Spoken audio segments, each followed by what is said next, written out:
主任熬夜调查全班同学祖宗18代，就为了给新来的转学生安排同桌。只因转学生有个惹不起的大人物父亲。此时班主任走进教室，旁边站着一个很漂亮的女生，不禁惹得全班男生一阵欢呼。可你却对此视若无睹，偷偷拿出手机开始了斗地主。此时班主任站在讲台前，一脸认真的态度。这位是新来的同学小西，以后和大家一起学习进步，一起高考。大家鼓掌欢迎。顿时教室里响起雷鸣般的掌声，你也不禁打量了下那位转学生，白皙的皮肤和挺翘的翘鼻，长得很是漂亮，微微顶起的 T 恤看起来很是一般。大家好，我叫严小西，今后请多多关照。女孩微微鞠了个躬，班上的男生就被迷得不要不要。经过一阵深思熟虑，班主任随后指了指你身旁的位置，你坐到小璇的边上。你听后猝不及防地看向老班，脸上满是不知所措的表情。但更加让你难以接受的是，你被对方用17张牌给秒杀了。安排好转学生后，班主任便第一时间来到校长室。小西同学有没有安排好？他的同桌人品怎么样？校长神情严肃，对此很是重视。校长您放心，小璇虽然成绩班里倒数，但胜在人品不错，上课的时候特别的认真，就是学不会，重点是他很守校规。好，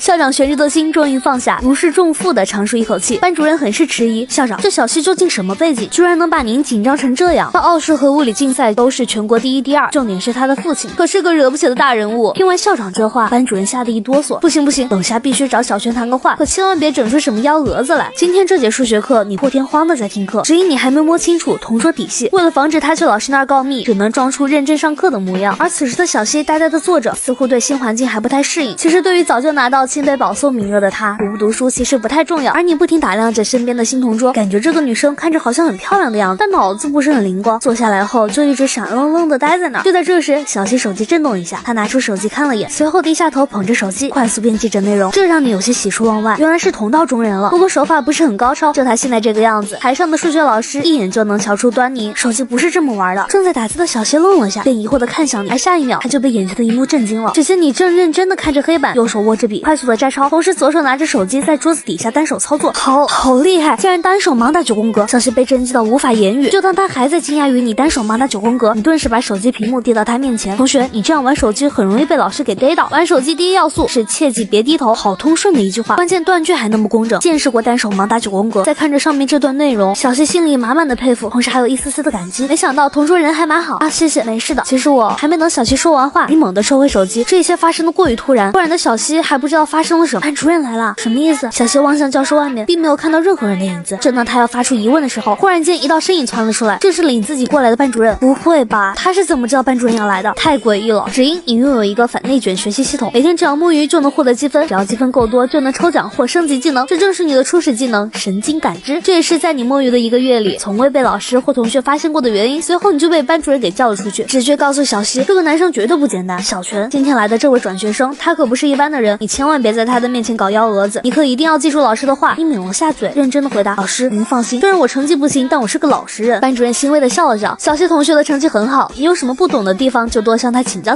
你点了点头，对此并没放在心上，你只想快乐的摸鱼，攒点摸鱼积分去抽奖。当你坐回座位，小西压力深陷，轻声的询问，同学，刚刚班主任找你干什么？而你只是对他做了个经营的手势，指了指自己桌上的课本，便没有再理他。小西似乎是觉得打扰你学习，内心无比的羞愧和自责。面对如此场景的同桌，身为超级学霸的他忽然间涌起对学习的渴望。他拿出一本关于线性代数的教材，认真的翻阅着，时不时还在纸上勾勾画画。而这时的你看似认真听课，其实思绪早就飞到了外面。尽管也达到摸鱼的标准，但摸鱼积分增加的数值太少，远远不及睡觉和玩手机来得多。但是老师刚走，现在拿出手机似乎有点危险。根据以往的经验，再过5分钟就差不多了。此时沉浸在自学海洋中的小西默默放下手中的黑笔，他已经把关于特征值和特征向量的内容过了一遍，随后便坐在那里静静的发着呆。只是他注意到身边的同桌一丝不苟的坐在那儿，抬头认真听着台上老师在讲课。那是你的双手垂在桌下，捧着一部智能手机，并且看到游戏画面中不断跳出的击杀提示，他的脑子嗡嗡作响。什么情况？你不是让我别影响你学习，怎么突然在上课期间玩起了游戏？等一下，你明明抬头看着黑板，但为什么双手能够灵活操作游戏中的人，并且还能完成5杀这种惊天骇俗的操作？此时的小西偷偷看着身边的同桌，在超神的路上各种狂飙，顿时有一种无地自容的感觉。想起自己每晚的超轨经历，再瞅瞅身边的这位同桌，没错，他一定是在玩人机模式。而此时的你正在聊天公屏上疯狂的喷对手，那打字的速度，他的手指都出现了残影，好夸张的手速，居然由于频繁违规发言被封禁。小西抿了抿嘴，眉宇间流露出一丝暗爽，同时内心也是无比的震撼。没想到小小的江海一中居然还藏着一位卧龙先生。数学课结束后，台上的数学老师开口，学习委员，等下把昨天布置的作业都交到我办公室。好的，老师。突然耳边传来一道熟悉的声音，让他再次下意识的回头看你，眼神中尽是错愕与不可置信。见鬼，没想到你居然还是学习委员。小西感觉整个世界都在崩塌，难道他和自己一样也是个学霸，否则如何解释这种离谱的事情？可在课后，小西打听到一些关于你的事后，小西的三观更是瞬间崩溃。你不仅不是学霸，反而是个学渣，不过人缘和口碑却很不错，而且上课认真听讲，作业都按时完成。至于学习委员这个班级职务，由班主任直接指派担任，这下小西彻底傻眼。不会吧？这为什么跟我看到的大相径？此刻的小西脑壳有点疼，想破脑袋都没能想明白。就在这个时候，你回到了教室，班级最后一排的2位男生急匆匆地朝着你走去，惶恐的眼神中夹杂着不安与期待。只见3人简单交流了一番，另外2位男生顿时露出劫后余生的笑容，同时眉宇间流露出一丝对老父亲的感激。小西从头到尾都看在眼里，他知道一次罪恶的交易完成，肯定是这2个学生没有完成作业。身为学习委员的你，替他们躲过这次悲剧，入虫真是无孔不入。关键你还担任着要职，危害性更加大。你回到自己的座位，拿出一包干脆面，一边吃着干脆面，一边思考着抽奖还是兑换技能。再摸1节课大概就能抽奖，可万一抽到很鸡肋的技能怎么办？如果直接兑换目前这些摸鱼积分还不够纠结的，你打开了面板，默默守着自己的个人信息，姓名小泉，智力95，普通人，体力60，残疾人，敏捷83，普通人，学霸技能5，辅助技能神经感知1级，提升对周边的感知，麒麟臂2级，提升手速，摸鱼积分4900。现在的积分还是太少了，虽然得到麒麟臂技能，但还是没有获得学霸技能，这是你目前还一直处于学渣的状态。看来周末要去找个兼职干，最好是在黑心老板的手底下干活，抓到摸鱼就扣1天工资的那种。毕竟风浪越大鱼越贵。但此时小西却来到了你的身边，那个同学你……班主任熬夜调查全班同学祖宗18代，就为了给新来的转学生安排同桌，只因转学生有个惹不起的大人物父亲。此时的转学生凑到你的耳边，那个同学你是怎么做到眼睛不看手机也能拿5杀的？小西眼神中充满着求知的渴望，你微微一笑，吗？你想学？小西犹豫了片刻，老老实实点了点头，小声嘀咕道：有那么一点点想学，你能不能教教我？只要教我怎么5杀就行。可以啊，你平时玩什么英雄？卤蛋。下节英语课你把号让我登，你看我怎么用卤蛋5杀超神。小西顿时警惕了起来，毕竟他可是亲眼见证过你封号斗罗的实力，虽然段位不高，但自己可是拥有全皮肤，这个号是万万不能让你登。算了，我不想学了。小西扁了扁嘴，不再搭理你。而在随后的英语课中，小西偷偷观察着你这个卧龙，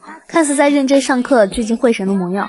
不知道的人以为你是个好学生，打麻将斗地主偷吃干脆面，和学习有关的事情是一样都不干。更加可气的是，你居然还是学习委员。上完英语课后，你果断去抽奖，然后抽中了古文技能，恭喜获得古文技能，古文1级，提升古文水平。尽管这个技能不是很符合你的心意，但好歹也算是学霸技能。也就在此刻，大量关于古文的知识涌入了脑壳，还没等你研究完，语文老师夹着一沓卷子走进教室。下面2节课都是语文课，进行随堂测试。本来小西并不想做卷子，但考虑到自己刚转进这个班级，直接就罢考的话多少有些另类，无奈之下便提起笔做起试卷。当然他始终不会忘记观察身边的卧龙同桌，他怎么写那么快？小西本以为自己很快，没想到身边的同桌更快，不过仔细瞅了瞅，大部分都是乱写，只有关于古文方面的内容似乎都是正确的答案。同时你已经开始写作文了。当你看到文体不限，忽然一个大胆的想法在脑海中喷涌，最近打算用文言文来写一篇作文。本来有些懒散的小西此刻开始渐入佳境，当他准备写作文的时候，又瞅了眼身旁的你，发现你已经把作文写完了。不会吧，他居然是用文言文写。用文言文写作难度有点高，尤其是拼凑起来的文言文，或者文言文掌握不到位，实词虚词有明显错误，很容易被归纳为低档次作文。你在极短的时间内完成了一篇文言文的写作，要么乱写，要么对古文了解颇深。但小西显然更相信是前者，毕竟连课都不好好上的人，能写出什么样的好文章？好胜心极强的小西也提笔准备文言文写。此时做完试卷的你有点小爽，没想到这就是当学霸的感觉。面对关于古文方面的题目，答案就在脑海中蹭蹭的往外放。目前古文技能才1级就这么牛，真不敢想象满级后是怎样一个状态。想到这儿，你浑身都充满干劲。看着时间似乎才过去一半，你打算睡一觉，赶紧摸鱼积分。另一边的小西也写完作文，长舒一口气，高强度的精神集中让他有些疲倦。早知道就正常写了。小西朝你这边瞥了一眼，却发现你睡着了。怎么有人坐着都能睡觉？相信连床都没有想到吧？正当小西内心深处不停吐槽之际，你醒了，2条腿开始微微抖动起来，握着笔的手在试卷上奋笔疾书。如果不出意外的话，小西急忙抬头望去，果然本来坐在讲台前的老师此时此刻正在教室里巡查。这简直也太匪夷所思了，明明是双眼紧闭，你为什么还能知道外界的动态？小西注意到你有几根头发翘起来，莫非这就是接收外界信号的天线？2次元的呆毛被搬进了现实世界。随着考试的结束，同学们纷纷跑去食堂，而你早已提前订好了外卖。尽管学校严禁学生点外卖，但你还是能轻松拿回教室。然后就看到小西一个人坐在角落，一边翻着书，一边喝着牛奶。小西满脸疑惑地看着你，学校能吃外卖吗？不能，但可以偷偷摸摸吃。小西顿时一阵无语，违反校规的事情你是一件都不落下。我是不是应该找班主任申请换个同桌？你没吃午饭吗？你看了一眼身边的小西，把炸鸡往台边上推了推，给你吃点。谢谢，我不吃。小西抿了抿嘴，对卧龙同桌的感官从最低谷又加了一分。仔细想想，你人也蛮好的，对人友善，能够拥有这样的同桌也算是一种幸运。但你突然猛地把炸鸡盒推到小西面前，并迅速抽了张纸巾擦了下嘴，随后塞进口袋，紧接着翻开一本英语书，嘴里念念叨叨的读了起来。一套操作行云流水，把小西看得一愣一愣的，完全不知道发生了什么。直到班主任喊他名字，小西同学，你怎么在吃外卖？小西循着声音望去，就看到班主任在教室门口。小西同学，你怎么在吃外卖？此时此刻他才意识到自己被坑了。小西气到握紧拳头，后槽牙都快咬碎了。先前对你的好感一扫而空，我绝对要撕下你虚伪的面具。班主任熬夜调查全班同学祖宗18代，就为了给新来的转学生安排同桌，只因转学生有个惹不起的大人物父亲。此时班主任走进教室，旁边站着一个很漂亮的女生，不禁惹得全班男生一阵欢呼，可你却对此视若无睹，偷偷拿出手机开始了斗地主。此时班主任站在讲台前，一脸认真的态度。这位是新来的同学小西，以后和大家一起学习进步，一起高考。大家鼓掌欢迎。顿时教室里响起雷鸣般的掌声，你也不禁打量了下那位转学生，白皙的皮肤和挺翘的翘鼻，长得很是漂亮，微微顶起的 T 恤看起来很是一般。大家好，我叫严小西，今后请多多关照。女孩微微鞠了个躬，班上的男生就被迷得不要不要。经过一阵深思熟虑，班主任随后指了指你身旁的位置，你坐到小泉的边上。你听后猝不及防地看向老班，脸上满是不知所措的表情。但更加让你难以接受的是，你被对方用17张牌给秒杀了。安排好转学生后，班主任便第一时间来到校长室。小西同学有没有安排好？他的同桌人品怎么样？校长神情严肃，对此很是重视。校长您放心，小泉虽然成绩班里倒数，但胜在人品不错，上课的时候特别的认真，就是学不会，重点是他很守校规。好好好，校长悬着的心终于放下，如释重负的长舒一口气。班主任很是迟疑，校长，这小西究竟什么背景，居然能把您紧张成这样？他奥数和物理竞赛都是全国第1、第2，重点是他的父亲可是个惹不起的大人物。听完校长这话，班主任吓得一哆嗦，不行不行，等下必须找小泉谈个话，可千万别整出什么幺蛾子来。今天这节数学课你破天荒的在听课，只因你还没摸清楚同桌底细，为了防止他去老师那儿告密，只能装出认真上课的模样。而此时的小西呆呆的坐着，似乎对新环境还不太适应。其实对于早就拿到清北保送名额的他，读不读书其实不太重要。而你不停打量着身边的新同桌，感觉这个女生看着好像很漂亮的样子，但脑子不是很灵光。坐下来后就一直闪愣愣的呆在那儿。就在这时，小西手机震动一下，他拿出手机看了眼，随后低下头捧着手机快速编辑着内容，这让你有些喜出望外，原来是同道中人了。不过手法不是很高超，就他现在这个样子，台上的数学老师一眼就能瞧出端倪。手机不是这么玩的。正在打字的小西愣了下，便疑惑的看向你，而下一秒他就被眼前的一幕震惊了。只见你正认真的看着黑板，右手握着笔快速的摘抄，同时左手拿着手机在桌子底下单手操作，好厉害，竟然单手盲打9宫格。小西被震惊到无法言语。就当他还在惊讶于你单手盲打9宫格，你顿时把手机屏幕递到他面前。同学，你这样玩手机很容易被老师给逮到，玩手机第一要素是切记别低头。好通顺的一句话，关键断句还那么工整。见识过单手盲打9宫格，再看着上面这段内容，小西心里满满的佩服，同时还有一丝丝的感激。没想到同桌人还蛮好啊，谢谢，没事的。其实我还没等小西说完话，你猛地收回手机，这一切发生的过于突然的小西还不知道发生了什么。班主任来了，什么意思？小西望向教室外面，并没有看到任何人的影子。正当他要发出疑问的时候，忽然间一道身影窜了出来，这是领自己过来的班主任。不会吧，他是怎么知道班主任要来的？太诡异了。只因你拥有一个反内卷学习系统，每天只要摸鱼就能获得积分，只要积分够多就能抽奖或升级技能，这正是你的初始技能神经感知。这也是在你摸鱼的1个月里从未被老师或同学发现过的原因。随后你就被班主任给叫了出去。直觉告诉小西，这个男生绝对不简单。小泉，今天来的这位转学生，他可不是一般的人，你千万别在他的面前搞幺蛾子。你可一定要记住老师的话。你抿了下嘴，认真的回答，老师您放心，虽然我成绩不行，但我是个老实人。班主任欣慰的笑了笑，小西同学的成绩很好，你有什么不懂的地方就多向他请教请教。你点了点头，对此并没放在心上，你只想快乐的摸鱼，攒点摸鱼积分去抽奖。当你坐回座位，小西压力深陷，轻声的询问，同学，刚刚班主任找你干什么？而你只是对他做了个经营的手势，指了指自己桌上的课本，便没有再理他。小西似乎是觉得打扰你学习，内心无比的羞愧和自责。面对如此常见的同桌，身为超级学霸的他，忽然间涌起对学习的渴望。他拿出一本关于线性代数的教材，认真的翻阅着，时不时还在纸上勾勾画画。而这时的你看似认真听课，其实思绪早就飞到了外面。尽管也达到摸鱼的标准，但摸鱼积分增加的数值太少，远远不及睡觉和玩手机来得多。但是老师刚走，现在拿出手机似乎有点危险。根据以往的经验，再过5分钟就差不多了。此时沉浸在自学海洋中的小西默默放下手中的黑笔，他已经把关于特征值和特征向量的内容过了一遍，随后便坐在那里静静的发着呆。只是他注意到身边的同桌一丝不苟的坐在那儿，抬头认真听着台上老师在讲课。那是你的双手垂在桌下，捧着一部震的手机，并且看到游戏画面中不断跳出的击杀提示，他的脑子嗡嗡作响。什么情况？你不是让我别影响你学习，怎么突然在上课期间玩起了游戏？等一下，你明明抬头看着黑板，但为什么双手能够灵活操作游戏中的人，并且还能完成5杀这种惊天骇俗的操作？此时的小西偷偷看着身边的同桌，在超神的路上各种狂飙，用是有一种无地自容的感觉。想起自己每晚的超轨经历，再瞅瞅身边的这位同桌，没错，他一定是在玩人机模式。而此时的你正在聊天公屏上疯狂的喷对手，那打字的速度快到手指都出现了残影，好夸张的手速，居然由于频繁违规发言被封禁。小西抿了抿嘴，眉宇间流露出一丝暗爽，同时内心也是无比的震撼。没想到小小的江海一中居然还藏着一位卧龙先生。数学课结束后，台上的数学老师开口：“学习委员，等下把昨天布置的作业都交到我办公室。”好的，老师。突然耳边传来一道熟悉的声音，让他再次下意识的回头看你，眼神中尽是错愕与不可置信。见鬼，没想到你居然还是学习委员。小西感觉整个世界都在崩塌，难道他和自己一样也是个学霸？否则如何解释这种离谱的事情？可在课后，小西打听到一些关于你的事后，小西的三观更是瞬间崩溃。你不仅不是学霸，反而是个学渣，不过人缘和口碑却很错，而且上课认真听讲，作业都按时完成。至于学习委员这个班级职务，由班主任直接指派担任，这下小西彻底傻眼。不会吧？这为什么跟我看到的大相径？此刻的小西脑壳有点疼，想破脑袋都没能想明白。就在这个时候，你回到了教室，班级最后一排的两位男生急匆匆地朝着你走去，惶恐的眼神中夹杂着不安与期待。只见三人简单交流了一番，另外两位男生顿时露出劫后余生的笑容，同时眉宇间流露出一丝对老父亲的感激。小西从头到尾都看在眼里，他知道一次罪恶的交易完成，肯定是这两个学生没有完成作业。身为学习委员的你，替他们躲过这次悲剧，入虫真是无孔不入。关键你还担任着要职，危害性更加大。你回到自己的座位，拿出一包干脆面，一边吃着干脆面，一边思考着抽奖还是兑换技能。再摸一节课大概就能抽奖，可万一抽到很鸡肋的技能怎么办？如果直接兑换，目前这些摸鱼积分还不够纠结的。你打开了面板，默默瞅着自己的个人信息：姓名小泉，智力95，普通人，体力60，残疾人，敏捷83，普通人，学霸技能5，辅助技能神经感知1级，提升对周边的感知，麒麟臂2级，提升手速，摸鱼积分4900。现在的积分还是太少了，虽然得到麒麟臂技能，但还是没有获得学霸技能，这是你目前还一直处于学渣的状态。看来周末要去找个兼职干，最好是在黑心老板的手底下干活，抓到摸鱼就扣1天工资的那种。毕竟风浪越大鱼越贵。但此时小西却来到了你的身边，那个同学，你是怎么做到眼睛不看手机也能拿5杀的？小西眼神中充满着求知的渴望，你微微一笑，什么？你想学？小西犹豫了片刻，老老实实点了点头，小声嘀咕道：“有那么一点点想学，你能不能教教我？只要教我怎么5杀就行。”可以啊，你平时玩什么英雄？卤蛋。下节英语课你把号让我登，你看我怎么用卤蛋5杀超神。小西顿时警惕了起来，毕竟他可是亲眼见证过你封号斗罗的实力，虽然段位不高，但自己可是拥有全皮肤，这个号是万万不能让你登。算了，我不想学了。小西扁了扁嘴，不再搭理你。而在随后的英语课中，小西偷偷观察着你这个卧龙，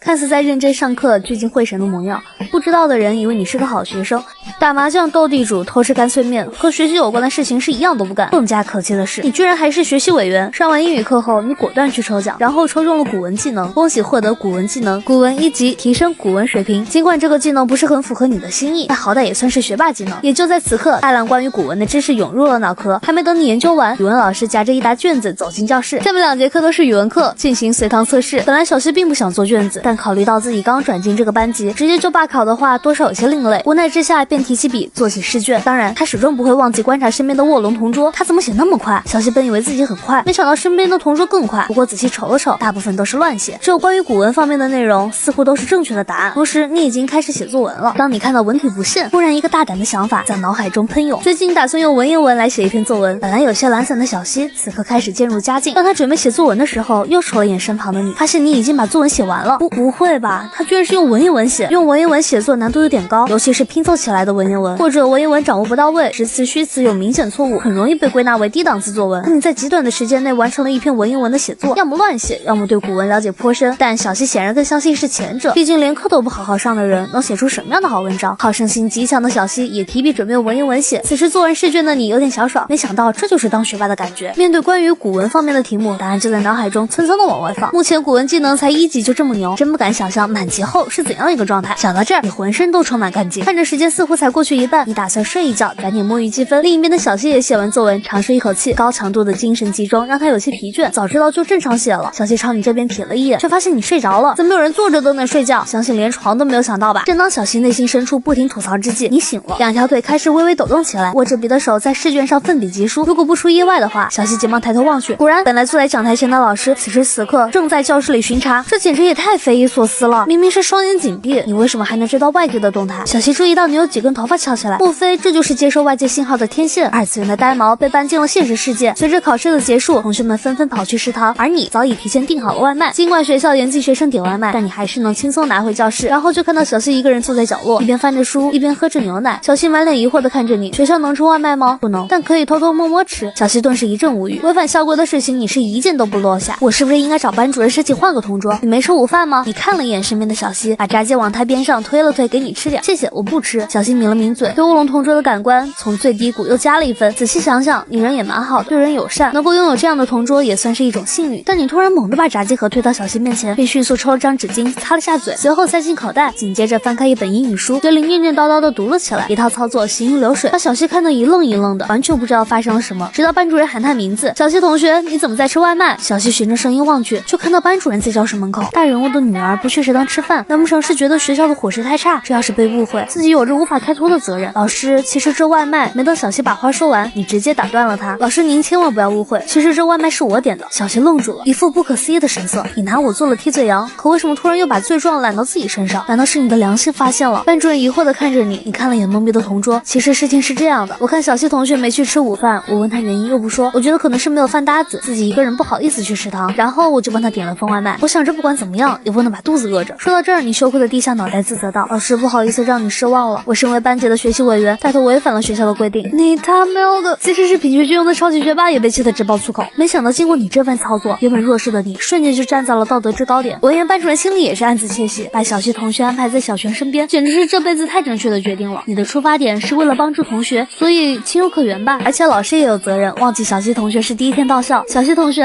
老师带你去吃饭，顺便帮你办一张饭卡。不是我。小希刚要开口，又被你打断了。咱们学校食堂的饭菜还不错，味道不比外卖差，而且比外卖安全。老师您快带他去吧。至于这外卖，等下我帮忙处理掉。你吃过了吗？班主任问道。你摇了摇头，一本正经地回答道，现在食堂人太多了，你先看会英语，等人少了再过去。毕竟您讲过要利用一切时间去学习。班主任顿时露出欣慰的笑容。离开教室前，小希狠狠地瞪了你一下，梁子算是结下了。他在心里暗暗发誓，一定要把你这丑陋的面目暴露在正义的阳光下。小希同学有没有感受到我们班的学习氛围是不是特别的浓郁？前往食堂的路上，班主任笑着说道，尤其是你的同桌，虽然小泉成绩不好，但他学习特别认真，而且为人也很善良。听到班主任的话，小希都快崩溃了，脑子里嗡嗡作响。学习认真，为人善良，这究竟是同一个人吗？此时另一边的高三语文组办公室内，某位老师随手拿起一张卷子，翻到了作文的那一面。下一秒，这位老师仿佛受到电击一般，整个人处在半痴半呆的状态中。我靠，还有高手！本以为小希的那篇文言文已经是绝唱，可万万没想到，居然还有一位高手。而他的一阵惊呼，自然引来众人围观。绝了，这篇作文也是用文言文写。但仅仅过去几分钟，这些优秀的老师们个个面露为难，眼下这篇却是文字简奥又佶屈聱牙，甚至有些词句都不知道是什么意思。这究竟是我的问题还是学生的问题？我居然有点看不懂，这究竟是谁写的？竟然拥有这样的文学素养。即便是被清北提前保送的超级学霸小希，他的文言文作文与这篇比起来黯然失色。一时间，所有人都对这位学生充满好奇。而随着这位学生的名字公布在面前，整个办公室的人都蒙圈了，尤其是张老师。此刻的他脑子嗡嗡作响，甚至有些怀疑人生。小泉，这是他写出来的东西。张老师夺过那张卷子，凑近仔细瞧了瞧，的确是小泉的卷子。不会吧，小泉能有这样的文学素养？虽然你上课挺认真的，而且作业都是及时上交，但成绩就是真的差。关键也不能说你什么，你的确在用功学习，可奈何就是倒数。结果你突然之间写出一篇难度超高的文言文，文学素养远超小希那位超级学霸，这简直就是匪夷所思。上次月考你是倒数第9，语文就考了50多分，怎么突然之间能够写出这样的文言文？难道他是作弊的？可作弊的前提是能作弊。小泉这样的情况，单说找答案都困难。再说这是语文考试还是作文这块，我看也绝不可能是抄的。莫非他是文学天才？以前都是装弱智白痴，但小希的出现激起他对文学的渴望，让他不装了，摊牌了，他的本事装不出来了。张老师犹豫再三，忽然开口说道，既然大家都有点怀疑，而且有些内容连我们都看不懂，要不把小泉找来，让他把这篇文言文中的注释写出来。当这个建议提出后，瞬间得到在场所有人的认同。此时班里几个成绩特别好的女生围着小希，天呐，小希，我们才知道你居然是奥数学霸，他们的眼里满是崇拜的光芒。你都被清北给保送了，怎么还来读书？班长好奇地问道。小希一脸微笑，我觉得没有读过高三，就体会不到那又苦又涩的青春，这样的人生似乎有些不太完美，所以就拒绝了那些高校的保送。好厉害，我敢打赌，今年的高考状元肯定是小希。班长既羡慕又崇拜。小泉他是什么情况？小希趁机向班长打听起了你的秘密。班主任熬夜调查全班同学祖宗18代，就为了给新来的转学生安排同桌，只因转学生有个惹不起的大人物父亲。但此刻的小希却在班里打探起了你的状况。小希他当学习委员，你们真的没意见吗？你说小泉啊，他为人人挺好的，而且很帅，隔壁班的班长一直都喜欢他。但小泉似乎对别人没什么想法，你跟帅有关系吗？倒是和剑分不开。小西抿了抿嘴，也没有再继续多问，心里不禁嘀咕道：为什么所有人都觉得他很好？难道是我的问题？这时张老师出现在教室门口，小泉、小西，你们俩来一下办公室。小西愣了下，默默站了起来，你也浑噩噩跟了上去。小西同学，你的那篇文言文，我们语文组的老师们都看过，都给出了极高的评价。你作文得了58分，总分是145分。小西并没有感到意外，这只是常规操作而已。不过比较好奇的是，把自己叫过去做什么？身边的卧龙又是什么情况？来到语文组办公室的门前，张老师对你叮嘱了：你先在办公室外面等一下，我让你进来，你再进来。随后，小西跟着张老师走进了办公室。小西同学，这边是小泉写的作文，我们这些老师有点看不懂，你瞅一瞅，你能看懂吗？张老师把卷子递给小西，认真的说道。小西翻到试卷作文的那一面，只是半分钟的功夫，眉宇间就流露出难以置信的表情。怎么回事？这是他写的吗？可那场语文考试，他用半堂课的时间就把整张卷子给做完了，当时不是在乱写吗？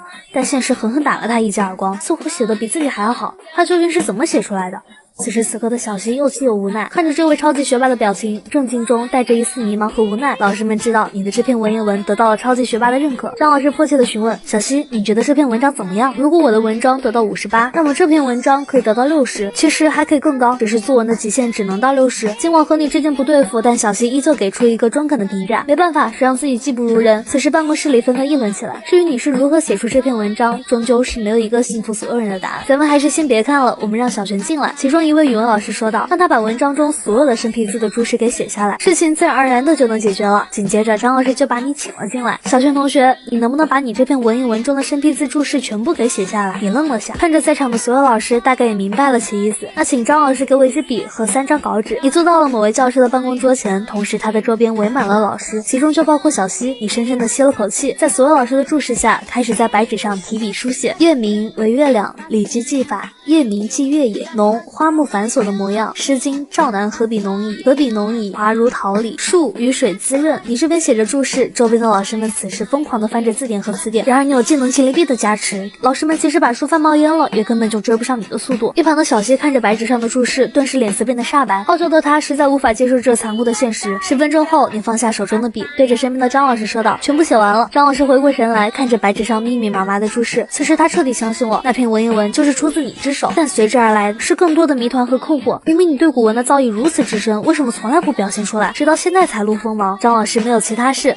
我先回教室多背几个英语单词。还没回过神来的张老师点点头，随后又说道：小西同学，你也回去吧，真的辛苦你了。大受打击的小西跟在你的屁股后面。喂，小泉，你等一下。小西紧咬着嘴唇，虽然你在古文方面超越了我，但是你别得意，给我一段时间。小西忽然间嘟着嘴巴，变成一只傲娇的白天鹅，随后快步离开，留下你一脸迷茫的站在原地。随后你就抛之脑后，如何摸鱼才是你现在关注的重点。下午是班主任的英语课，你依旧和往常一样，看似端坐着认真听课，实际上偷偷玩着王者荣耀。就算是梦累，也得对你敬让3分。而身旁的小西会不时看你一眼，但对你的操作已经习以为常。这时你拆开一袋干脆面，然后掰出一块送到自己嘴里，惬意的欣赏着外面的风光。小西瞥了你一眼，心里暗暗道：倒是挺喜欢吃干脆面。话说这真的有那么好吃？下课后，一位男生突然找到你，偷偷摸摸从怀里拿出一个充电宝，同时递给你20块钱，帮我充下，顺便明早帮我带一份炒饭吃，饭里面裹2根里脊肉，然后再加点肉松。说话间，他又掏出一张10块塞进了你的手中。收到钱后，你从抽屉里拿出一个小本，没问题，快速记好这位同学的早饭配置。小西看在眼里，震惊在心里。就在他胡思乱想之际，你打开了自己的书包，里面放满了各种型号的充电宝。当小西看到这一幕，整个人都要裂开。粗略估计，里面有20个充电宝。根据一个20块钱的价格，居然靠给同学们的充电宝充电，只有400的收入，更别提帮同学们买早饭的额外收入了。班主任熬夜调查全班同学祖宗18代，就为了给新来的转学生安排同桌。这一转学生有个惹不起的大人物父亲，而此刻你在班级里敛财的举动，正好被他撞见。此时又有一位男生找上门，递给你2个充电宝，位置已经满了，我建议你明天给我。如果你很急的话，那就要每个充电宝多付10块钱。你一脸为难的说道：你是不知道上个月我家的电表都爆了，没办法，只能推出新的政策，我总不能亏本吧？那位男生犹豫许久，忍痛给了你60。你收到钱后，把那2个充电宝塞进书包里。由于全班只有你一个人是走读生，剩下的所有人都寄宿在学校，所以很多同学都找你充电或者带早饭什么的。一开始充电并不收钱，但随着充电宝的数量越来越多，口碑也越来越好，甚至隔壁班都来找你充电。最最终你被迫走上这条康庄大道，你正在数钞票，忽然想到什么，抬头冲身边的同桌，你是走读还是寄宿？走读。小西淡然的回答道，那我给你20块，帮我充2个充电宝。听到这个价格后，小西差点失笑了，忍不住翻了翻白眼。你当我没听到价格吗？明明30块钱充一个，到我手里就只有10块钱，那20块钱你打算自己独吞？中间商要赚差价吗？你笑了笑，语重心长的想到，再给你10块，30块钱怎么样？你赚吧，我没兴趣。小西淡淡的回道，过分，简直太过分，就经个手而已，突然拿走一半的钱。此时的你心里暗暗窃喜，你最怕班级里出现第2位走读生来跟你抢生意了。小泉，有没有人交数学作业？快拿一本过来给我抄抄。而你微微一笑，随手递给他一叠全抄。放心，哥们儿都懂。那位男生拍了拍胸脯，快步回到自己的座位上。此时的小西快看不下去，你不仅自己不学习，还拉着别人不学习。正当他要开口，一位戴着眼镜的男生走过来，蹲在小泉身边说着悄悄话，随后就看到你摇了摇头，嘴里说着不行。被拒绝的男生垂头丧气的离开了。小西看着那位男生的背影，不由皱起眉头，冲着你这个卧龙同桌问道，你为什么不给他？因为他家穷。为什么给另一个？说他家富。小西的脸一时间黑了下来，没想到你会因为家境来区别对待同学。李胜峰家里开公司，他是个富2代，所以不需要为自己的将来考虑，反正家里很有钱。但徐斌不是富2代，相反家里很贫困，他爸的腿脚有点问题，他妈似乎身体很虚弱，经常要吃各种药物，所以对于徐斌来说，高考是他跨越阶级的唯一途径。听完你的这番解释，小西恍然大悟，随后又时不时的偷瞄你，看着我干什么？被逮到现行的小西顿时有些不知所措，谁在看你？你有什么好看的？我是在看外面的操场，跟你有什么关系？自作多情。皱了皱眉头，这位转校生不会是喜欢上意气潇洒的自己了吧？小泉，徐斌未必会理解你的做法，相反还可能会记恨上。我觉得你最好解除误会，让他更加刻苦用功。你耸了耸肩，毫不在意。他刻苦不刻苦，用功不用功，关我什么事情？我只是做了我该做的事，至于他是怎么想，是他自己的事儿。可无缘无故被人误解，你不觉得很难受吗？被人误解不是很正常吗？不用说被别人给误解，有时候自己都会误解自己的想法。比如你以为自己能够单杀对面，然后被对面给反杀了。小西愣了下，默默地回过头，继续翻着这本大学教材。的确，有时候被人给误会了，就不用再去解释了。既然对方选择不相信你，即便解释清楚，也无法得到对方的信任。你倒是悟得很快嘛。最后递给他一个巧克力，是吗？小西翻了翻白眼，但还是接受了你递来的巧克力。既然你吃了我的巧克力，那你帮我充2个充电宝吧。下一秒，眼小西转过身子，把嘴里的巧克力给吐了，眼神中满是赤裸裸的怒意。该死的臭男人，你这辈子都得不到我的原谅了。就在这时，化学老师突然发现什么，黑着脸冲下讲台。小西顿时一惊，前面的胳膊肘撞了下你，小声的提醒道：“老师来了。”我刚说完，心里就成吨的后悔，我简直疯了，我居然会去提醒他。没事，不是来抓我的。面对卧龙同桌的感激，小西无动于衷，相反悔恨到无地自容。你什么成绩不知道啊？不好好听课，还偷偷摸摸玩手机。随后，化学老师把那位学生的手机给没收了，接着又回到了正常的上课时间。下课后，你朝着化学老师走去，两人在讲台上有说有笑，让小西有点目瞪口呆。随后你走出了教室，那位被没收手机的同学也悄悄从后门溜了出去。小西见状也跟了上去，义父，下辈子我给你当牛做马。那位同学拿回了自己的手机，脸上满是感激的表情。我说你稍微注意一点，你也不看看自己做的，这不是给化学老师上眼药？行了，手机帮你拿回来了，但如果发生第2次这样的事，我可不会再帮你。是，义父请放心，我一定听话。随后你又压低声线凑到他的耳边，我听说你想要举报我，说我在班级里面敛财。诽谤？这是诽谤啊！我怎么会举报义父您啊？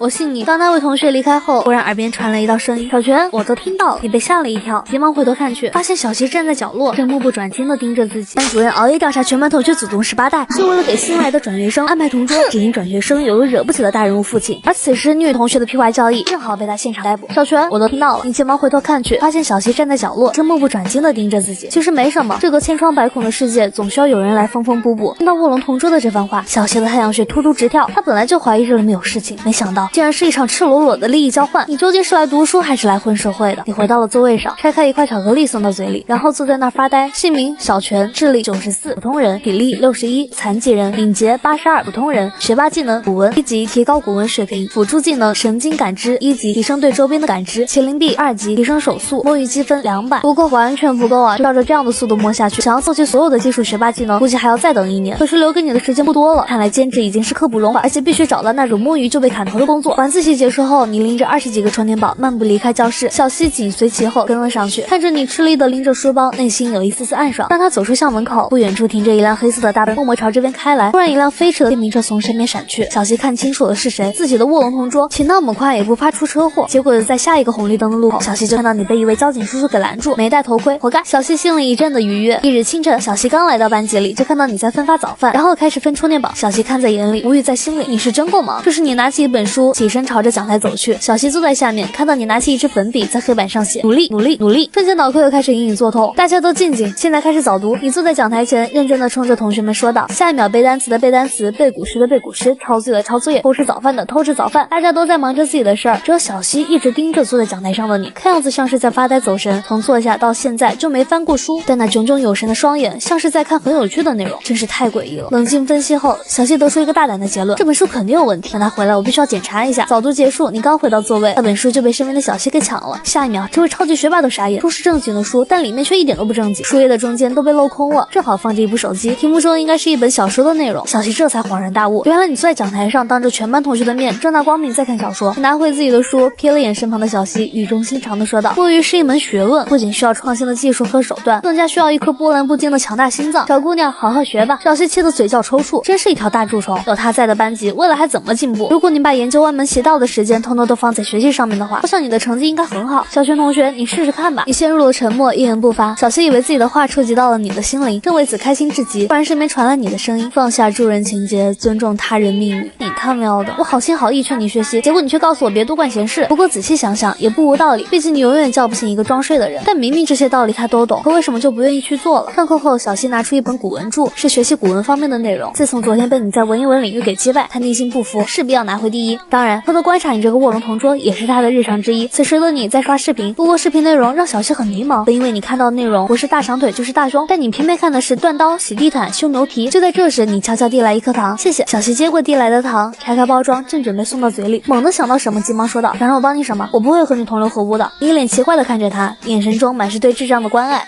然而下一秒，你的眼神变得无比尊敬。好家伙，你这吃的也太正大光明了，果然是初生牛犊不怕。此刻的小希嘴里含着一颗薄荷糖，认真翻阅着古文注释。小希同学，麻烦你帮同学们讲解一下这道题目。数学老师突然喊小希的名字，把偷偷吃糖的他给吓坏。但更倒霉的是，班级所有人都看向了他，嘴里的糖肯定是吐不掉了。慌乱之际，他只能选择把糖咽了下去。随后缓缓站起身，轻描淡写的说出了解题思路。完全正确，小希同学，你坐下来忙你的事情吧。坐回椅子上的小希欲哭无泪，摸了摸自己的肚子。这就是上课偷吃零食的代价吗？这时你又递来一颗薄荷糖，看着这颗糖，小希心里那个气啊，立马摇了摇头，拒绝了这颗罪恶的根源。午休时间，成绩好的拼命做题内卷，至于成绩差的，玩手机、聊天、吃东西。就好比你一边吃着果冻，一边玩着刺激的斗地主，在快乐人生的道路上越跑越快。这时小希来到你的耳边：小泉，我能不能问你个问题？班主任熬夜调查全班同学祖宗18代，就为了给新来的转学生安排同桌，只因转学生有个惹不起的大人物父亲。此时的他凑到你的耳边：小泉，我能不能问你个问题？你看了看他，讲呗，都是同学，只要不涉及个人隐私方面的问题。你为什么对古文有那么深的造诣？你抬头看了眼他，然后继续玩着斗地主，轻描淡写的回道：大概这就叫天赋吧。下午的第一节课正是张老师的语文课，张老师正在报着分数发试卷，小希145，全班第一。你静静的看着这个傲娇的女生，面无表情的拿走自己的试卷。小泉91，张老师话音一落，全班不由一阵惊呼：常年倒数第一的小泉居然考及格！你们肯定怀疑小泉是抄的，但是我一点都不怀疑，因为他的作文是满分作文，成绩全班第一，而且是语文组所有老师一致认为的满分。刹那间，所有人倒吸一口凉气，全球温室效应又加重了。满分？你的作文竟然是满分？迷茫、好奇、困惑，这些表情出现在所有人的脸上。我来读一读小泉的这篇作文，提示一下，它是用文言文写，可能你们大部分人都听不懂。张老师拿着你的卷子站在讲台前念的那篇作文，当念完第一句，大部分人都败下阵了，只有少数成绩好的还在苦苦支撑。但念完第一段，这些成绩好的也都没了，就剩下小希一边生着闷气，一边听着那篇文言文。小希，其实我只是随便写写而已。哎，好气啊！居然被他装到。学霸的震撼，他是一点都没受到影响，反而来自学渣的鄙视把自己击得粉碎。小希心里尽管很气，但也没有什么办法，毕竟他已经放弃在古文方面超越你的打算。我教了那么多年的语文，第一次有学生能写出如此惊艳的文章。张老师感慨道，包括我以及语文组的所有老师都写不出这样的文言文。随后你便把自己的卷子给领走了，也享受到了小希的同等待遇。被所有同学注视，小希看着自己58的作文，又瞅了瞅你满分的作文，羞愧的同时脸上更是燥热，关键还被你嘲讽了一波。吃薯片吗？你递去一包原味乐事薯片，会发出声音的。小希没好气的提醒你，把他喊话，你看你的嘴没动，但几秒后喉咙动了，似乎是个吞咽的动作。小希都看呆了，这家伙到底研究了多少歪门邪道？不过自己真的好想尝试一下。结果下一秒他狠狠地拧了下自己的大腿。小希，你别犯贱了，卧龙可是会传染的。以前他还不信，但此时此刻他很确信卧龙真的会传染。虽然小希也从来不听老师讲课，可他一向遵守课堂纪律。然而仅仅和你做了同桌2天，不仅上课吃糖，还想吃薯片。不行不行，再这样下去的话，自己真要成为凤雏。我是一位有尊严有底线的学霸，我绝对不能做和学习无关的事儿。小希在心里不断告诫自己，渐渐地巩固起即将被突破的防线。小希重新翻阅起这本数学方面的教材，结果看着看着，眼角的余光总是控制不住往你这边瞥。紧接着他看到更加无语的一幕，这家伙到底是来学习还是来度假？吃着薯片，喝着可乐，玩着游戏，求求你学习吧。吧，我快受不了了。小希很想把你举报，但他深知举报对你丝毫不起作用。就我在班级里的形象，那简直比参天大树还要高大。算了算了，眼不见为净。随着铃声的响起，第一节语文课算是结束了。你从摸鱼中回过神来，瞅了瞅身边认真看书的同桌小希，我可以问你一个问题吗？小希一边翻着书，一边面无表情。讲吧，你想问什么？如果确定自己的道路是科研，那么大学期间参加什么竞赛纯属是在浪费时间。小希不由愣住，满脸错愕地看着你，仿佛在看一个精神病。犹豫许久，开口道：合理规划大于盲目努力。如果一位想要进入科研领域的学生，做什么算浪费时间？大学生数学竞赛、数学建模竞赛、大学生物理竞赛，那几乎是毫无用处。那些仅仅只能满足自己的虚荣心，因为真正重要的是科研论文。其实这里面存在一个逻辑，所谓的竞赛就是你花时间去努力，最后给你个奖项，而这个奖在科研领域中的作用等于零。但是论文就不一样了，只要你的论文还在，你的引用和附带荣誉可以无限叠加上去。当然我说的是正儿八经的科研论文。小希淡然说道：你记住，科研的唯一表现方式就是文章，文章是科研的基石。小希奇怪地看着你，迷茫道：你问这些干什么？这好像和你没关系了。随便问问。你笑着回答道：你应该是打算做科研吧？我听你讲的头头是道，我才不告诉你。小希撇了撇嘴，继续翻阅着手上的书。什么情况？他这是突然傲娇起来了吗？摸完下午的2节英语课后，你再次攒够5000的摸鱼减积分，你深吸了一口气，打开系统面板，秉持着搏一搏单车变摩托的想法，你决定再抽最后一次奖。恭喜获得基础数学技能，基础数学1级，提升基础数学水平。你瞬间感觉自己中了5个亿，心中一股难以言喻的喜悦和兴奋。这一刻，你想到了数学王子高斯，想到了数学之王欧拉，想到了牛顿，想到了毕达哥拉斯，想到了阿基米德，想到了黎曼。下一秒，无数基础数学的知识涌入脑海，感觉自己正在疯狂长脑子。你瞅了一眼自己的数据面板，好像这里长了一点，但为什么自己没有一丝丝的感觉？班级里和你不对付的笑话同桌，但此时的他却凑到你的耳边：小泉，你能教我做这道题目吗？只因身为班级吊车尾，整天摸鱼的你，此刻却连续刷了好几道数学题目。小希见状，瞪大了双眼，只因你为了探究基础数学技能的极限，找到一套模拟卷，看到最后一道题。像这类题目基本上决定哪些人上清北，哪些人只能上个其他大学。以前你连看都不愿意看，然而现在你却觉得这题好像一般般，只是涉及到导数的计算，导数与函数的单调性，导数与函数的零点。你默默拿出一张白纸，提笔就在上面速写，那速度快到只能看到残影。有 f(x) 等于巴拉巴拉得 f(x) 的定义域为 r， 且 f(x) 等于巴拉巴拉等于 x 巴拉巴拉。你这是在干嘛？突然在求高考的亚洲大题，小希内心的震撼似如天崩地裂般，关键居然在用很高深的导数求解。什么情况？虽然高中数学确实包含了导数的概念，但导数并不是高中必修的，仅仅只是选修内容之一，而且也不会教很深的地步。可是这个乌龙同桌，他对导数的了解很深。就在小希不知所措之际，你成功求出了函数 f(x) 的单调性，开始解决第2个问题。简单，你再次提笔，飞速的在白纸上进行解题，而小希静静的在边上看着。很快，他便被白纸上那美妙的华尔兹给吸引。在学霸严小希的眼睛里，你就像是一位顶级的舞者。怎么这么快？到底有没有经过大脑？小希情不自禁往前凑了凑，仔细看了眼你的解题过程，却惊恐的发现竟然完全正确。此时的小希表情开始凝重，而你看着白纸上密密麻麻的推导过程，这种干汗淋漓的感觉简直太爽了。眼下数学的问题倒是解决了，那么接下来该朝物理的方向前进。你查看了一下基础物理技能的兑换条件，需要3万摸鱼积分。那么接下来的1个月时间是该努力攒摸鱼积分了。喂，小泉。此时小希压低声线，小心翼翼道：你会做这一题吗？同时把一张白纸推到你面前，上面有道用手写的题。你满脸疑惑的看着他，你是学霸，你问我，你别废话，赶紧看一看会不会行吧。你接过白纸，仔细看着这道题。小希看你面露严肃又一丝不苟的模样，心里暗自窃喜，这下总不会了吧？这可是我特意给你准备的。就在小希洋洋得意之际，转过头，满脸迷茫的看着他，这么简单，你不会吗？小希差点吐出一口老血，这题都是我出的，你说呢？但还是一脸不屑的说道：你可别吹牛了，这道题看似简单，实则很难。我敢打赌，全国解这道题的高中生不会超过10个，是吗？可我觉得真不难。你仔细看着白纸上的题目，一个求 f(x) 的单调区间，一个是求正一，那你试试看就知道了。我可设了2种解法，你只要做出其中一种，就算是我认输，以后陪你去打副本。一言为定，你提笔就开始解题了。第一个问题其实属于送分题，闭着眼睛都能求出来，但恰巧这是个陷阱。小希很巧妙的在这里面布置了一个非常的迷惑人的答案。不过对你而言，这一切太简单了，一眼就看出里面的端倪。抽出第一个问题的答案后，你立马将整个题目的形式进行整理，令 b 等于 ax 分之8，证明1小于根号下1加 x， 紧接着使用反证明法，证明 p 加 q 加 r 处于1到2之间，这样就中了他的上界。我的天呐，你就看了一眼我的题目，然后提笔就写，接着就做到这一步了。小希都快怀疑人生了，这可是自己整整思考了10分钟，反反复复推演过后才设计出来的问题。没想到身边的乌龙同桌就看了一眼，拿起笔就把自己布置的陷阱给挖掉了。接下来利用基本不等式，可以直接推导出大于等于2的结论。小希又震惊又气恼又不知所措，同时又非常的困惑，明明是个很厉害的数学天才，为什么在以往考试中都排倒数？难道是因为我的出现让他意识到了危机，所以才会表现出来？小希正在不断自我攻略中，另一边的你快结束了。当你写下最后一个字符后，转头看了眼身边的同桌，结束了，我们今晚9点集合，给我3万金币，我陪你去打副本。小希撇了撇嘴，满脸不悦的说道：那就一言为定。可之后他就后悔了，他到底在干什么？说好在身后奶我，我，结果我差点都死掉了。小西又气又急又无奈，毕竟刚刚进入到这个强力公会，所以不敢在游戏里公然驳斥同桌，只能给你发讯一段私聊，让你打副本的时候认真点。但不出意外，被你给无视了。臭男人，连消息回都不回了。尽管已经猜到会是这样的结果，可当切身体验后，却依旧无法抑制住内心的愤怒。不行，再继续和他一起玩游戏的话，我可能要进医院了。小西这辈子就是只能玩这个游戏，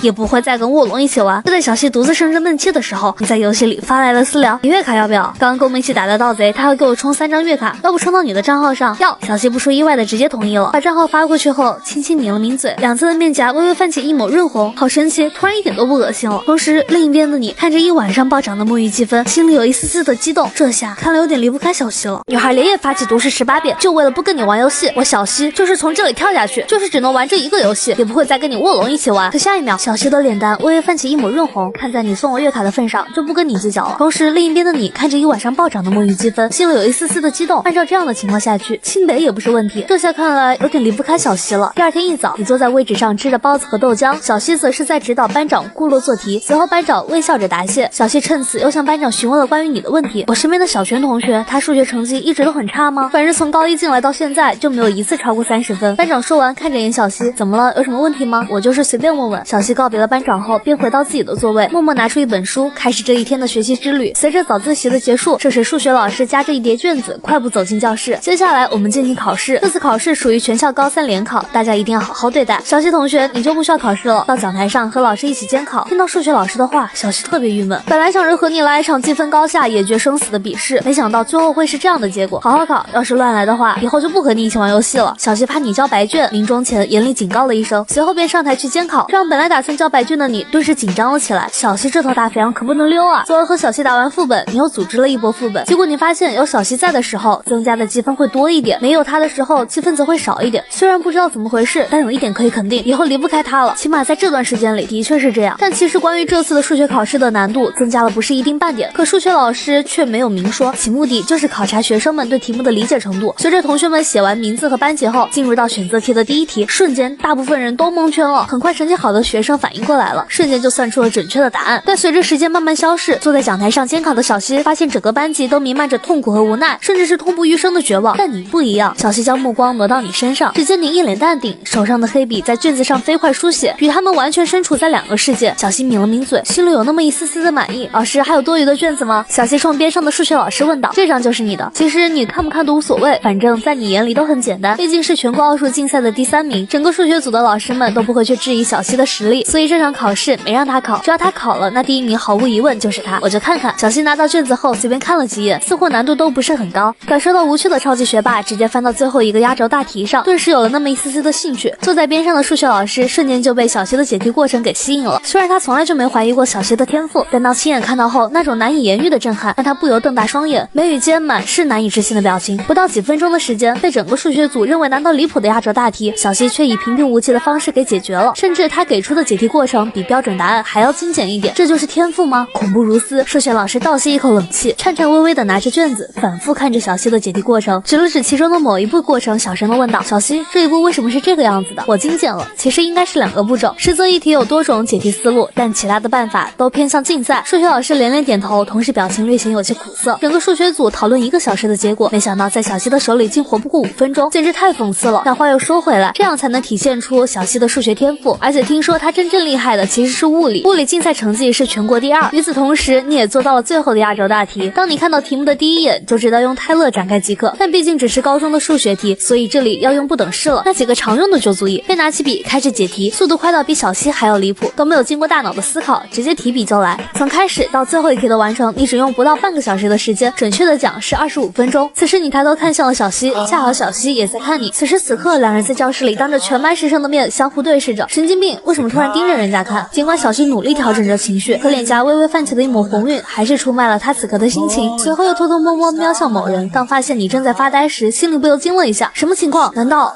他已经做完了？整张卷子都做完了？小西急忙抬头看了眼时间，这才过去不到半个小时。这时的小西很想看一看你的卷子，虽然这张卷子一点都不难，可想要在半个小时里面完成还是有点难度的。即便换做自己，恐怕都要35分钟左右，因为有很多的计算题，而且步骤还有点多，即便是精简一下依旧费时。随着第2节课的结束铃声响起，全班所有人都陷入了死寂中，难倒班级所有学霸的考试，但你却一脸的轻松惬意。见此，小西很是好奇，立刻朝你这边靠近。小溪轻声细语如蚊蚁。最后一题你是怎么做的？毫不等事。听完小溪悬着的心终于落下，但下一秒就抬起手轻轻打了自己一巴掌。见鬼，我怎么在关心他？高三数学组的办公室，朱老师冲着自己的同事们喊道：“咱们昨天讨论1个多小时的压轴题，人家小溪只用几分钟的时间给解决了，而且比我们给出的标准答案还要更加的标准。”随后数学老师们开始欣赏，想一睹这位传说中的超级学霸风姿。当在场的数学老师们看到小溪的解题过程，一个个都被这美妙的数学言语给震撼到了。所有老师都给出满分的建议。随后办公室呢又回到平静中。此时的朱老师在自己的办公桌前开始一张一张批改试卷。我们是不是把卷子给出难了？刚刚我批改了3张卷子，结果没有一位是超过60分以上的。的确有些难度，不过也能很好检验出学生的真实水平。目前看来，这120分都有些困难，而且这分数整个班都不会超过5位学生。没想到只是变了变形式，结果都不会了。你们觉得这次有没有学生会拿到满分？目前看不到希望。朱老师摇了摇头，一边捂着哇凉哇凉的心脏，一边痛苦地回答道：“就我们2班基本上算是全军覆灭了。本来还有个小溪，结果你们不让他考试。”可下一秒，只见另一位老师嘴里一直念着小泉的名字。此时此刻，他的脑子嗡嗡作响，迷茫、困惑、震惊、不知所措。小泉选择题全对，这未免也太离谱了。这位数学老师深深地吸了口气，伸手狠狠地掐了一下自己的大腿。他宁愿相信自己在做梦，也不相信这是真的。但真正的剧痛却告诉他，眼前的一切都是真实的。但我要是没有记错的话，他不是全班倒数的存在吗？即便放在整个年级段，也是倒数的水平，怎么突然那么厉害了？也许小泉就是那个幸运之子，运气爆表的存在。可直到再看见填空题，第一题没有任何问题，第2题完全正确，第3题答案一模一样，第4题、第5题不会吧？居然又是全对。如果说选择题全对还能用幸运之子这种离谱的说法去解释，那么填空题全对只能说是全凭实力。这位老师急忙问道：“老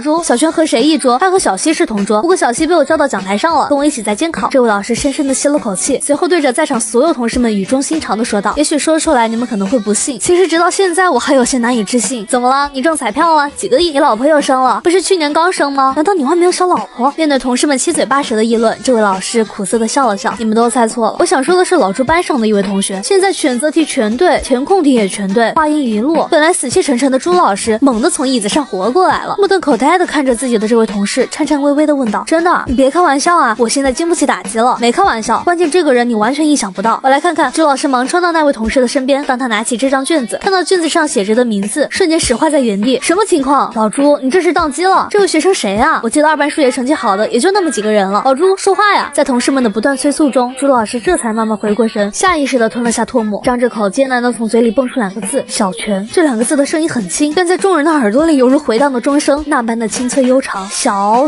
泉，这怎么可能是他？学校有2种人容易被老师给记住，一种是成绩好到离谱的学生，一种是成绩差到离谱的学生，而小泉就是最后一种。不过没有老师会去责骂他，因为他真的在认真学习，但就是成绩上不去。然而就是这样的学生，却做到了选择题和填空题全对。刹那间，在场所有人都围了上来，站在朱老师的身边，探头看着小泉的那张卷子，一如既往的干净整洁，只不过以前是红叉，而现在都是红勾。其中一位老师提议道：“先批改看看这张卷子究竟能够拿多少分。”一时间，这个建议得到所有人的赞同。朱老师坐下来后，开始慢慢的批改卷子，接下来就是解答题了，一共有6题，共计90分。前面5题每题14分，最后1题为20分。解答题第1题没有一丝丝的出错，整个过程完美无瑕。解答题第2题无懈可击般的正确。解答题第3题过程如丝滑般的流畅。解答题第4题用4个字解释叫做精美绝伦。至此，小泉的数学成绩已经来到了116分，就差最后2道大题了，以便能够拿到满分了。等等，让我先平静一下，感觉脑子有点胀。小泉全年级倒数的存在，现在突然就差2个大题要满分了，而且这张卷子的难度还是加强型，匪夷所思啊！这简直匪夷所思啊！我教了10多年的数学，的确有那么个别的学生从垫底窜到班级的前几名，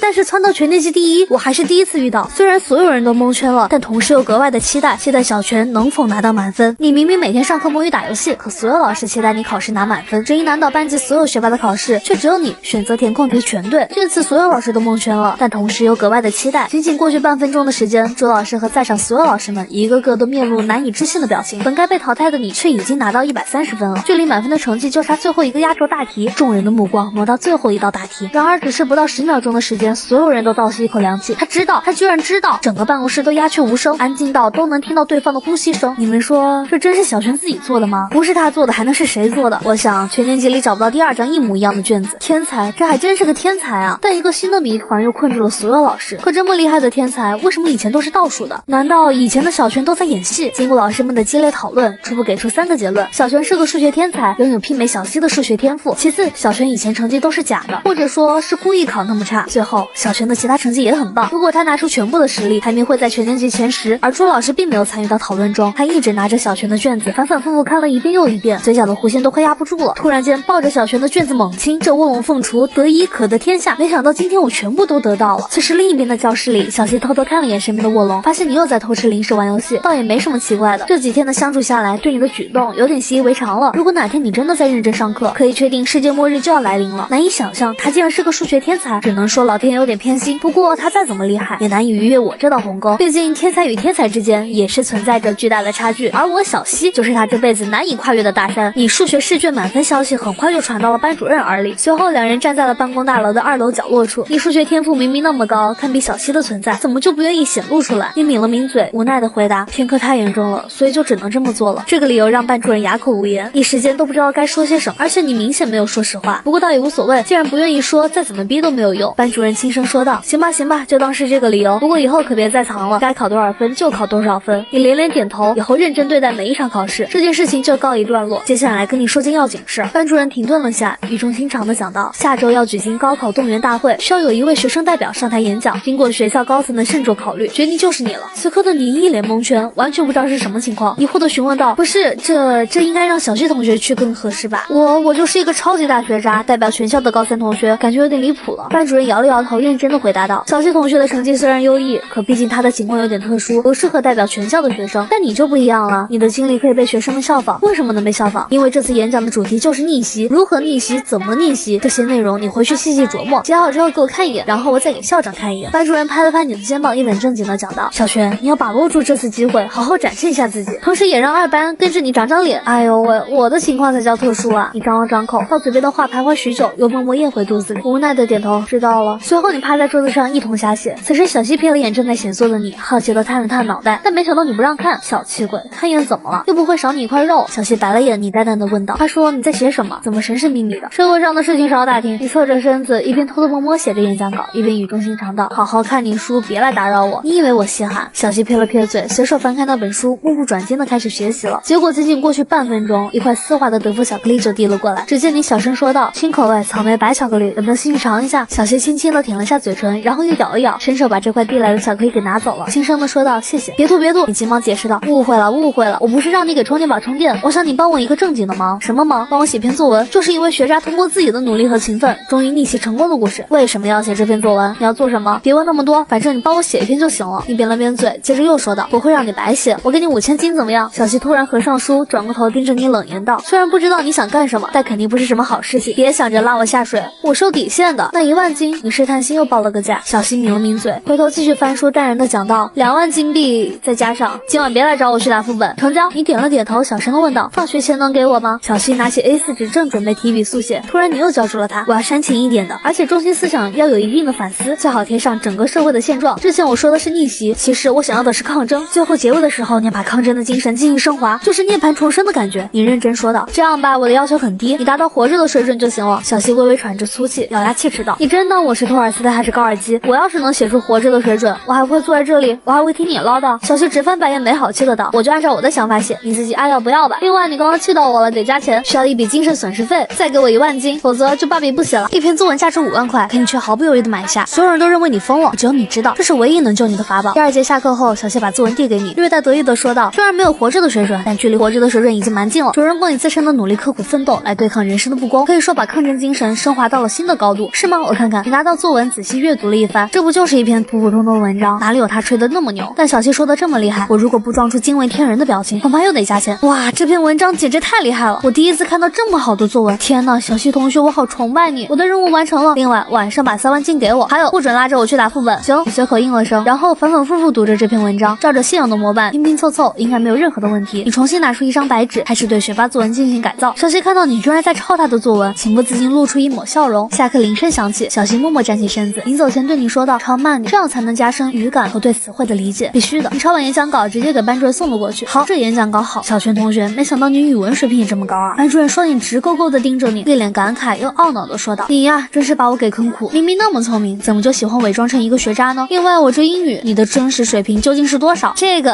我的语言水平不是很高，那么汉语讲明白已经谢天谢地了，是吗？班主任倒也没有怀疑，毕竟英语成绩不好的学生那真是一抓一大把，其中不乏那些数理学霸们。明天我给校长过目一下，如果没有问题的话，就直接定稿了，不需要进行修改。当然，等一下我会去找你的语文老师，让他先过一一过目。好的，班主任，那我先回去了。你离开后，班主任拿着这篇演讲稿，急忙冲进高3语文组办公室内。张老师，来，快帮我看看这篇演讲稿怎么样？我看看，等等，这字迹好像是小学同学的吧？对，就是他写的。班主任犹豫片刻道，他是下周一高考动员大会的学生代表，要上台去演讲的，而且还是校长钦点的。哎呦，出息了！张老师笑呵呵道，我跟你说，小学那古文水平比小西还厉害，全班就他作文满分，关键还是用文言文写的。好家伙，里面的有些词汇连我们都看不懂，还有这样的事情，他真这么厉害？这能有假吗？我教那么多年的语文，第一次遇到这样的学生。班主任张了张口，又默默闭上嘴，急忙说道，行了，先看看这篇演讲稿怎么样。张老师随即拿起演讲稿，仔仔细细阅读着。结果不到1分钟的时间，张老师的表情从刚开始的轻松惬意，到现在满满的惊讶与错愕。几分钟后，张老师一脸难以置信地说道，绝了，真是绝了！短短数百字就让我体会到了学习的意义和价值，同时又揭示了人生无常的困惑与自强不息的精神，这就是文字的魅力。你既然都这么满意，那我就放心了。晚上放学后，你回到家刚登录游戏，就看到有人在游戏里朝你私信，你马上将小西的报酬转给了他，整整5万金币，怎么多给了2万？经社损失费不是1万吗？别问那么多，你要不要吧？还有吗？别装死啊！次日清晨，小西早早来到教室，看见正在啃包子的你，立马开口问道，为什么要多给我2万？你耸了耸肩，就问你要不要吧？金币当然要了，就是花着有些不安心，不过我已经全部花完了。他说，你能不能再给我一点？我快买不起药了，全花完了，5万金全花完了。你是怎么花的？小浩去金团消费了，买了很多的装备。小西抿着嘴，吞吞吐吐的说道，明天就是双休日了，你再给我2万金，我陪你打2天的副本。你本来就要陪我打副本的，那是晚上，我说的是白天也可以。你思索片刻后，今晚就给你钱，不过你以后别去外面的金团消费了，咱们自己就有金团，而且内部人员还可以给你打折。下周我给你安排好位置。哦，小西轻轻的应了一声，继续默默翻阅着书本。仔细想想，身边的卧龙同学挺不错的，虽然喜欢上课摸鱼，喜欢割韭菜，但抛开这些缺点不谈，还真的很善良，又很乐于助人。也不知道是不是只有对我才这样，还是说他对任何人都这样。等等，这个家伙不会喜欢上我了吧？学霸什么都好，但就喜欢胡思乱想。通过身边的点点滴滴，小西有点怀疑你的动机了。想到这儿，小西眼角的余光偷偷瞄向你，看着你正大口吃着包子，居然还舔手指头，怎么越看越有点嫌弃呢？但话又说回来，他的确挺帅气的，之前倒是没怎么感觉，现在认真瞅瞅，白白净净的，挺好看。我呸，好看个屁！小西回过神，第一时间把杂念给摁进肚子里。上午的时间在摸鱼中度过，很快就来到了下午，而高3的数学联考成绩也在此刻正式出炉。你以满分的成绩坐在第1的位置上，与第2名整整拉开12分的差距。高3数学组的办公室内，议论的声音绵绵不绝。这谁能想到小璇居然第1了？关键还是以碾压的方式得到第1名。不过他也真是的，有这样的天赋就应该早早显露出来，否则咱们一中的3省数学竞赛的名次就不会那么差了。对，如果那时候小璇同学出手，怎么都前3了吧，甚至都可以冲击全国大赛。可惜，真的太可惜了。也许他有自己的苦衷，咱们就别懊悔了。想想下个月的世级联考吧，听说数学卷超难，但有小璇和小西在，即便再难的卷子，我个人觉得全市第1、第2也都会在咱们学校，就是不知道第1是小璇还是小西。直觉告诉我是小西。面对同事们的议论之声，朱老师脸上满是骄傲。我去上课了，你们继续讨论吧。可朱老师来到教室门口，立马就换上面目可憎的表情，怒气冲冲地走进教室。你明明是整天上课摸鱼的学渣，可老师却拿着你的试卷向全班炫耀，质疑难道全班所有人的数学试卷你却以满分考上第1。此时朱老师来到了教室门口，立马就换上了面目可憎的表情，怒气冲冲地走进教室。而这种瞬间变脸的能力几乎是所有老师的标配。成绩出来了，平时我问你们懂不懂，结果全部告诉我懂了，一到考试的时候又不会。还有这几天有谁去办公室问我问题的？好像一个都没有吧。刹那间，教室里的气氛降至冰点，所有人连大气都不敢喘一下。小学同学，你可把老师给骗惨了。朱老师突然变了面孔，笑盈盈地看向角落里的你。早知道你数学天赋那么高，去年就应该让你参加到竞赛集训队。此话一出，瞬间班里引起一阵骚乱。小学是这次联考的第1名，150分。顿时所有人的眼神中满是震惊，全部的目光纷纷都聚焦到你的身上。他抄的吧？他抄谁的？整个年级段就他一个人满分。接下来的时间里，数学老师在台上讲课，台下的学生们在听课。小西看着自己的书，而你看似认真听课的模样，实际上在偷偷打着游戏。看看人家小泉，虽然考了满分，但他都在记着笔记，你们怎么就不动一动笔？数学老师恨铁不成钢地说道。小西看了看老师，又看了看你，这个世界怎么了？他明明是个摸鱼大王，怎么反而成了勤奋好学的代表？下课后，你的学渣朋友立马围住了你。小泉，你不厚道啊！对，说好的一起读大专，你竟然想要读清北？兄弟，回头是岸啊！你是不是忘记我们的口号了？你叹了口气，看着昔日的战友们，苦涩地回答道：我以前没得选择，现在我只想做个学霸。好，你跟老天爷说。富二代李胜峰指了指窗外，没好气地说道：你当初指天发誓说要一起读大专的，结果你辜负了我们。不对，你辜负你自己，那怎么办？难道要我死吗？你无奈地说道。就是你们应该能理解我的。对不起，我是学渣，我不能理解。唉，你们的充电宝从此以后免费帮充，这代价是我的极限了。一时间，原本还是愤愤不平的2位学渣脸上瞬间挂满了笑意。加油！你要是读不上清北，那就别来找我们了。高考状元非你莫属，我看好你哦。与此同时，一直坐在座位上的小西看似默默地翻着手里的书本，其实心思全在你们的对话上，一时间心里挺无语的。这男人的友谊是不是有点太过于简单了？几个人来的时候怒气冲冲，回去的时候却面带微笑，而原因仅仅只是帮他们免费充电。随着周五放学的铃声响起，班级的同学们就像打了鸡血一样，撒腿就往教室外跑。而你身为学习委员，自然要做到带头的作用。你拿起扫把，慢悠悠地打扫着教室。你怎么还不回去？等人来接，好好扫你的地。话音刚落，一通电话打到了小西的手机上。小西，临时有事要开个会，你自己回家好不好？电话里的中年妇女满是歉意。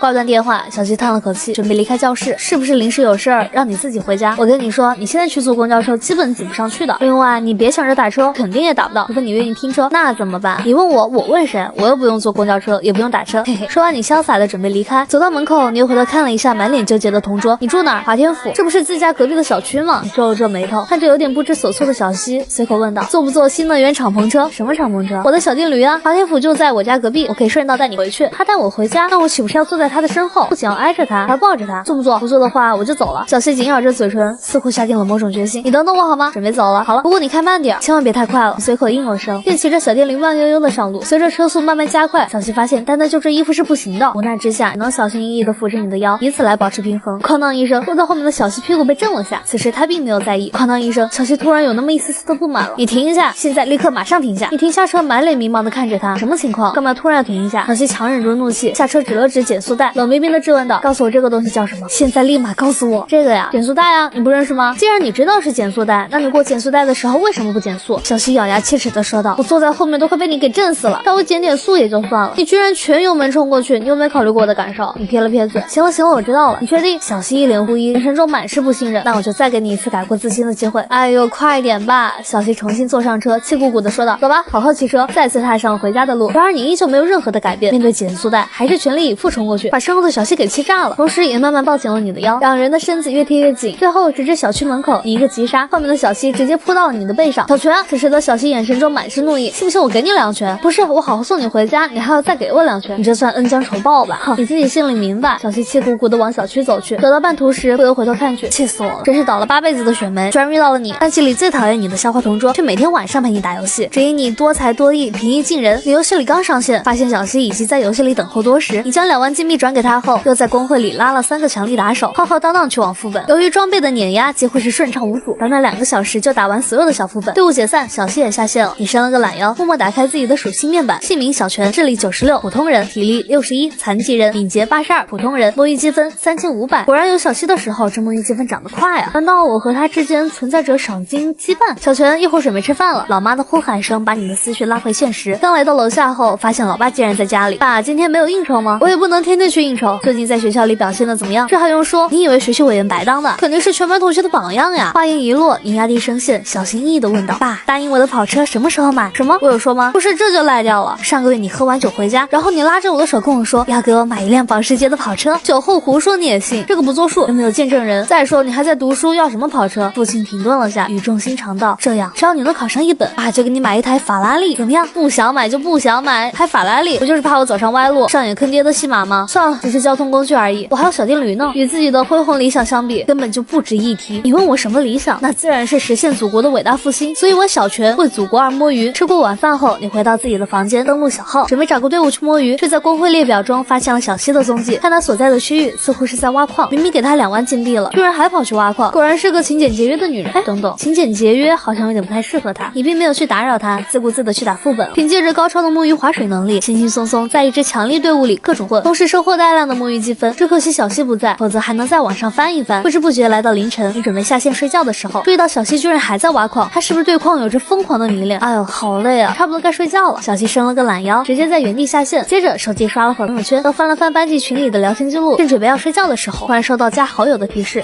小泉他加我干什么？沉思片刻，默默通过了请求。你是不是很缺金币啊？我看你一直在挖矿，就没有停下来过。看着我发来的消息，小西抿了抿嘴，拿着手机快速编辑着内容。我要做封建，拍卖行里面的材料太贵了，就干脆自己去外面挖水晶。你怎么知道我在挖矿的？小西紧锁着眉头，思索片刻后便缓缓舒展开来。大概率这个家伙也在玩小号，还缺多少？我仓库里有很多，差不多可以做2把封建。小西顿时愣住了，下面感到阵阵的无语。自己的卧楼同桌在游戏里究竟骗了多少人啊？但话又说回来，他如果要送我材料的话，我该不该接受呢？想到这儿，小西突然觉得自己很好笑，都拿了他那么多的金币了，现在居然在犹豫要不要材料，这有什么好犹豫的？自然是有多少要多少呗，应该还差一半。你给我我一半就行。哦，邮寄给你了，谢谢你，是个好人。随后并没有再发来消息，小西静静地躺在床上，闭着眼睛酝酿睡觉，结果脑海中却是各种的胡思乱想。他为什么对我这么好？究竟是图谋不轨，还是深情爱慕，或者是乐善好施？要说他是图谋不轨吧，可有他这样的图谋不轨吗？下午送我回家都快把我给折腾坏了，哼，更别提什么深情爱慕了。我没有多给他2拳，已经对他很客气了，还什么深情爱慕？那就是乐善好施。算了算了，不管他呢，反正我是不会喜欢上他的，这一点毋庸置疑。时间很快来到了周日的下午，你的摸鱼积分也到了3万，随即便打开系统面板，然后购买了心心念念的物理技能。恭喜获得基础物理技能，基础物理等级1级，提升基础物理水平，核心技能之一，高阶物理必备技能，摸鱼积分剩余0，积分完全不进化呀，所以还需要努力啊。不过现在并不是感慨的时候，此刻的你脑海中只有一个念头：天不生我摸鱼侠，万古提道如长夜。提来，此刻小西正在翻阅着一篇文献资料，突然放在边上的手机收到一条短信，有没有物理题？最好是竞赛的那种。小西眉头一皱，随后嘴角微微上翘，露出一抹坏坏的笑容，独自靓丽。小西立马捧起自己的手机，飞快编辑着消息。稍等，我马上给你找题目。放下手机后，小西立马开始搜罗各大竞赛物理习题，把那些最精华的题目全部截取下来。会不会都太简单了？这些题目只需要微积分就能解决，他肯定会微积分的。小西有些犯愁，既然卧龙同桌敢问我要物理题，那就说明他拥有绝对的自信。如果不掏出一些真家伙的话，恐怕他会嘚瑟很久。思来想去，小西决定给你来一点学霸的震撼。我要将所有的题目综合，把计算过程弄复杂，最好就是一算就要算到天亮的那种，而且中间不能出现一丝丝的偏差，否则就重新计算。你给我等死吧！与此同时，你自己也在网上找了一些所谓的物理竞赛题，发现通通都不是很难，没意思。看了眼下的物理技能，还没有能到他充分发挥的地步。你刚想去打游戏，突然收到了视频消息，我帮你出好了。这道题目非常的综合，而且计算量也非常的大。友情提示：计算过程要谨慎，要是中间出错的话，那基本上就要推倒重来了。上次你出的数学题好像也是这么说的，结果还不是简单搞定啊！如果你明天早上能解决掉这道题，并且把过程拿给我看，那我就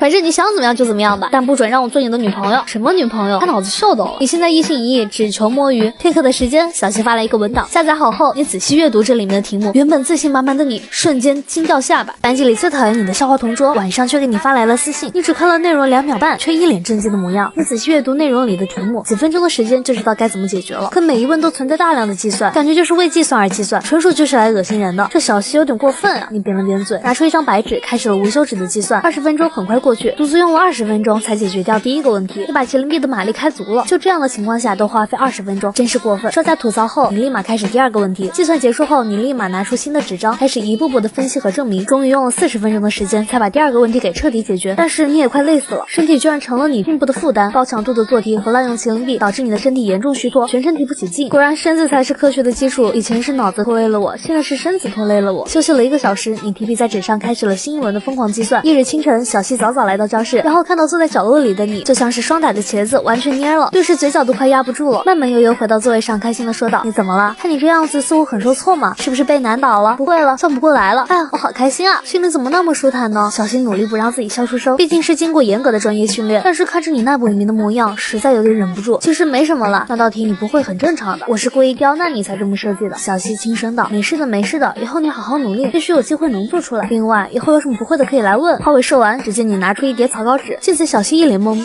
什么东西？还能是什么？当然是那道题目的解题过程了。不会吧，销售竟是我自己。当小西拿到你递来的稿纸后，一时间整个人陷入到猝不及防的错愕中。这种题目都给他解决了吗？我可是往死里整的，尤其是最后一个问题的计算量，没有5、6页根本算不完，关键里面的数字又很奇葩，除非拥有绝对的自信，否则算个几步就会怀疑其正确性。不可能不可能，小西你一定要冷静，这所学校你就是最聪明的，没有人比你更加厉害了，他一定在虚张声势。努力做了几次深呼吸，小西调整好自己的心态后，认真的说道：“这道题目可是综合了计算量和物理思维，而且覆盖的知识面又非常广，你确定自己看过了？我解题过程都给你了，你自己看一眼不就知道了？”你没好气的说道：“的确，在计算量上面给了我很大的困扰，3个问题加起来足足让我做到凌晨2点半，赶紧看看我的解题过程吧。”小西紧咬着嘴唇，急忙侧转过脑袋，支支吾吾的说道：“其实我没有做过，我也不知道你究竟对不对啊。”好家伙，你都不提前做一下的，你就让我做题了。你满脸生气，无奈的说道：“幸亏是我，但凡换个人，早就被你坑死了。算了，我大发慈悲原谅你了。可能你也不会吧？”“我不会。”“你说我不会？”学霸的自尊心特别强，稍微一句失言，可能就会激起学霸争强好胜的情绪。谁说我不会的？今天放学之前我就给你解出来。那么久，这题目其实挺简单的。下午第4节课之前我给你解出来。小西已经被气得要崩溃，在即将丧失理智之前，给出了他能够给予的最后时间。行吧，那稿纸也留在你那儿好了。不过你可别偷看啊！滚！我才不看呢！一上午的你都是浑浑噩噩的，就像是行尸走肉一样，根本提不起精神。而身边的小西就跟打了鸡血似的，从上午的第1节课到第3节课快结束，一直在攻克着那道由他自己设计的难题啊，真的好累，感觉虚脱了。小希放下手里的笔，急忙捶了捶自己的腰，同时脸上尽是痛苦和无奈。没办法，今天就算是累死在课桌上，也要把这道题给解决了。毕竟是赌上了自己学霸的尊严。小希忍不住偷偷瞥了眼你，心里有那么一丝丝的佩服。他的确挺厉害的。如果自己的答案和他的答案可以对上，那么说明他已经达到全国物竞的前3水平，包括数学也是。数学应该在全国数竞的前5水准。好气啊！他每天不是在摸鱼的路上，就是刚刚摸完鱼，结果他的实力却不亚于我，甚至隐约间有被反超的迹象。难道他拥有先天学霸圣体？小希扁了扁嘴，嘿，什么先天学霸圣体？明明就是先天摸鱼圣体，睡了快整整1个上午的时间，结果愣是没有被老师发现，我真服了。这里给大家说一下，今天的晚自习，所有人去体育馆参加高考动员大会，班长监督一下纪律，不要出现交头接耳的现象，在途中也要保持好秩序。班主任上完英语课后，在班级里公布了这个消息。小泉，你出来一下。你默默站起身子，跟着老师来到走廊。接下来的2节课你不用上了，在这里好好练习演讲，千万别在关键时刻掉链子。班主任将那份演讲稿递给你，随后语重心长地叮嘱道：所有高3师生都看着你，包括校领导也看着你，你可别让我丢人呢。好的，保证完成任务。好，接下来你在这里练习吧，我去找你们的物理老师说明情况。与此同时，小希还在奋力解题中。第3个问题让他感受到空前的压力，因为算不完，根本算不完。随着上课铃声响起，下午3、4两节物理课开始。物理老师拿着一本书来到课堂，没有任何的开场白，直接进入正题，继续他的课程。老师，小泉还没有来。班长郭洛轻声问道。他现在有别的事情，你们班主任和我讲过，继续上课吧。物理老师严肃地回答道，随即开始他的滔滔不绝。不知不觉中，物理老师走到了小希的附近，然后手指轻轻地敲了敲某位学生的桌子，冷冰冰地说道：上课的时候认真点，别以为我没发现你在开小差。话音一落，趁机瞅了眼超级学霸小希在干什么。当他看到密密麻麻的计算过程，瞬间头皮都发麻了，急忙调整了下情绪，默默回到讲台上，继续接下来的课程。终于第1节课结束了，物理老师快步来到小希的身边，仔细观察着他的计算过程。由于没看过题目，他也不知道小希在干什么，反正只清楚小希在用微积分算题。老师，你有事吗？没事。那个小希同学，能不能让我看一眼题目？小希把题目递给了他。当物理老师拿到题目后，仔细阅读了下，然后整个人都快裂开了。好家伙，这未免也太复杂了！难道这是全国物理竞赛的压轴题？但即便是压轴题，也不可能难到这种程度吧？夸张的综合性，变态的计算量，匪夷所思的宽广度，一切的一切都在告诉这位物理老师，此题非常人能够解决。不愧是全国物理双料得奖选手，估计也只有他才能完成这道题目。女孩只是在上课做题目，却让老师惊掉下巴。不愧是全国物理双料得奖选手，估计也只有他才能完成这道题目。物理老师把题目放在桌上，然后悄悄从小希身边离开了。时间飞逝，距离第4节下课还有5分钟。小希终于算完所有的过程，好累啊！终于结束了，终于捍卫住了学霸的尊严。小希看着桌上那几张稿纸，虽然非常的疲惫，但是又非常的骄傲。休息一会儿，等一下再检查一下，我应该没什么问题。恰好这时物理课上完了，班长一行人正想叫小希去吃饭，结果发现物理老师走到了小希的身边。算完了，物理老师亲切的问道。小希点了点头，突然又意识到什么，急忙跟物理老师说道：老师，能不能请您帮个忙？我这里有2份那道题的解题过程，您帮忙评判一下哪份解题过程更加的优秀，或者说哪份解题过程是正确。行，老师明早给你答复。好，谢谢老师。小希真诚的感谢道。不客气。物理老师犹豫了下，随即小声问道：话说另一份是谁的？应该也是全国物竞的获奖学生吧？小希摇了摇头，带着一丝怨气回答道：您认识他，而且对他还蛮熟悉的，只不过他是个骗子，一个超级大骗子。小希扁了扁嘴，老师，我现在不方便跟您透露是谁，怕会影响您的判断，等您告诉我哪份解题过程更加的优秀，我再跟您说吧。那老师，我先去吃饭了。等小希离开后，物理老师还站在那儿，看着2份写满解题过程的稿纸，脑海中满是震惊和错愕。什么情况？天才难道在我身边？小希，刚刚物理老师找你干什么？而且我看你还给了他2份稿纸，其实也没什么，就是一道非常复杂的物竞题目，我没有太大的把握能做对，就让物理老师帮我判断一下。小希，物竞题目是不是物理竞技大赛中的题目？难度是不是特别的离谱？对物理的要求是不是特别高？对物理的要求也就那样了，基本上只要认真听课都能够看懂题目的，只不过计算上面有些复杂，需要用到微积分和线性代数，而且在创新和应用方面的能力也蛮考究的。那只是对你来说还行，对我们肯定就不行了。班长无奈的叹了口气，随即说道：说起来你同桌小泉也是够绝的，明明数学天赋那么高，硬是在全年级倒数的位置站那么久。当提起你时，几位女生就开始聊起了八卦，其中一位女生神秘兮兮的说道：我跟你们讲，联考数学成绩公布那天，隔壁3班的班长给小泉写信了，那内容特别的肉麻，什么好厉害啊，什么好崇拜啊，什么一直没有忘记你啊，真的。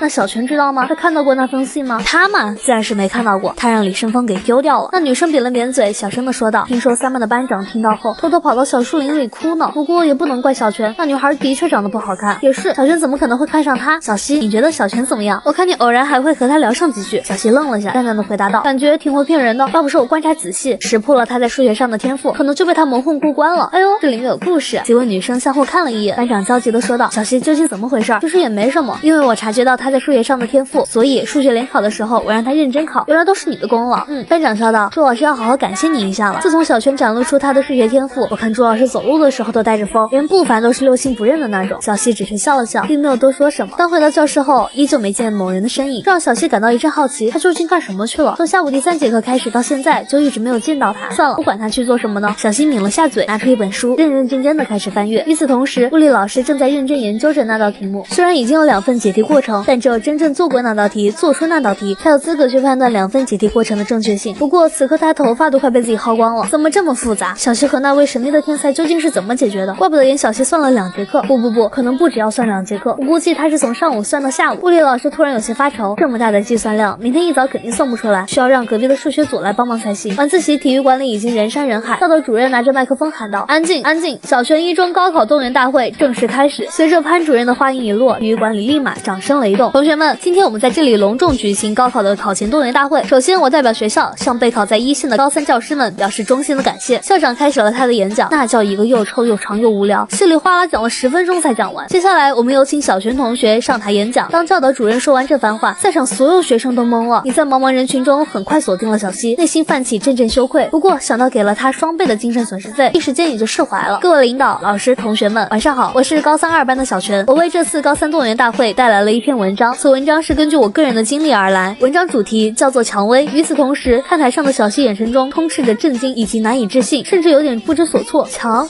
薇，这不是我给他写的作文吗？还没等小希反应过来，台上的你就开始念起了那篇蔷薇。此时此刻，小希终于意识到自己被骗了，怪不得给我那么多金币，原来是这个原因。该死的臭男人，大骗子！原来是让我当枪手，加钱，必须得加钱！一篇作文价值5万块，你却毫不犹豫的买下。所有人都认为你疯了，只有你知道，这是唯一能救你的法宝。你平稳的读着手上的演讲稿，然而尽管用平淡的语气，却依旧让台下的学生们为之动容，因为这篇蔷薇实在太棒了。短短几百字的内容就揭露当代学生们的窘境，同时又激励着学子们要自强不息。田老师，这个小泉真是深藏不露啊！隔壁班的老师正站在田老师的身边，眉宇间满是嫉妒。不仅在数学联考中拿到全年段第一，文学能力更是超绝。就这么寥寥几句的内容，把眼下的困难和未来的努力都给铺垫好了。这文字水平比我都厉害。班主任微微一笑，脸上带着一丝丝骄傲。我也是才刚知道不久，说起来就有点气呢，怎么现在才显露出自己的天赋？小希听着2位老师的议论，心里就和刀扎一样疼痛无比，同时心底的怨气不断升腾。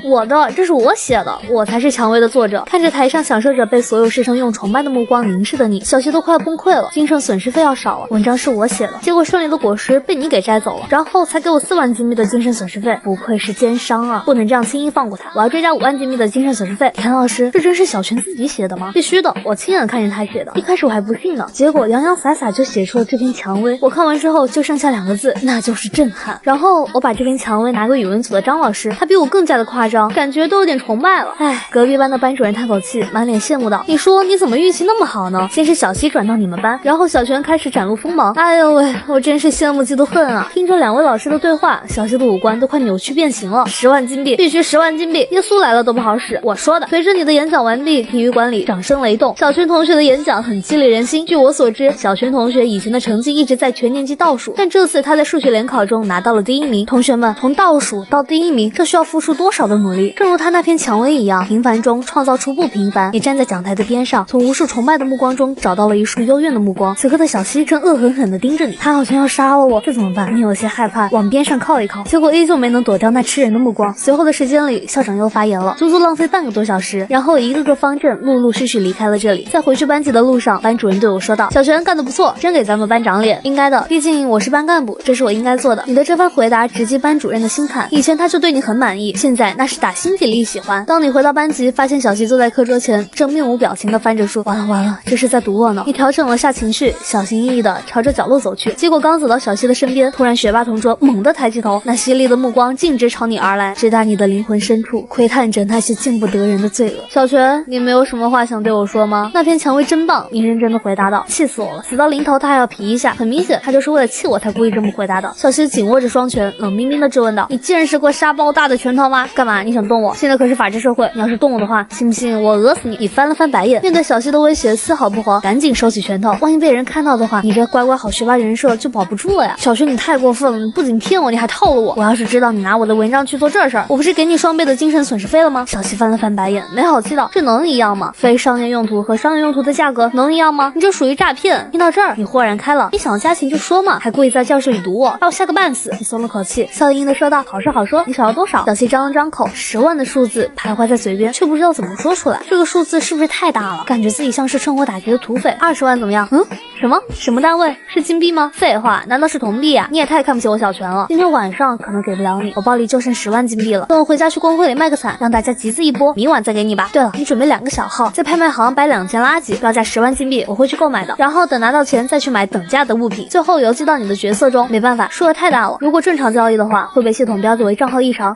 小西点了点头，心里牢牢记住了整个过程，抿了抿嘴，小声问道：怎么流程那么复杂？另外，你是金币安不安全？不会是黑金吧？别问，总之你牢记一件事，每一条复杂规矩的背后都是血淋淋的代价。小西翻了翻白眼，你直接说自己被封过就行了，装什么高深呀？我也不会笑话你。还有，你说公会里有内部的军团，我先预定一个位置，给自己的小号提升下装备。放心，稳妥的呢，误会解除，价格也谈拢了。2人便一同离开了教室。小泉，你能不能和我说实话？你是不是对我有所图谋？即将走到校门口，小西把心中的疑惑抛向了你，同时内心也有点紧张，怕你说喜欢他什么？你怀疑我喜欢你啊？清醒一点吧，我可是你穷尽一生都无法拥有的男人。听到你的这番话，小西瞬间破防了。就算全世界只剩下你一个男人，我小西也不会看上你的，绝对不会。夜里静悄悄的，物理老师待在自己家，正苦思冥想着该怎么解决第2个问题，怎么办？数雷求和并没有初等表达式，难道要我一项项给证明出来吗？小西和那位神秘的天才，这2人究竟是怎么解决的？根据数雷求和一项项给证明出来吗？如果真这么做的话，再去面对第3个问题的恐怖计算量，根本就没有精力了。物理老师沉思许久，默默拿出那2份稿纸，他实在憋不住了，想看看那2位超级学霸是怎么解决第2个问题的。小西的那份证明有点简短，但即便如此，依旧用了整整2页的内容，而另一份证明足足是3页，不过更加的严谨。这一刻，镇定中的物理老师也迷茫了，他根本无法判断出哪份证明过程更加的优秀，太强了，这2人实在太强了。物理老师长叹一口气，眉宇间满是敬佩，同时内心深处对那位神秘的天才更加好奇了。物理老师收起思绪，拨通了某个号码。你只是写了1道题目，却让老师震惊2年半。物理老师直接拨通了某个号码。老朱，我这里有道高中物理题，我算不出来，你帮我算一算。什么题目算到现在？高中题目能难到什么程度？把题发过来。此时的数学老师还没有意识到问题的严重性，可当他亲眼看见发来的题目，整个人头都大了，一夜未眠。翌日清晨，已分发完充电宝和早餐，坐在自己的位置上吃包子。就在这时，小新慢慢悠悠地走进教室，坐在自己的座位上。你真够可以的，居然在游戏里玩起了集资的游戏，还和别人玩骰子赌金币。你不怕把金币赌光吗？根据模型计算，我的一面无限大，我还设计了双色球玩法和倍率玩法，根据 BOSS 的掉落物品进行压注。昨天晚上我坐庄就没输过，你连自己团的人也坑。好好的数学天赋怎么全用在坑蒙拐骗上？好好的数学天赋怎么全用在坑蒙拐骗上？你别污蔑人啊！什么叫自己人也坑？我这个叫大众娱乐。再说了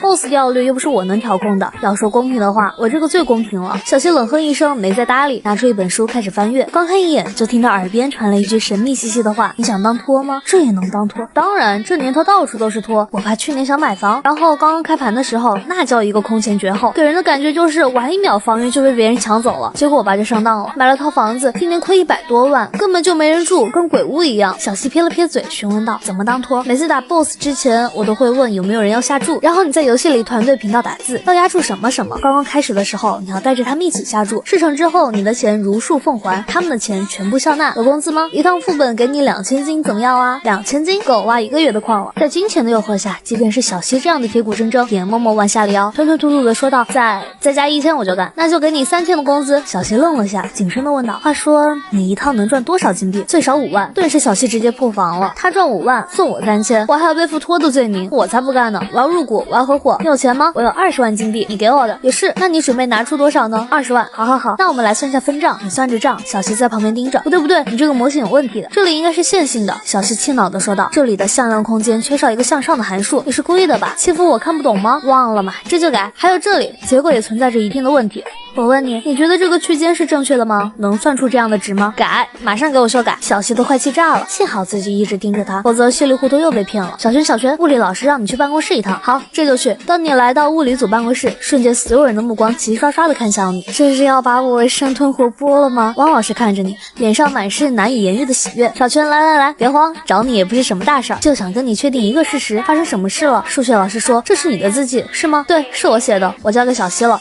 怎么突然又在您手上了。就在你承认之际，其他老师脸上都泛起了羡慕嫉妒恨的表情。小西给我的，他让我判断一下你和他之间谁的物理天赋更高。他解出来了，老师，我和小西之间谁的解题思路更完美？都完美，你们俩都各有千秋，难分伯仲。好吧，谢谢老师。其中的某位老师突然开口，小泉，我这里有道物理题，要不您也解一解？汪老师皱起眉头，对自己同事的突然发难很不满。可以啊，我没有问题。你看到那道题是一道关于动量守恒定律的题目，这题不难，就是计算比较繁琐。当然，如果计算方面没有硬性要求，我倒是可以在5分钟里面完成，但是一定要让我用高中的知识，恐怕需要20分钟。一时间在场所有人都懵了，因为这道题目所有老师都尝试过，最快用1个半小时才解决。那你先用20分钟的解题思路，可以。你提起笔连想都没想，直接在纸上开始解题，没多久就给算出来了。这，难道天才都是这么不讲道理的吗？相比于那些早就目瞪口呆的其他老师，汪老师此刻情绪很复杂。小泉，你说5分钟也能解决，要不你给老师们露一手？完全没问题。你重新拿了一张纸，哗的在纸上写着解题过程。所有老师探头望去，但看到你在纸上留下的思路后，终于明白为什么能够在5分钟里面解决。原来他是用了坐标系的原理，从而进行一系列的推导，最大程度简化了这道题目的复杂性。在老师一阵震惊中，你离开了办公室。你怎么现在才来？我都等你半天了。这是我给出的数学模型。你看到那张纸后，直接忽略了过程，目光挪到最后的分配比例，28分账。没想到小西还挺有良心，你看着小西认真的说道，给我太多了，你再抽1成吧。小西突然惊呆了，满脸惊愕的看着你，他就只有2成，还要再送我1成，他真的，我哭死。你只是说了一句话，却让讨厌你的笑话同桌对你感动的痛哭流涕。小泉，我错怪你了，真想不到一个罪恶的资本家竟然会良心发现，他就只拿2成，还要再分我1成，他真的，我哭死。整整1个上午的时间，小西都处在被感动的状态。午休的时间，小西翻着书，你刷着短视频，最近迷上奥德彪了。每当交响曲奏起的时候，你都会停下来把视频内容给看完。你突然给我那么多的分成，你究竟怎么想的？小西最终还是没能忍住，轻声细语的问道，你确定对我没有任何的非分之想啊？确定以及肯定。我喜欢高个子的，身材特别丰满的。你这种……同时你的目光移到了小西身上，我这种怎么了？我个子不高，我身材不好，碍着你什么事儿了？是你自己要问的。你撇了撇嘴，好了，别再纠结这些了，咱们回归正题。你说我为什么要给你那么多的分成？这分成很高吗？难道不高吗？你都快没钱了。我没钱？我为什么没钱？1万斤我拿7000，你拿3000，我怎么就没钱了？小西顿时愣住了，严肃的说道，你怎么能拿7000？你只有1000的进账，本来你是有2000金币的，但是你觉得太多了，死活要再给我1成啊。所谓的28开市，我2你8。你气急败坏的看着小西，你心也太黑了吧，你居然拿8成，这怎么算出来的？就这么算出来的。小西扁了扁嘴，没好气的说道，你难道没仔细看吗？你刚想开口，又默默的咽回肚子里，接着拿出那张比例分配模型仔细看了看，顿时震惊到难以言喻。你可真行啊，你干脆做个定域吧，把所有的子集都归到你的头上。小西急忙转过自己的脑袋，支支吾吾的辩解道，什么定域？我根本就听不懂。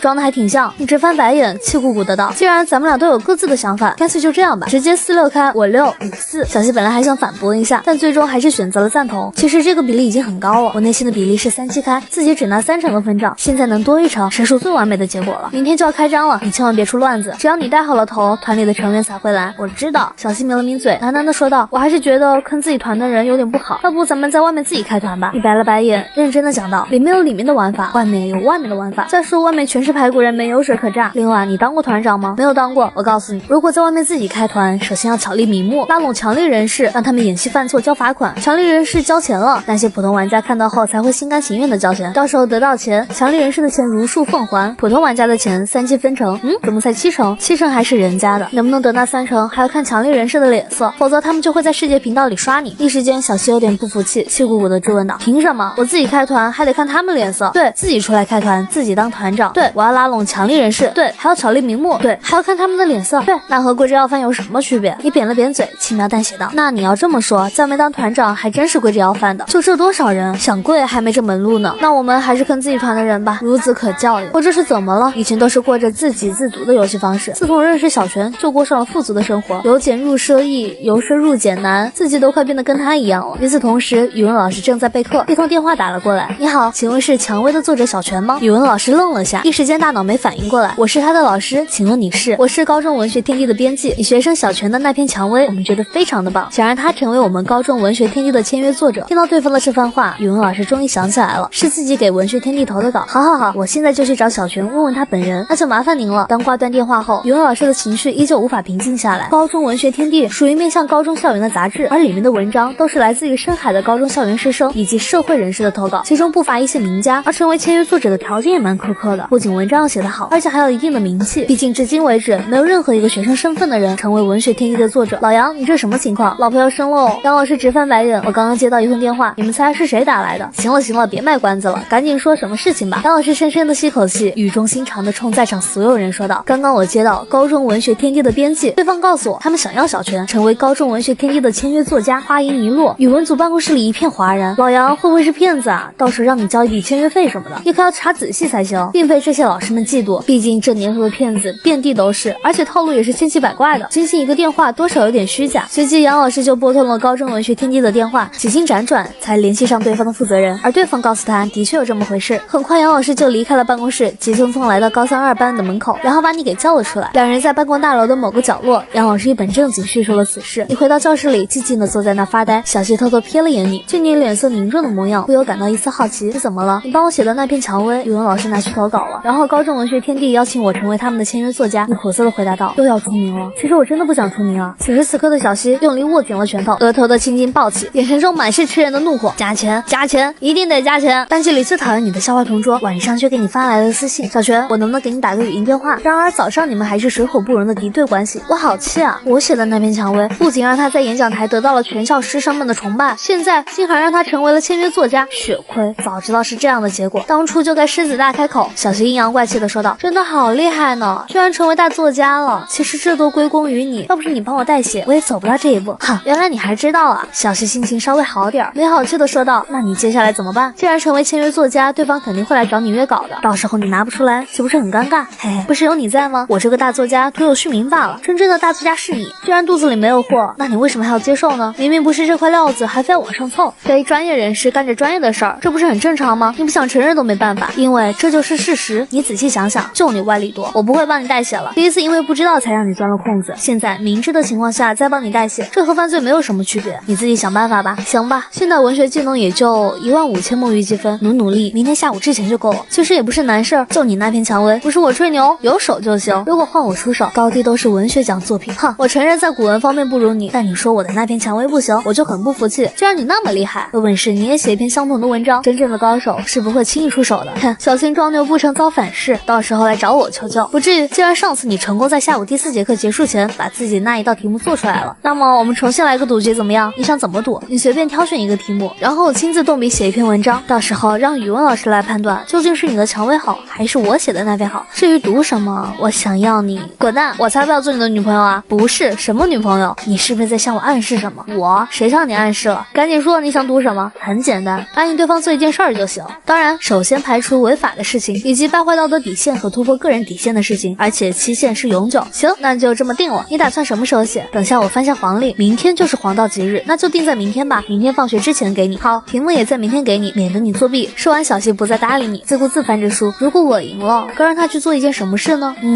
似乎自己很久没有去外面玩了。下午放学，小希站在马路上，满脸无奈。妈，你又要开会啊？那你忙吧。话说爸呢？爸有没有空？爸爸也没空啊。那好吧，我自己打车吧。挂断电话后，小希无奈的叹口气，准备叫一辆滴滴。滴滴司机没有来，但滴滴的声音在耳边响起：你怎么还没走？没人来接你吗？小希扁了扁嘴，淡淡的回答道：我准备叫一辆滴滴。滴滴，你没看新闻？最近有位女大学生遇害了。你拍了拍自己的后座，认真的说道：我送你回家吧，让你重新体验一把速度与激情。小希瞪了眼他，气呼呼的道：上次坐你的破电驴，害我屁股疼了好久。你可别污蔑，咱们实事而论，你屁股疼跟我电瓶车可没关系。你认真的讲道：你自己屁股没有肉，这能怪谁啊？小希握紧拳头，恼怒的道：再胡说八道，小心打死你！安全把小希送到小区门口，然后就看到他捂着屁股，怒目圆睁瞪着你，眼神中满是吃人的杀意。以后我给你准备一个垫子吧，有用吗？就你这种过减速带不减速的，就算垫5个垫子也会被摔痛的。不，你误会了，是让你垫在胸口，我被你的肋骨给撞疼了。小希一脸懵的看着你，突然间他猛地意识到什么，结果你早已经溜走。小泉，我和你势不两立。和小希两人刚打完副本，超级学霸就赶忙下线了。你打开了自己的系统面板，姓名小泉，智力98，普通人，体力61，残疾人，敏捷82，普通人。学霸技能古文1级，提高古文水平；基础数学1级，提高基础数学水平；基础物理1级，提高基础物理水平；辅助技能神经感知1级，提升对周边的感知；麒麟臂2级，提升手速；魔语积分14500分。你撕了一下就钻进被窝里，捧着手机开始刷短视频。结果就在这时，突然收到小希在微信上发来的信息：以后不准再笑话我的胸，否则我一定会揍死你的。你抿了抿嘴，眉宇间露出一丝笑意，随即编辑着消息的内容发给对面的超级学霸。其实你不用自卑，大有大的好处，小也有小的好处，起码你为国家省了很多布料，就凭这点你应该为自己感到自豪。小希连发好几个怒气气冲冲的表情。知道了，早点睡吧。本以为结束了，你继续刷着视频，然而没过多久，再次收到小七发来的微信消息，不知道为什么睡不着，能不能给你打个语音电话？或许聊着聊着我就能睡着了。可以，没有打扰你休息吧。电话里的小七没有白天那般的强势，轻声细语中带着一丝丝女孩子的温柔。在刷视频，你躺在床上闭着眼睛，手机紧紧的贴着脸。你白天有没有睡过觉？怎么会突然失眠的？可能被你给气的。话说你为什么要来上学？就你现在的成绩，明明可以待在家里的，怎么还会来坐牢？交朋友。我读完初二后，基本上就没怎么去学校了，大部分的时间都在集训队里面。再加上我爸的原因，我时不时就要转校。这次我来深海，也是因为我爸工作调整。不过这种日子也快结束了，你已经有些许的睡意，吞吞吐吐的又道：我看你和顾洛他们混挺近，蛮好的学霸和学霸在一起，感觉还是跟你混在一起的时间长，感觉你就像是狗皮膏药粘在我身上。小七停顿片许，小声的询问道：小泉，你的数学和物理那么棒，如果您愿意的话，完全能够在全国竞赛中拿到名次，然后被保送进清北，为什么之前不展示出来？凡是过往皆为序章，你果然很奇怪，有时候根本就看不懂你。小七扁了扁嘴，悠悠的说道：我要睡了，记住以后不准再气我，否则让你尝尝沙包般大的拳头，你听到没有？说句话呀！喂！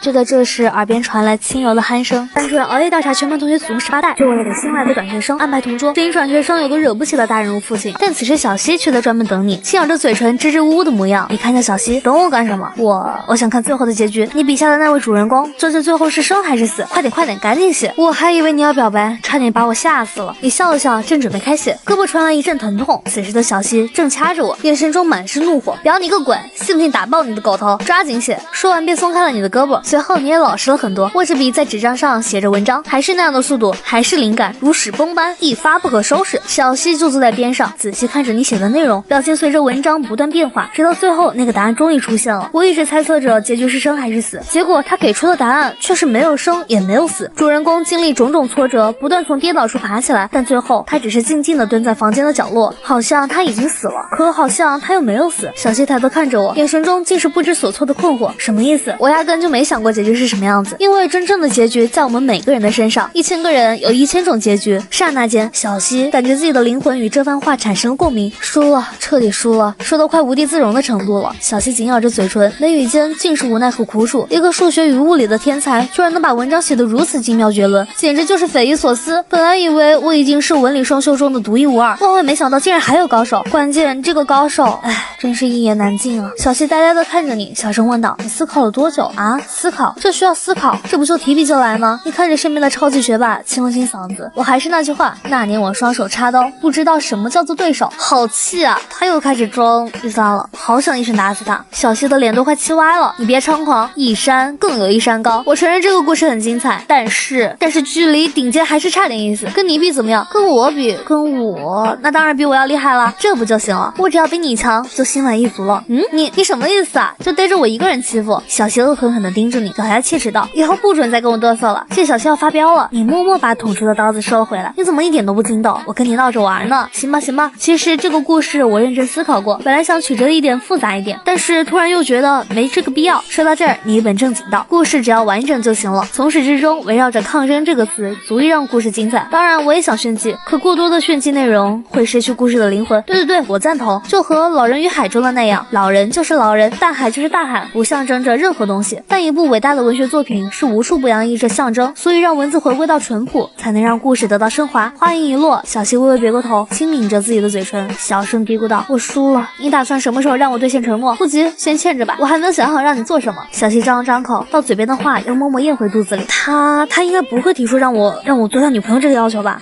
不过即便他提出来了，我也不会答应的。他这个人用3个字就能总结：奸懒馋滑。与此同时，语文组办公室内，杨老师还在暗暗兴奋中，嘴角的弧线都快压不住了。哎呦，你们瞅瞅老杨，这都笑了一上午，还没有笑够，那能怎么办呢？高中文学天地的签约作家，关键还是一位学生，还是老杨的学生，这能不乐开花吗？另一位同事深深的叹回气，言语中丝毫不遮掩酸溜溜的味道。突然这时，办公室响起一阵敲门声，打断了诸位的议论。紧接着，你从门外走了进来。小泉呀，你是来问签约进度的吧？杨老师笑呵呵的看着你，用平生最温柔的语气讲道：已经在走流程了。杨老师，您误会了，我是过来交稿子的。今天闲暇之余，我写了一个故事，关于抗争的故事，一共有5000字左右吧，可以拆成上中下3个部分。话音一落，在场的所有人都惊呆了。杨老师率先回过身，看着一本正经的你，疑惑的询问道：你什么时候开始写的？来学校写的。你走到语文老师的面前，把手里的几份稿纸递给他。老师，如果高中文学天地要稿子的话，可以把这个故事交给他们，差不多是短篇小说的形式，讲述一位年轻人的抗争。杨老师拿到稿纸后，大致扫了几眼，顿时心里更加的迷茫了。半个小时写5000字，而且字迹还如此的完美，怎么感觉有点匪夷所思啊！一时间，办公室里的其他老师都凑了上来，纷纷把目光投到了那份稿纸上。杨老师，我先回教室了，立马就要上数学课了，我还要听课。杨老师顿时愣住了，你的数学都已经好到只有小学可以和你比较了，还要继续听课？你抿了抿嘴，认真的回答道：老师，我的数学成绩好不好与我去不去上课是两码事，认真上课才是对老师最好的尊重，这份尊重与成绩无关。好学生啊，真是个好学生啊，真是个好学生，真是个优秀的3好学生。唉，要是学生们人人都像小泉这样，那该有多好呀！如果我班上的学生都能像他这样，我宁愿折寿10年，10年我甘愿折寿20年啊！你是真敢要啊你！你回到教室，看似认真听课，其实偷偷玩着游戏，而身边的小西看似认真看书，心思却全在你身上，玩，一天到晚就知道玩，然后就是睡觉，有没有点出息？突然间，小西心生一股怨气，这种怨气就像是对自己男人的恨铁不成钢。我为什么看到他天天沐浴就很难受？他在文理方面的天赋快要超越自己了，甚至已经被他给超越了。不行，绝不能让他超越自己。想到这儿，小西调整了下情绪，思绪重新扑在了书上，贪婪获取着知识的力量。不够，我要更多，我要无穷无尽的知识。晚自习，物理老师正在激情讲课，当他写完转身，准备随机抽取一位幸运学生时，结果大部分学生的眼神都在躲闪，一时间他被气坏了。教过了，上个星期刚刚教过的，就改题型和数字，全部都不会做了吗？一时间教室里鸦雀无声，大部分学生的脸上露出既羞愧又无奈的表情。然而在某个角落里的卧龙和凤雏并没有感受到空气中那一股压抑的气氛。班主任熬夜调查全班同学祖宗18代，就为了给新来的转学生安排同桌，只因转学生有个惹不起的大人物父亲。但此时的你把他气得半死，为什么同样是人类，我就打不出这种操作？关键他还是在最强王者段位，而我却在白银段位苦苦挣扎。突然你放下手机，小声说道：老师要点你名了。耳边传来的提醒让小西有点不知所措，不由抬起头看向讲台，恰好和物理老师的目光撞上。小西同学，你来和大家讲解一下这题的思路。小西愣了下，顿时心里满是幽怨，这个臭男人故意在引导我。随后的时间里，小西站起身子，巴拉巴拉讲着解题思路。当他讲完后，除了你和物理老师，剩下的几乎都没有听懂。很直接的解题方式，物理老师尴尬的笑着，急忙说道：小西同学，你坐吧，讲得很好，下次别讲了。小西气到直翻白眼，后槽牙都快咬碎了，悄悄伸出手掐向你的大腿，结果冷不丁，细嫩的小手被你紧紧攥在了手心，刹那间，学霸的脸都快红透了。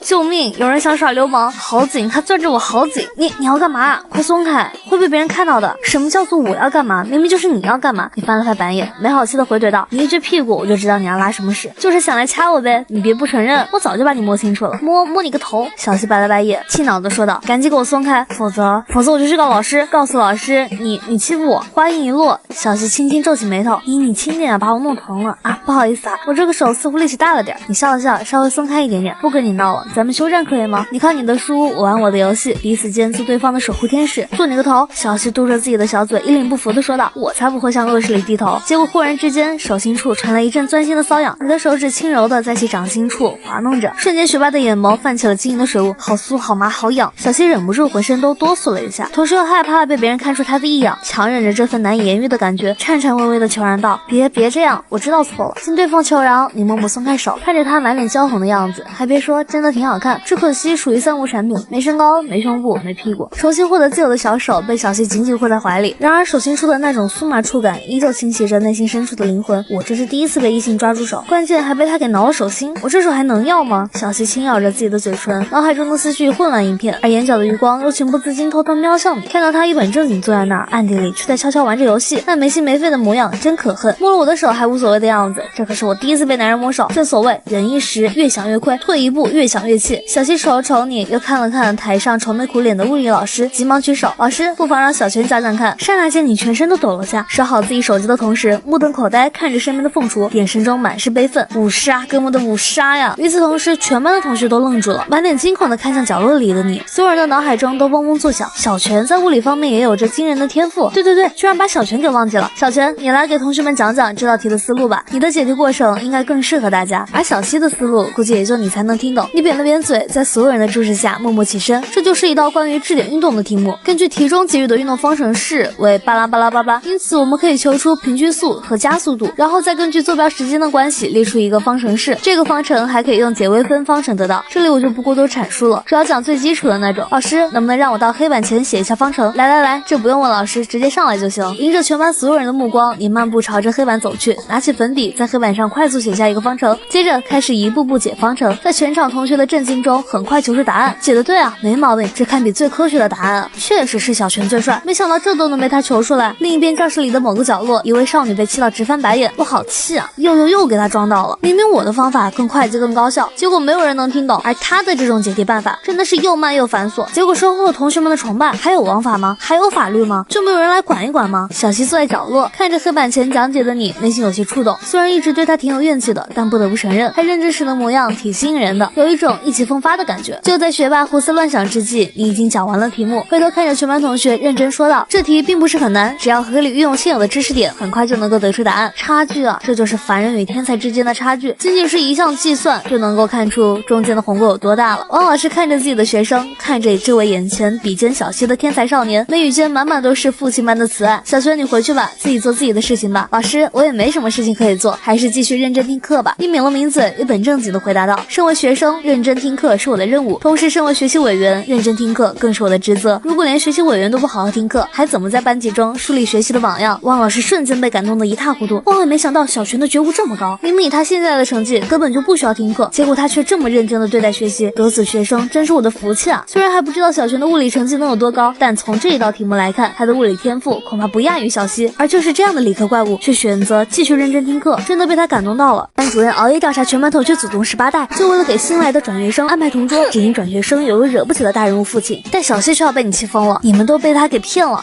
他就是个摸鱼达人，他就是个蛀虫啊！同学们，小泉的物理水平可能你们还不太了解，而我却是深有体会。总之这么和你们说吧，他的天赋和小西同学是并肩的。说到这儿，汪老师不由停顿了下，继续严肃地讲道：“如此天赋异禀的学生依旧选择认真听课，那你们还有什么理由不好好学习？还有，千万别觉得学物理很痛苦，它会让你们未来能够看清这个世界。”你刚回到座位，小西满心欢喜地看向你，你真不要脸，当着那么多人的面说出这种话。你叹了口气，喃喃自语道：“哪有什么岁月静好，只不过有人在负重前行。如果我的谎言能够激励同学们的学习欲望，那我甘愿成为一位整天在说谎的罪人。”哎呦，究竟是谁给他的勇气说出这么不要脸的话？随后的时间里，两人没有继续吵嘴，你玩着游戏，小西看着书，直至上课结束，顾洛把小西叫去上厕所了。还有几个班里学习好的女生，小泉的物理水平真有那么厉害吗？小西扁了扁嘴，无奈地回答道：“他的确很厉害，水平和我相差无几，大概是全我物境的前5水准。”天哪，他为什么现在才展露出来？会不会是喜欢上我们小西了？用这样的方式来吸引小西？刹那间，小西的心猛地一颤，一股难以言喻的情绪从心里喷涌。你们别胡闹了，早恋是不对的。小西认真地说道，而且在读研之前，我是不会谈恋爱的。什么早恋？那叫爱情。在老师们的眼里，我们叫早恋，而你和小泉之间，那叫做爱情。小西，其实小泉挺不错的，要不你考虑考虑，1秒钟都不用考虑。行了，人家都说不恋爱了，还拼命撮合人家。还有，你们可别瞎说瞎传，到时候弄得沸沸扬扬，真的很难收场。时间飞快，晚上你刚登录游戏账号，小西就发来了私聊，我有点紧张，慌个毛，你就是个托，万一我们两个被发现了怎么办？正常的彩票模式，这能发现什么？再说，咱们不是用定理模型计算了吗？肯定是稳赚不赔的。很快我打开变声器，向着工会的几个人走去，哥哥们搏一搏，单车变摩托，有没有想要竞猜的？玩法很简单，你巴拉巴拉讲了一大堆内容，紧接着身为托的小西也走了过来，加入到这个魔奖的游戏中。此时的小西早已失去了对游戏的纯粹热爱，眼里满满是对金币的渴望。一趟团本打完，小西发来了语音通话请求，赚了多少？一共赚了8万金币，你可以分到35000。听到自己能够达到35000金币，小西心里兴奋到不行。这要是换做以前，我可是要挖上1年的矿，现在1个晚上就赚到了。强忍着激动的情绪，小西平静地说道：“你把金币邮寄给我。”你扁了扁嘴，悠悠地说道：“我感觉咱们的模型还不够完整，有那么小小的瑕疵。刚刚我用博算分布简单计算了下概率，感觉概率有些偏高。”小西愣了下，倒也没有在意。时间轴比较长，毕竟要把前面的小怪给清了，然后才能打 BOSS， 所以看起来概率有些偏高了。如果能把清小怪的过程也加进来，通过2项分布计算，我觉得上扬的曲线会跌下来。算了，到时候又要重新计算，重新构造数学模型，太累了。就这样吧，现在钱不好挣，咱们也不能往死里骗，要给韭菜们生长的时间。小西翻了翻白眼，同时心里暗自菲薄，我真是罪人，居然教会了他如何割韭菜。对了，你打算考哪个大学？不知道。此时的你正在游戏中倒腾金币，通过拍卖行让金币变白。按理说应该去清北，但是离家又太远，你想来想去，还是到复大去吧。话说你呢？你打算考哪个大学？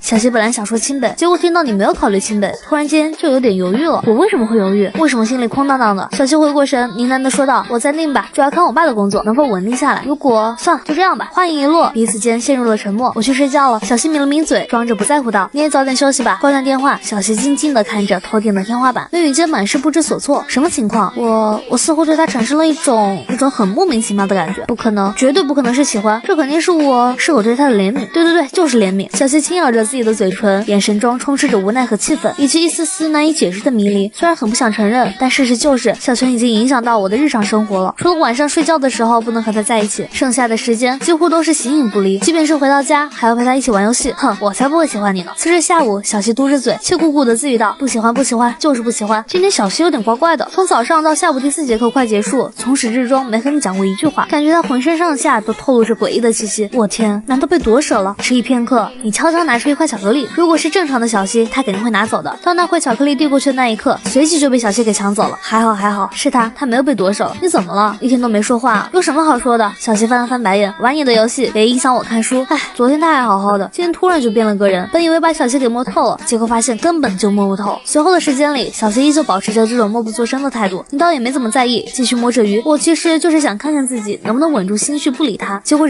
根本忍不住，总想偷偷去看他，总想跟他说几句话，都快要被憋死了。上完自习，你刚准备回家，小西突然开口了：“晚上能不能带我回家？”班主任熬夜调查全班同学祖宗18代，就为了给新来的转学生安排同桌，只因转学生有个惹不起的大人物父亲。但小西突然让你送他回家，你愣了下，看着身边的同桌，没好气的笑道：“你能主动搭理我，我还挺高兴的。但是你刚才说话的语气，我有点不喜欢。这样吧，你重新说一下，带上好哥哥的称呼。小泉，我是不是给你脸了？哎呦，和你闹着玩呢，瞅瞅，感觉你都要把我给杀了。走吧，一会儿还要打团本呢，今晚咱们再干一票。”小西冷哼一声，然后很没志气的跟着你离开了。当他坐上那辆小电驴后，主动扶住了你的腰，结果这时你递来一个垫子，滚！我才不要垫呢，垫屁股，你想垫哪里？垫前面啊？那你说清楚呀！小西就红着脸，气呼呼的抱怨道：“谁知道你怎么想的？走了，出发了。”与此同时，班主任正在路口等红绿灯，突然一辆小电驴从眼前驶过。当田老师看到小电驴上的两人，瞬间脸色都变了。他把领导的女儿给泡了。坐在车里的田老师惊恐的看着那辆电瓶车离去。此时此刻，他的脸色早已煞白。小泉该不会和小西在谈恋爱吧？怎么办？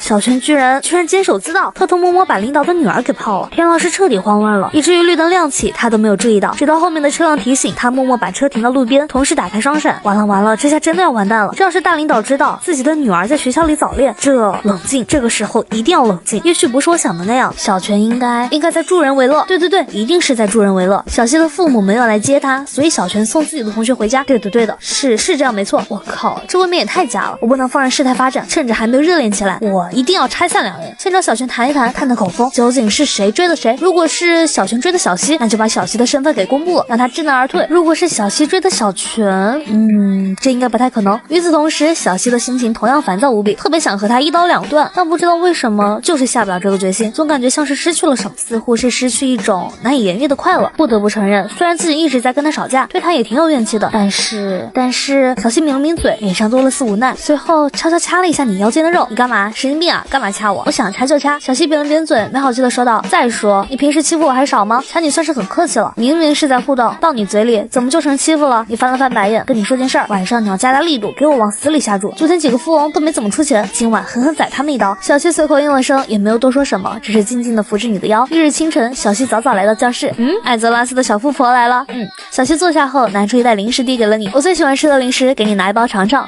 忽然送我零食干什么？没什么，就想毒死你，省得以后被你欺负。行，只要不是爱上我就好，嘿嘿。与此同时，田老师来到了校长办公室。校长，有件事情要跟您汇报。田老师神情复杂，小心翼翼的说道：“什么事儿？跟小西有关吗？”田老师点点头，惶恐不安的回答道：“的确跟他有关系。快说，到底什么事儿？”小西好像和小西在谈恋爱。校长猛地站起身子，目瞪口呆的看着田老师，真是日防夜防，家贼难防。如果这件事情属实，然后传到大领导的耳朵里，升迁无望啊！田老师，这件事情确定吗？这种事情可不能瞎猜啊，没有确凿的证据，万万不可下判断，到时候容易出大问题。田老师抿了抿嘴，苦涩的回答道：“我昨晚亲眼所见，小璇骑着小电驴，后面坐着小西，而且小西还抱着小璇的腰，还抱着腰。”校长不由瞪着双眼，慌当一下，重重瘫在椅子上。完了，这下真的完蛋了。校长，我觉得趁事态还没有发酵前，赶紧阻止两人继续交往。对，赶紧阻止。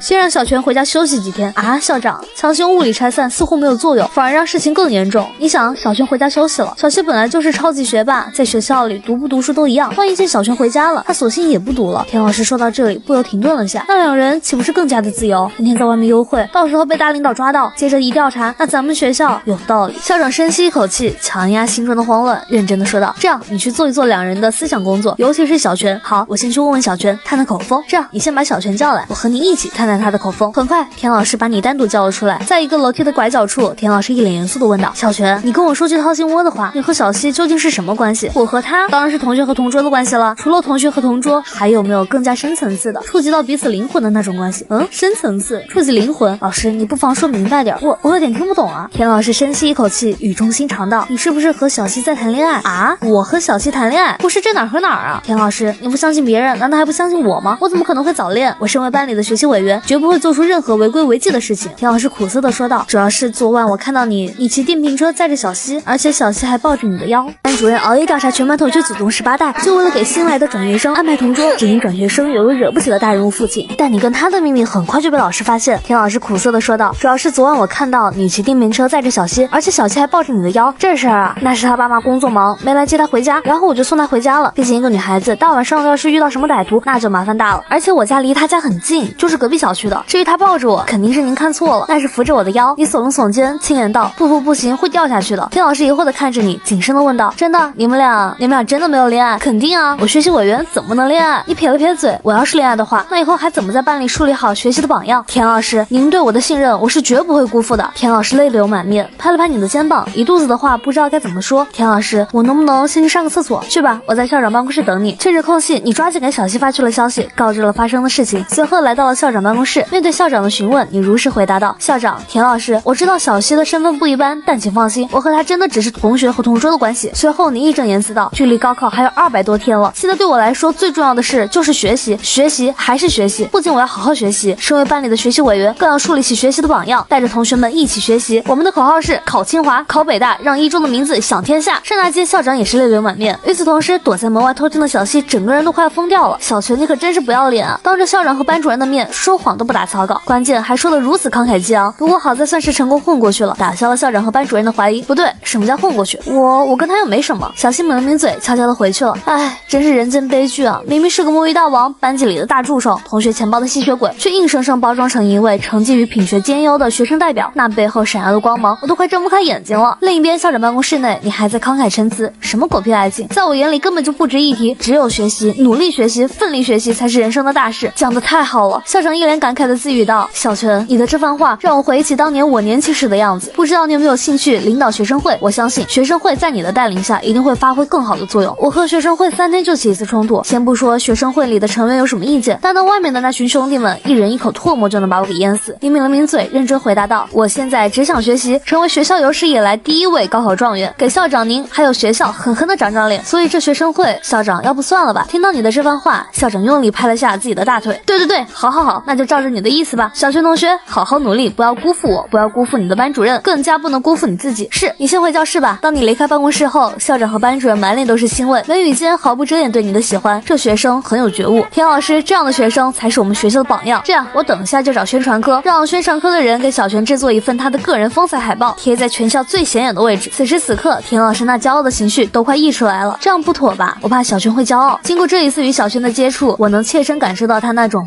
自强不息的精神，和我当年一模一样。关键他很具有感染力。班主任没有继续推脱，大大方方答应了下来。毕竟自己的学生出风头，何而不为呢？我能不能采访你几句啊？到底是谁给你的勇气说出那些匪夷所思的话？你耸了耸肩，淡淡回答道：在某种意义上，梦想的消逝恐怕比迎接死亡更加令人难过，而我只是在那燃烧梦想的火堆中加一些柴火罢了。哎呦，听听这不要脸的话，要不是现在人多，我早就掐死他了。小西翻了翻白眼，没好气的回怼道：你少来，真当我没读过书？这不是第一人称单数里的句子吗？原来你读过啊，嘿嘿，哼，哎呦，当时那个情况我能有什么办法？校长和班主任都认定咱们俩在恋爱了，如果解释太多，无疑就是把事情给坐实，所以我就另辟蹊径了。哼，反正你说什么都有理。小西撇了撇嘴，悠悠的说道：问你一件事情，你真打算从事物理领域的研究？那必须的，我要成为像麦克斯韦一样的男人，完成连爱因斯坦都未能完成的事情，用最简单的方程来解释宇宙中的一切现象。小西直翻白眼，别想了，不可能的事儿。但话又说回来，你是打算从事理论物理喽？这个嘛，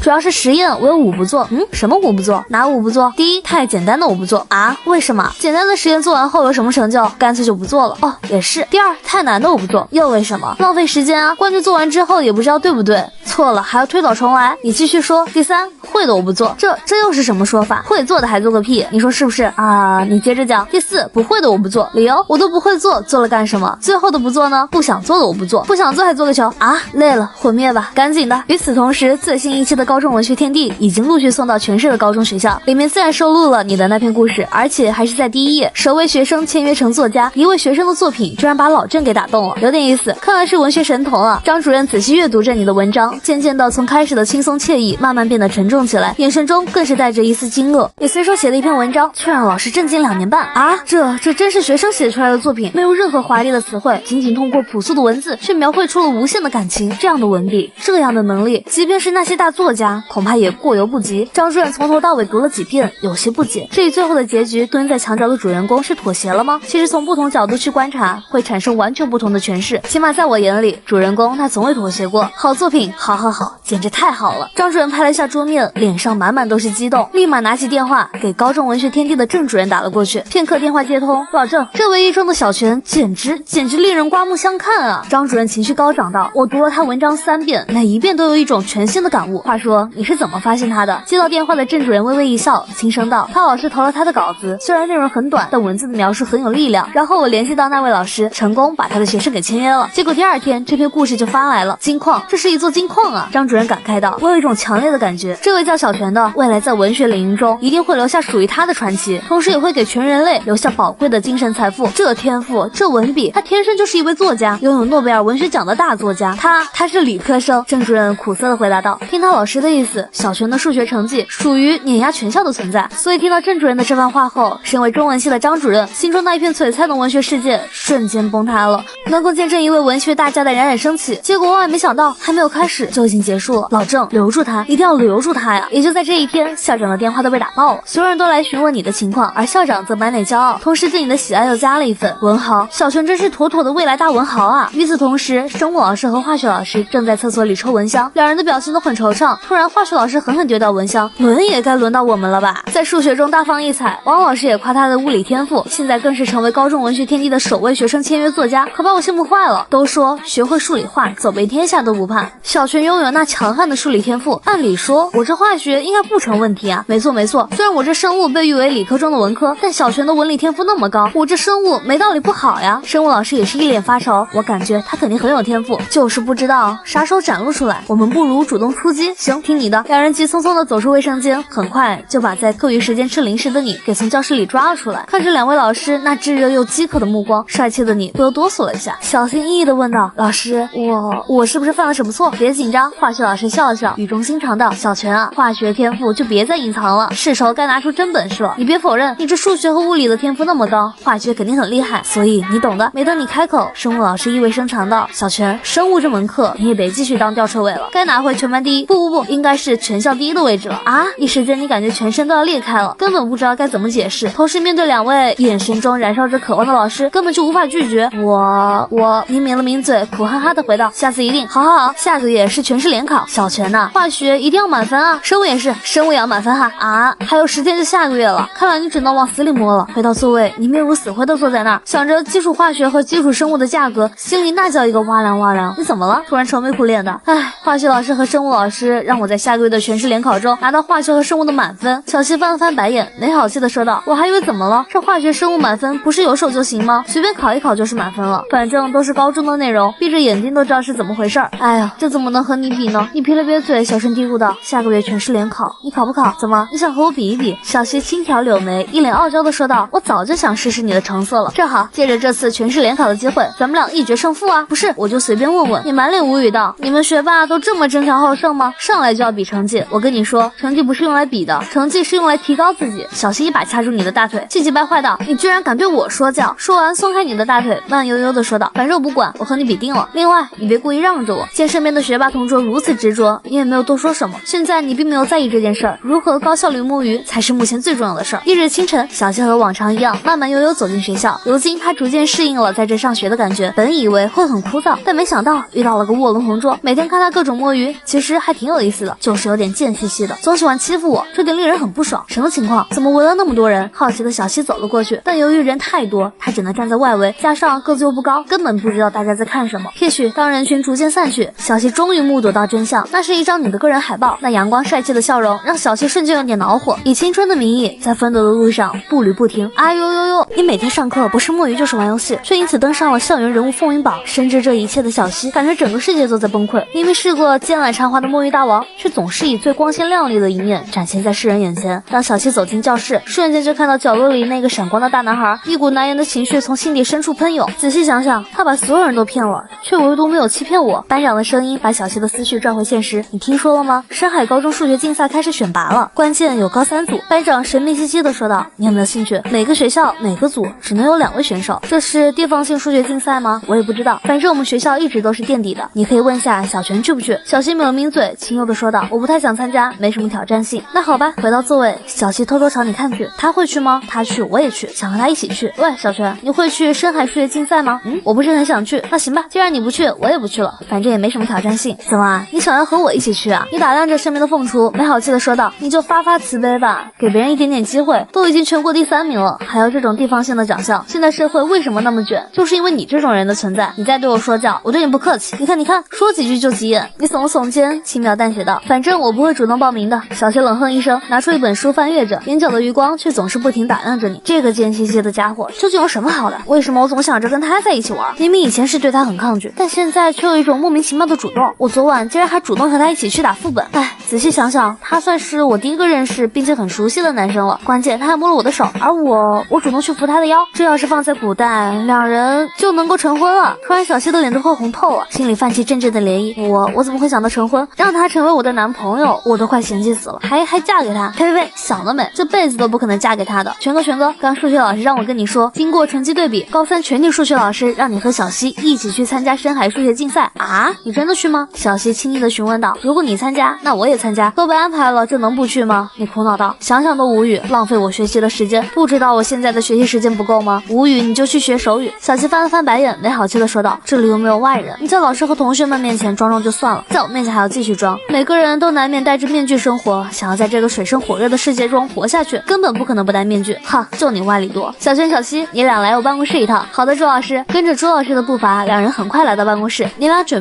备，明天就要去参赛了啊？怎么这么快？朱鸿飞无奈的解释道：“咱们学校向来在这个赛事上当炮灰的，从始至终就没有放在心上。但现在有你们俩，所以突然又想起来了。不过也不碍事，反正个人项目你们已经包揽前2，团队项目肯定是第1。就是觉得有点太突然了，只可惜我要失去1天的学习时间，想到这里就有点难受。又装的还挺像。明天上午8点半集合，然后由我亲自带队，1点在深海最大的体育馆里。”朱老师认真的叮嘱道：“你们俩什么都不需要准备，那边会安排好纸和笔的。另外千万别紧张，就当是一次普通的考试就行，时间也就1天而已。”卧龙凤雏齐齐点了点头，随后便离开了办公室。刚走出办公室，小希突然开口道：“团队赛你可别拖我后腿，我可是奔着第1去的。”你一脸郁闷的应了声，也没有和他吵嘴，一脸心事重重。小希不由愣了下，轻咬着嘴唇，小声询问道：“你怎么了？感觉你有心事？”哎，失去整整1天的学习时间，让我深深的感受到一丝罪恶。你滚，讨厌死了！一天到晚就知道撞大葱。小希趁无人之际，狠狠地掐下你的腰间肉。你个小姑娘家的，怎么那么暴力？你皱了皱眉头，没好气道：“我劝你温柔一点，小心以后没人要你管。”哈！小希恶狠狠地瞪了你一眼，气鼓鼓的走掉了。那生气的模样，就像是一只生气的土拨鼠。他怎么这么暴力？小希坐在自己的座位上，一个人默默地发着脾气。没人要就没人要，碍着你什么事情了？反正我就是这样。哎呀，不要！就在这时，你慢慢悠悠回到教室，坐在小希身边，偷偷摸摸递过去1颗糖。别生气了，我和你闹着玩呢。来，吃颗糖。好，现在知道自己错了，知道讨好我了。告诉你，晚了。小希转过脑袋，恼怒地回怼道：“拿走，我才不吃你的东西，我也就随便问问。”你笑了笑，一边看着小希，一边说道：“哎呦，最后1颗了，我要自己好好享受。”随即，小希将糖送进自己嘴里，还故意耀武扬威的模样，活脱脱像是幼儿园的小朋友，充满着幼稚的趣味。突然这时，你又拿出1颗一模一样的糖塞进嘴里。见到此景，小希愣了下，很快意识到自己被套路了，但只有深深的怨气，却没有一丝丝的恨意。大白痴！不过这糖倒是挺甜的。时间很快来到第2天，深海高中数学竞赛如期进行。周老师瞅了瞅眼前的大小王，又看了看周边的那些学生，心里一阵的好笑和无奈。怎么感觉他俩有一种来度假旅游的感觉，一个呼呼大睡，一个则在练歌。哎呦，这不是周老师吗？忽然一位和周老师年龄相仿的男人，来者是二中的高三数学组组长，已经蝉联4届的个人第一和团队第一了。班主任熬夜调查全班同学祖宗18代，就为了给新来的转学生安排同桌，只因转学生有个惹不起的大人物父亲。但此时的小西立马遭到了嘲讽：周老师，你们的学生很有觉悟吗？比赛还没开始就放弃了，开始唱歌，看不起谁呢？要是换做以前，我只能认栽，但现在今非昔比，我手里2张大小王，谁来都不好使。周老师昂首挺胸，满脸傲气道：这2位学生已经做好了对你们所有人的屠杀。总之，今年我们不再负责嘎嘎，今年我们负责乱杀。来自2中的钟老师听到朱鸿飞的这番话，一时间整个人都惊呆了，眼神中充斥着怜悯。周老师啊，我也没想到我对你们1中的数学打击这么大，都把你们给逼疯了。哎，都怪我太优秀了。不是，我没跟你开玩笑，你都已经开始说胡话了。我知道你们1中这几年在数学竞赛中的成绩很不理想，但这并不是自暴自弃的理由啊。周老师真的看开点吧。我操，差点给老子气笑了。你可知道去年的全国数竞前3名？当然知道。怎么了？有什么问题吗？周老师抿了抿嘴，意味深长道：问题大了。去年全国数竞的第3名小西就在我们1中读书，恰好是我教的那个班。然后今天他来了。你说的是真的？周老师微微一笑，他就是小西。周老师的目光看去，瞬间感受到无限的压力。不会吧？他真是去年全国数竞第3名的小西？那岂不是要完蛋了？周老师回过神，气急败坏道：周老师，你这属于作弊！你居然找小西过来参赛，这还有什么意义吗？荣誉难道这不算意义吗？另外，你们2中最近太嚣张了，所以借着这个机会狠狠教训一下你们，让你们知道什么叫做山外有山。周老师都快气炸了，深吸一口气，质问道：我就默认小西能拿到个人第一，那你们团队赛怎么办？话音一落，周老师看向一旁正在呼呼大睡的男生，这怎么看都不像是个天才。没一会儿，考试铃声响起，小西拿到卷子后看了一眼，还行，难度适中，大概有全国初赛的水准，尤其最后一题能够达到复赛的难度，这才有点意思嘛。小西写下了自己的个人信息后，就开始疯狂解题。周老师，那个就是严小西吗？太强悍了，完全就是降维打击呀！是这完全不用比赛了，直接把第1名颁给他吧。另一边，你一边打着哈欠，一边慢悠悠写着名字。周老师双眼紧紧盯着你，迷茫中感受到一丝疑惑。周老师说他们要拿双1，个人第一被他们拿到手了，而团队第一，即便让小西拿到满分，那也只是1半的分数，另一半分数需要靠这个打哈欠的男生，他能行吗？周老师忍不住朝旁边看去，看着坐在那的朱鸿飞，正一边翘着二郎腿，一边玩着手机，装腔作势。周老师直翻白眼，随后目光再度回到考场。我靠，怎么感觉这位似乎更恐怖啊？好快，真是快到离谱的程度啊！什么情况？小西旁边的那个帅哥处理速度怎么这么快？这么快，他的脑子能跟上吗？周老师怎么样？我的这位学生厉害了。朱鸿飞笑盈盈的说道：跟你讲，他可是土生土长的1中学生，并不是像小西那样属于转校生啊。以前他一直隐藏着自己的天赋，每次月考都全年级倒数。今年他不装了，他摊牌了。没等周老师开口，朱鸿飞继续说道：30分钟，最多就给你们30分钟的时间。我手里的2张完牌就要结束比赛了。哎呦，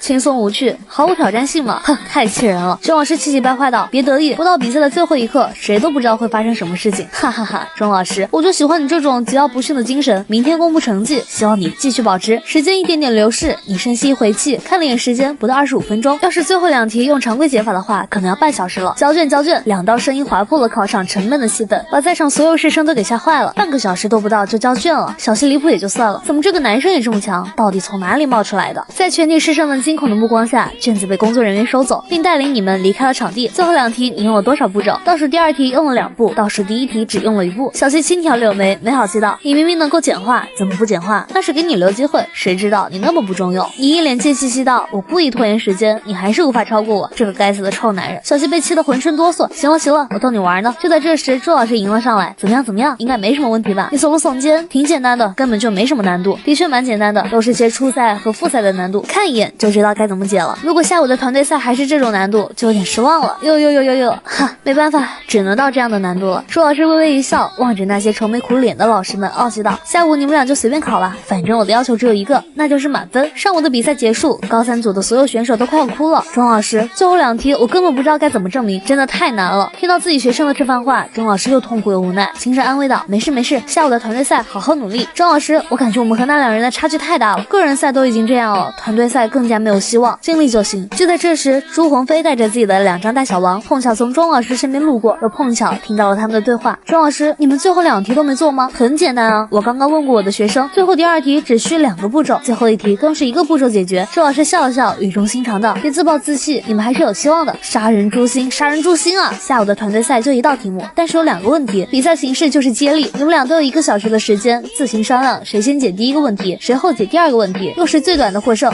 我有个打算，要不我去解第1个问题。问题，然后以最快的速度解决掉，给在场所有选手来点心理压力。接着小西上去收割，小西撇了撇嘴，没好气道：凭什么你是第一个？不行，我才是第一个。哎呀，谁先谁后都一样的嘛，都是为学校的荣誉。既然你想第一个上场，那你就第一个吧，我来收割全场。想想也是，炮灰都是冲锋陷阵的。我要最后上，你第一个上吧。哎呦呦呦，看着两人拌嘴的模样，朱老师突然有种难以言喻的感觉，怎么越看越像一对欢喜冤家呀？别看现在吵得凶，以后指不定要结婚。班主任熬夜调查全班同学祖宗18代，是为了给新来的转学生安排同桌。这一转学生有个惹不起的大人物父亲，但此时因为小西却吵了起来。看着两人拌嘴的模样，朱老师突然有种难以言喻的感觉。别看现在吵得凶，以后指不定要结婚。朱老师，朱老师怎么了？老师你刚想什么呢？那么入神。没什么没什么，就按照你的意思，到时你第一个上场，以最快的速度完成，然后小西再去收割全场。行，保证完成任务。随着下午考试铃声的响起，团队赛正式开始。你拿到试卷，仔细阅读后，提笔在试卷上快速书写，不够快还是不够快，你逐渐进入到忘我状态，再次对胳膊进行了提速。与此同时，场外一群老师和学生瞬间惊呆了，其中就包括小西。当其他选手挣扎在水深火热之中时，你已经快要收尾了，结束了，这就结束了。刚对题目产生一点点欲望，结果自己就完事儿了。你无奈的举起手，伤心欲绝道：完成，请求换人。啊，从开始到结束，这个家伙只用了3分钟。这个小娟不仅人长得帅，脑子还这么聪明吗？你离开考场，把考试用笔递交给小西。终于到我表演了，你看我如何收割全场。说完，小西就朝着考场走去。怎么样？怎么样？题目难不难？朱老师急忙迎了上来，迫切问道：有没有把握满分？你耸了耸肩，一脸意犹未尽。太简单了，一点意思没有。要不是规则不允许，我都想把第2个问题给做了。朱老师，以后要是还有这样的比赛，出这样简单至极的题目，你可别再来找我了，完全就是在浪费学习的时间。朱老师尴尬的笑了笑，支支吾吾道：我也没想到会这样，本来以为只是碾压，结果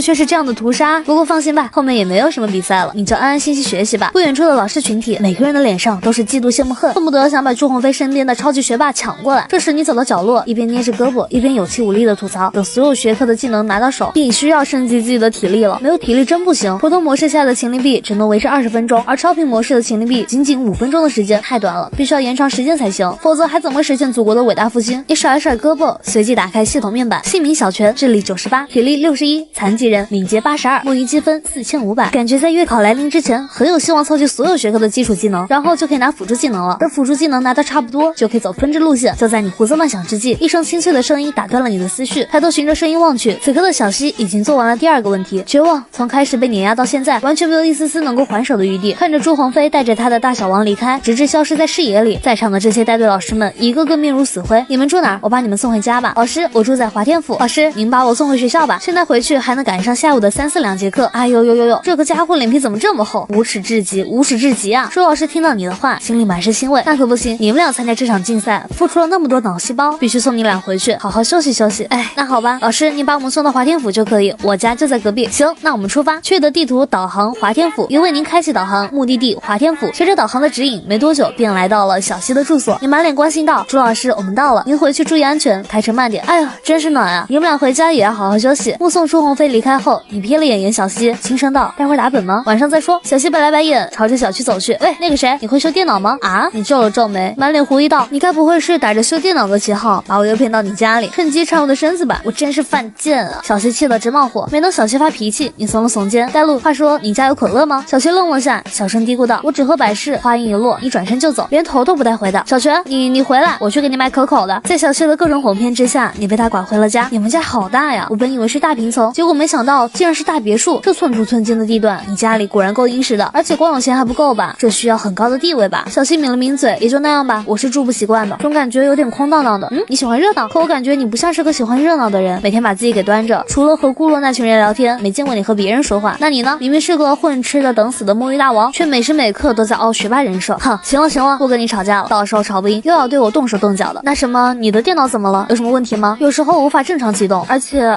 有一点点卡顿。哦，带路，我先看看。对了，把可乐准备好，顺便再切点西瓜，如果可以的话，还想吃蛋黄派和沙琪玛。你坐月子呢，又要吃这个，又要吃那个。小西强忍着怒气，咬牙切齿道：你先跟我上楼，然后我再帮你去准备那些吃的。随后小西便带你来到了他的闺房，这还是我第一次带男人来自己的房间，一股莫名其妙的感觉在少女学霸内心窜涌，羞耻中带着一丝丝的措手不及。搞吧，搞快点，你急什么？慢慢搞才行。你粗略的看了一眼电脑配件，我丢，配置这么豪华吗？这台电脑要7、8万吧？不知道，别人送的。小西抿了抿嘴，你慢慢修吧，我去给你准备吃的。对了，你不准乱翻我东西，我没那么闲。小西离开后，你打开机箱看了看里面的情况，这不就内存条松了吗？不行，不能这么快修好，简直豪华啊！全套的2ROG硬件。看着眼前的电脑，你的脑海迸发了一个大胆且疯狂的想法，要不我把它取了吧，这样就能名正正言顺白嫖这台电脑了。班主任熬夜调查全班同学祖宗18代，就为了给新来的转学生安排同桌。这一转学生有个惹不起的大人物父亲，但小西却邀请你去他家中，看着他家这台堪称男人减速带的主机，你咽了咽口水。同时被怨妇附体的小西正在准备各种零食，我怎么会让他来家里修电脑？这不是随便打个电话就行了？关键他还拿出皇帝的姿态，在我面前作威作福的。哎呀，我真是疯了！小西紧握着拳头，眉宇间满是不知所措的迷茫。我该不会喜欢上他了吧？不可能，不可能！冷静，小西，你要冷静。这样的男人不值得。你那么可爱又那么聪明，你可以拥有更好的。对，像他这种臭男人，又皮又贱又坏又懒，没必要对他上心。经过几次自我催眠，小西端着零食走上了楼梯。有一说一，在这个角度看他还真的挺帅气的。你找到问题了吗？哎，暂时没有头绪，不过你放心，我一定会帮你修好的。小西扁了扁嘴，心突然就软了些。那你先吃点东西吧，等你吃完再帮我修电脑。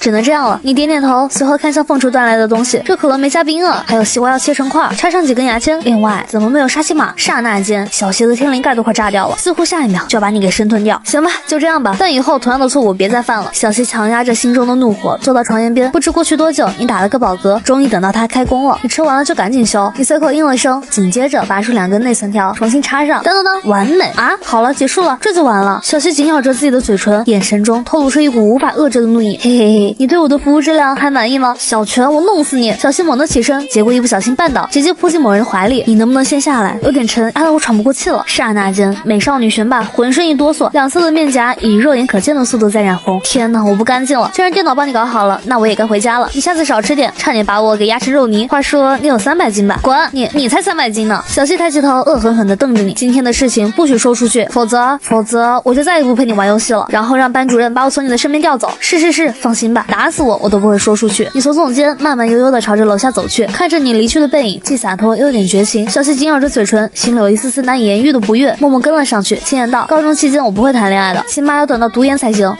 而且我拒绝异地恋，我觉得异地恋不靠谱。你跟我说这些干什么？小西翻了翻白眼，我只是随便说一下，碍着你什么事情了？你愿意听就听，不愿意听就不听呗。另外，你少给我装无辜装懵懂。你顿时眉头一皱，怔怔地看着他，干嘛？突然这么严肃干什么？我察觉到你最近的信仰似乎有所动摇。亲爱的小西同志，现国家尚未富强，怎能谈儿女情长？赶紧收起那你该死的爱情想法，给我拼命往上爬，咱们在顶峰相见。话音一落，你拍了拍小西的肩膀，认真道：让我们一起靠近光，一起追随光，一起成为光。一时间，小西愣住了，不知过去多久才回过神。人呢？此刻的美少女直飙脏话，抬头就看到不远处一个逃跑的身影，白痴大白痴，夜里总是静悄悄的。小西捧着自己的手机，刷着小拳摸鱼的超长短视频，和你的品味一样高。这时突然收到了某人发来的语音：咱们算是知根知底的朋友吗？小西皱了皱眉，算仇人。我和你有不共戴天之仇。反正知根知底就行。那什么，拜托你一件事儿，不答应？别啊，你听都没听，别忙着拒绝。事情是这样的，最近给充电宝充电的路子越来越广了，我实在接不下更多的单子，又不想失去那批优质的客户，所以反正钱全部给你挣。小西撇了撇嘴，却不忍开口拒绝，最多只能帮你充10个，再多就背不下了。可以了，10个足够了，晚安，滚蛋。和某人聊完天后，小西静静地躺在床上，看着头顶的天花板，脑海中的思绪混乱一片。怎么办？我为了他似乎正在一次次突破个人的底线，难道我已经沦陷了？其实答案呼之欲出，但自尊心超强的小西打死不会承认自己喜欢上某人的事实。一日周末，小西站在书店门口，等待着某个人的到来。10分钟了，臭男人约我到书店，结果自己迟到。就在这时，一个小电驴慢慢驶来，不好意思，路上堵车了。你骗谁呢？小电驴怎么可能会堵车？明明是你约我过来，结果你自己却迟到10多分钟。这笔账先记着，以后慢慢跟你算。知道自己不对的，你并没有狡辩，轻言道：走吧。等一下，能不能先告诉我为什么要来书店？你也不像是爱看书的人啊。我又没说是给我自己买书。你撇了撇嘴，一本正经道：从人民中来到人民中去，我从同学们身上赚到的那些钱，都是买书送到偏远地区孩子的手里。虽然有点微不足道，但我的能力也仅限于此。小西突然愣住了，不可思议地看着你。以前思考过他割韭菜赚来的钱会怎么花，结果万万没想到他居然去做慈善了。喂，发什么呆啊？快点陪我进去挑书，我不知道哪些书好，你应该知道的。小西回过神，直勾勾地望着你，突然间心跳加快，糟糕，心动了。尽管这个臭家伙又坏又贱又皮，但不可否认，他真的很善良，很有男子气概，真的很令人着迷。小西努力抑制着这种莫名的冲动，轻悠道：其实书并不能让那些偏远地区的孩子们走出来，因为买再好的教材，在没有人教的情况下，完全没有什么作用。所以我的建议是买一些简单易懂的书，能够丰富精神世界的书啊。那糟了，之前我买的都是习题，你满脸苦涩，我还想着让他们多刷刷题，顺便还买了很多的文具。小西并没有笑话你，相反，内心世界更加的汹涌，微微垂下脑袋。班主任熬夜调查全班同学祖宗18代，就为了给新来的转学生安排同桌。这一转学生有个惹不起的大人物父亲。此时的小西凑到你的耳边：你从什么时候开始这么做的？学校知道这件事情吗？2年半了，刚开始都是捐给慈善机构，后来新闻里爆出很多内幕，我就自己联系了几位支教老师，邮寄生活用品和学习用品。你耸了耸肩：学校当然不知道了，毕竟我这钱然来路不正。哼，你还知道啊？小西翻了翻白眼，走吧，带你挑书去。随后两人便走进了书店，在小西的指点下买了一本又一本的书。你确定自己不要吗？这个系列的书也很不错，初中的时候我经常看，我推荐你也看一看，里面的一些思路挺新颖，也挺灵巧的，能够开拓你的思维啊。看个屁！有这时间，我还不如多打2次副本。你随手拿起一本学霸必备刷题大全，这考的是托勒密模型，这道也是托勒密模型，这道只要取个中线，算一下两边的长，这道就更加简单了，证明一下等角。一时间，小西是又气又无奈，在我面前嘚瑟什么，搞得自己好像很厉害似的。急了，急你妹！我根本没急。哟，都急成这样了，还说没急呢？不要急，没什么好急的，我比你厉害，已经是铁一样的事实了，慢慢接受吧。小西白了白眼，你还买不买书？不买的话，我回家了，你快把我烦死了。就先这样吧。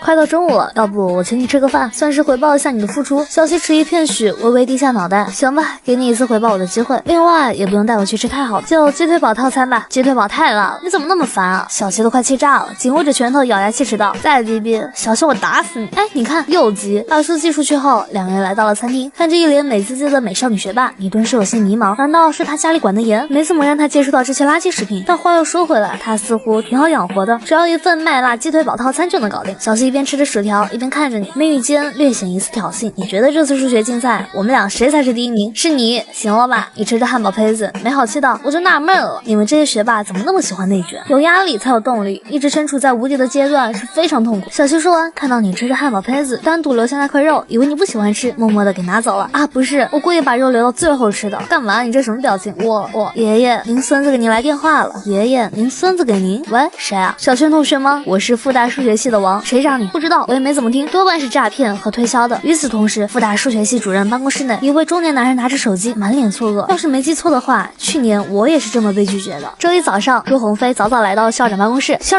长，小泉和小西并列这届深海数学竞赛的第1名，而且咱们同时获得了高3组的团队赛第1名。好，朱老师，你是功不可没啊！朱鸿飞摇摇头，尴尬道：其实这里面完全没有我的事，都是小泉和小西自己努力得来的。关键是谁能想到，小泉竟然是比肩小西的天才，这样的天才我居然没能发现。校长，我向您深刻检讨，这也不能怪你，谁也没想到他会是个天才。随后两人简单聊了几句，朱老师便匆匆离开了办公室，转头冲向高3数学组。哇，全哥牛批啊！数学老师逢人就说你俩考了第1，跟疯了似的。随后李胜峰看向班长顾洛，阴阳怪气道：哎呦，这有的人呐，偷偷摸摸在外面上什么补习班，结果成绩不如我们全哥。正在刷题的顾洛猛地回头，冲李胜峰恶狠狠瞪了眼，然后双眼通红的跑出教室。不是你们俩不对付就不对付，平白无故扯上我干什么？我也没想到他突然那么脆弱。李胜峰满脸担忧，我要不要追出去？不用了，小西已经过去了，就这样吧，以后可别再惹他了。你要是被他抓到把柄，我可保不住你。话音一落，你突然想到什么，仔细打量着李胜峰，然后凑到他的耳边轻声说着话。随后李胜峰满脸的尴尬，不敢与你正眼对视，只是默默点了点头。与此同时，小西和其他几个女孩找到了顾洛。洛，你没事吧？小西，我是不是真的很没用？我发现我根本就追不上你和小泉。小西抿了抿嘴，安慰道：你已经很棒了，稳稳的985水准，只要继续保持，根本没有问题的。至于小泉，我知道你心里很不服气，其实我也很不爽，但有时候没办法，只能选择妥协。对啊，洛，你别再纠结了，做好自己就行了，别哭了，再哭就不好看了。在好姐妹的开导下，顾洛慢慢止住了眼泪。小西，等一下，我有话想对你讲，那我们先回去了。小西，我跟你说件秘密，但你不能告诉任何人。好，你讲。我和李胜峰在谈恋爱。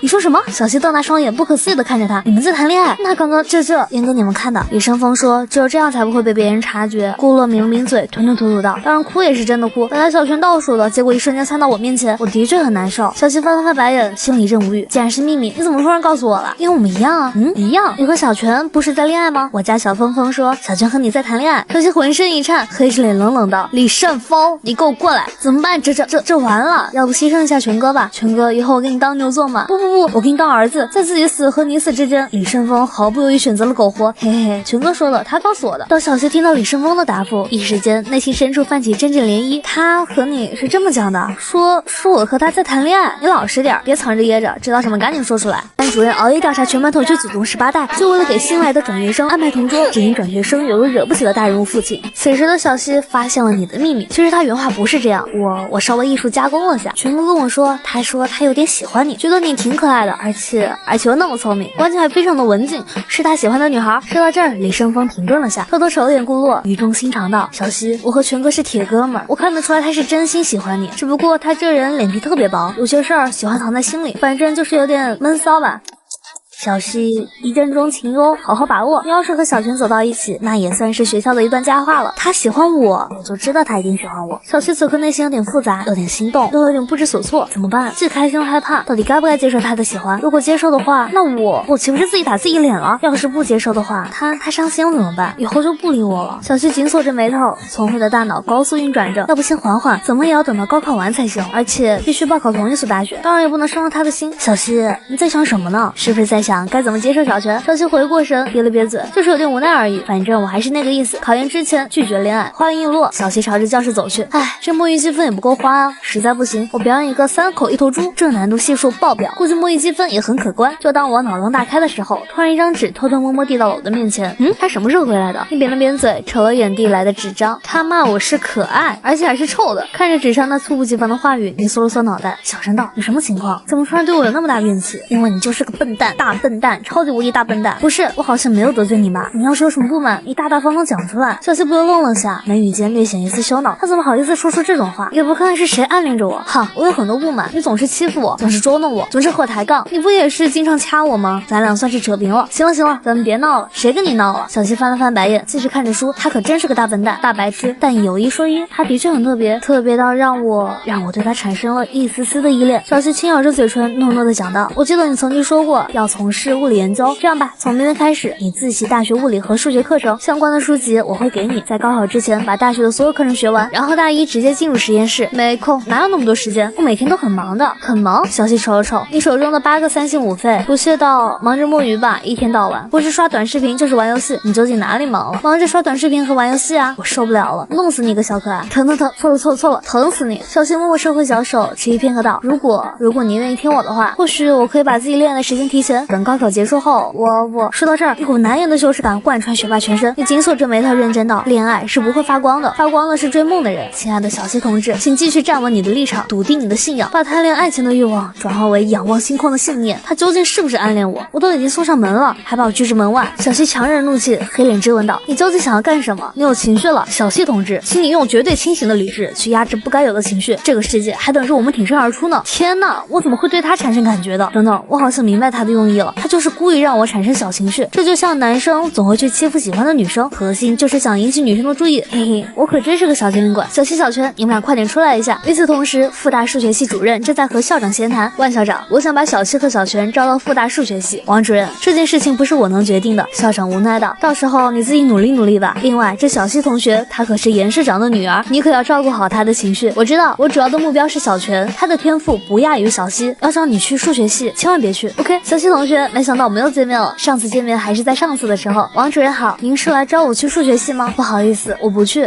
别，先别急着拒绝，上次条件没说明白。你博士毕业后，只要符合职称评审条件，复大数学系愿意给你一个副教授的职称，而且还是编制副教授。要是对这个条件不满意，可以提出来吗？真的不好意思，王主任，我一开始就想从事物理研究。哎，看来我们复大数学系并不是你的港湾，希望你能够在物理的道路上越走越远。话音一落，王主任目光直直看向那位帅气的男生。小泉，有没有感觉对我的声音很熟悉？对不起，王主任，我当时有点事情，所以没有听全，直接默认是诈骗电话。无妨，我这次来到你们学校，就是想邀请你和小西同学去复大数学系。小西同学的意思你应该也听到了，你是怎么想的？当然，给他什么样的条件，给你也是同等的条件啊。王主任，我也是物理系，难道复大数学系和天才命中相克吗？怎么都不愿意来啊？关键不来就不来吧，两人都往物理系跑。面对如此丰厚诱人的条件，他都愿意放弃掉，我在他心里有着独一无二的地位。副唱、夫随还挺好，真的不再考虑吗？王主任，实在不好意思，宇宙还等着我去解开他那神秘的面纱，所以我只能拒绝数学。当然，我也不会放弃数学，毕竟数学是解开宇宙奥秘的钥匙。完了，他又要开始凹人设了。可能我接下来的话有些狂妄，但这也是我内心最真实的想法。我想以土生土长国人的身份去拿到诺贝尔物理奖和菲尔茨奖，外国人能够做到的，我觉得我也可以做到。班主任熬夜调查全班同学祖宗18代，就为了给新来的转学生安排同桌。对于转学生有个惹不起的大人物父亲，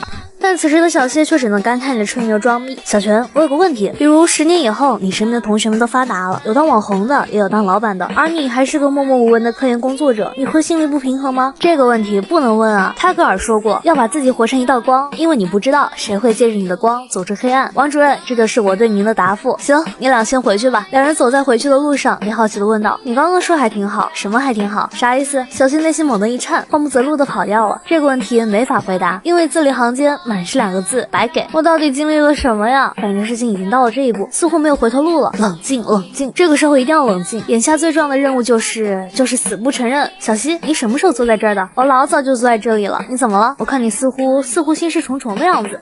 没什么。复大数学系的主任来找我和小泉，想要招我们去复大数学系，条件倒是挺丰厚的，保研加全额的奖学金，然后博士毕业直给予副高的职称。我的天呐，这简直太诱人了！你俩答应没？我没答应，我不想去数学系。至于小泉，他也没有答应。既然复大能够给出这样的条件，我想别的高校也能够给相同的条件，甚至有可能更加丰厚。等一等倒也不是什么坏事。不过你们俩倒是挺心心相印的，你不去复大数学系，他也不去，这是校园夫唱妇随，还是妇唱夫随啊？小西直翻白眼，别把我跟他绑在一起，我和他没有任何的关系。你确定？这里可全是给小泉的情书，里面有好看的女生，也有不好看的女生，总之很多女生都喜欢小泉，所以你赶紧抓牢啊！万一被其他女生给勾走了怎么办？看到那么多的情书，小西内心有些许酸味，和我什么关系？勾走就勾走，反正我和他也没有什么来往，是吗？那我可把情书放在课桌里了。小西盯着孤落的身影，纤纤玉手，悄无声息地摸向某人的课桌。就你们也敢和我争他？就在这时，你从外面回来，嘴里还倒着干脆面碎渣，结果一不小心被绊倒在地。他怎么看着那么傻呀？就这样的大傻子，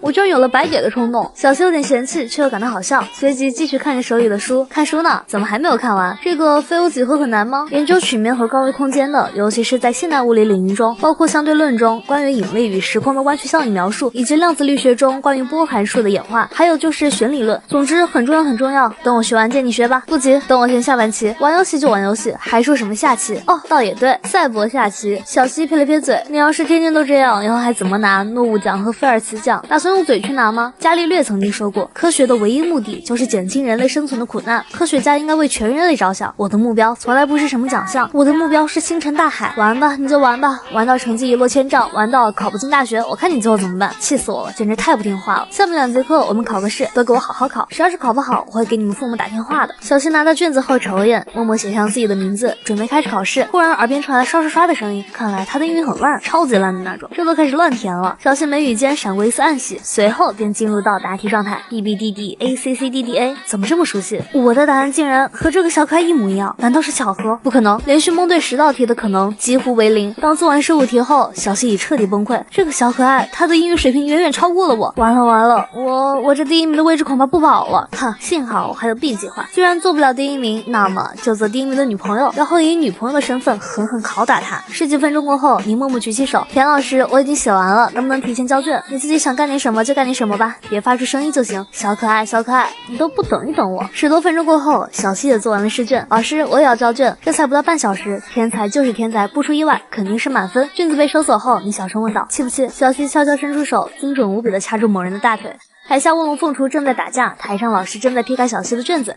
小西不到30分钟就做完了卷子，并且是满分。同学们好好加把劲，闲着也是闲着。随后班主任拿起你的卷子，准备批改下，不抱太大希望，但愿能及格。BBCDA 居然对了 ，CCDDA 居然也对了。等等，这就不对了，他不会是抄小西的吧？那也不对，小泉早交卷了呀。田老师努力调整着自己的状态，慢慢开始批改卷子。没问题，还是没有问题。这小子终于不装了，前天还信誓旦旦的说英语不好，田老师不由抿了抿嘴，眉宇间满是对你的怨念，但同时也毫不遮掩对你的喜欢。同学们，刚刚我批改了小泉的卷子，他和小西一样都是满分，你们加油！话音刚落，整个班级里一片哗然。与此同时，角落里的卧龙和凤雏刚刚打完架，皮糙肉厚的，我手都快酸死了。那你可以别掐呀，好像我求着你掐一样。哼，那是因为你可爱，明明知道我会生气，还故意气我。考试结束后，小西依旧看着手里那本书，却从未翻过页。情敌太多怎么办？随着他越来越冒头，肯定会吸引很多的女孩子，而且他有点小帅，尤其是他家里蛮有钱的。全哥，有女生找你。刹那间，后排几个学渣开始起哄，但在小西那里，这些话有点刺耳。装模作样在翻书的小西察觉到某人要起身，瞬间有那么一丝丝的醋意。你去干嘛？想去看一看追求者长什么模样。要是对方很好看，是不是打算答应了？你怎么了？好像有点酸溜溜的。班主任熬夜调查全班同学祖宗18代，是为了给新来的转学生安排同桌。对于转学生有个惹不起的大人物父亲，但此时的小西却紧咬着自己的嘴唇，没好气的对你说道：“你敢谈恋爱，我就去找班主任，直接告发你。”我随口应了声，朝着门口走去。看着我离去的背影，小西又气又怨又无奈。小泉，你要是敢和别人谈恋爱，我非弄死你不可！还看书呢？顾乐看着好姐妹稳如泰山的模样，无奈道：“求求你施展一下魅力吧，小泉都快被人给勾跑了。我跟你说，这次来人可不一般，人家可漂亮了，关键家里贼有钱，是个正儿八经的富家女，与我无关，她爱怎么样就怎么样。哎呦呦呦，可真是个小傲娇。”李胜峰急匆匆跑过来，满脸紧张，不好了，出事了！顾乐装作平淡道：“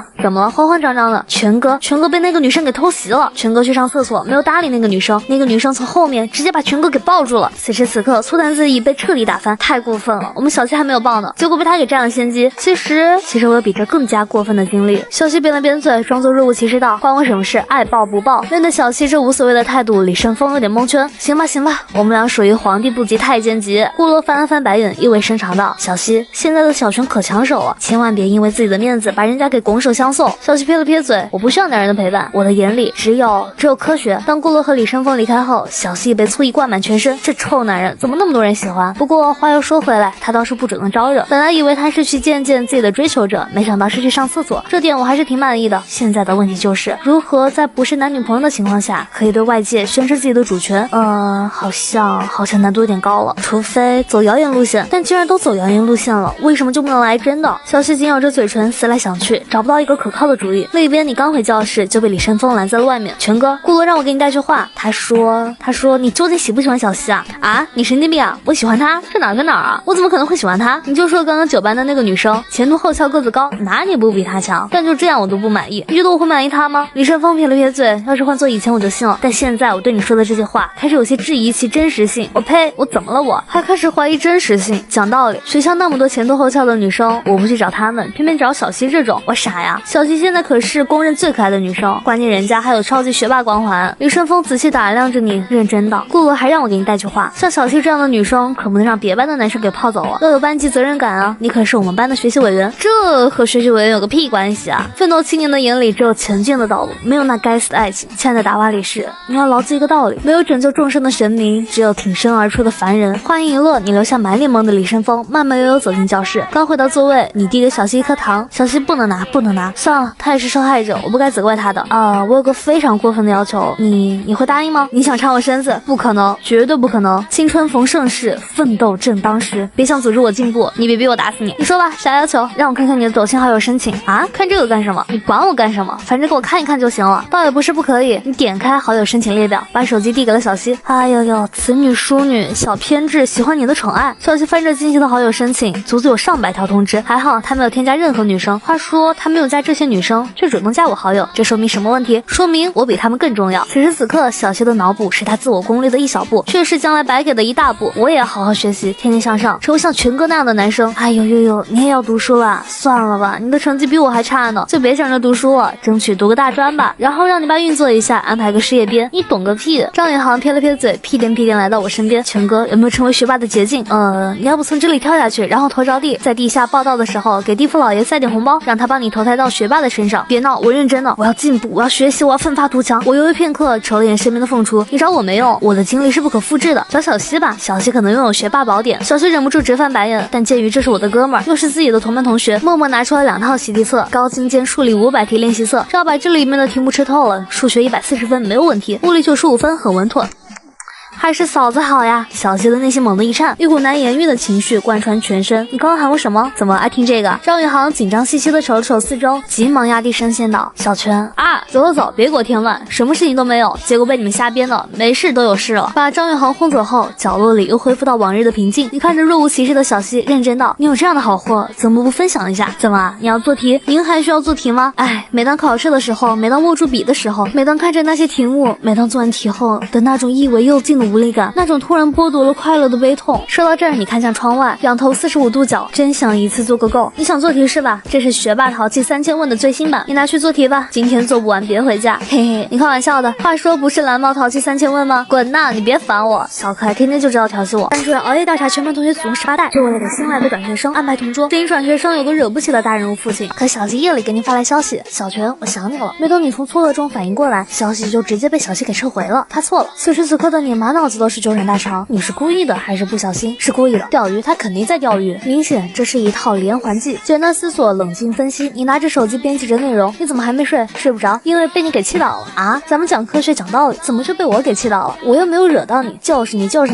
天天欺负我，和我各种的抬杠，你还占我的便宜，还摸我啊？摸你？你又不是鱼，我摸你干什么？你撇了撇嘴，面对这莫须有的指控，我可不忍。我怎么摸你的？摸你哪里？摸了多久？你摸我的手，一直摸着不放，那是因为你在掐我，我想把你的手给拿掉，结果你摸没摸吧？大笨蛋啊！摸了，我摸了还不行吗？不早了，睡了，晚安。小新没有回复，过了很久，收到他发来的消息，而此时的美少女学霸躺在被窝里，脸庞略显一丝润红，同时还有些发烫。什么情况？我脑子抽搐了吗？怎么就发出去了？哼，羞死人了！竟然白给到这种程度，暗地里默默想那就算了，还不小心让他给知道了。我的天呐，以后还怎么活？不行，我要抑制住这种荒唐的思绪。小西啊，小西，你那么可爱又那么聪明，千万别犯傻呀！翌日清晨，张宇航早来到教室，全哥，这题怎么做？快教教我！阿珍，你来真的呀？我有一晚上的时间可以浇灭你那股学习的欲望，没想到还越烧越旺。我看看啥问题啊？这不是最基本的三角函数、图像性质以及向量的基本预算和运用吗？你连这个都不会，我要是会，我还能来找你。你要不算了吧？这个是考几何的，这个是考不等式求解，这个是考概率的变量。不出意外的话，你应该都不会。我觉得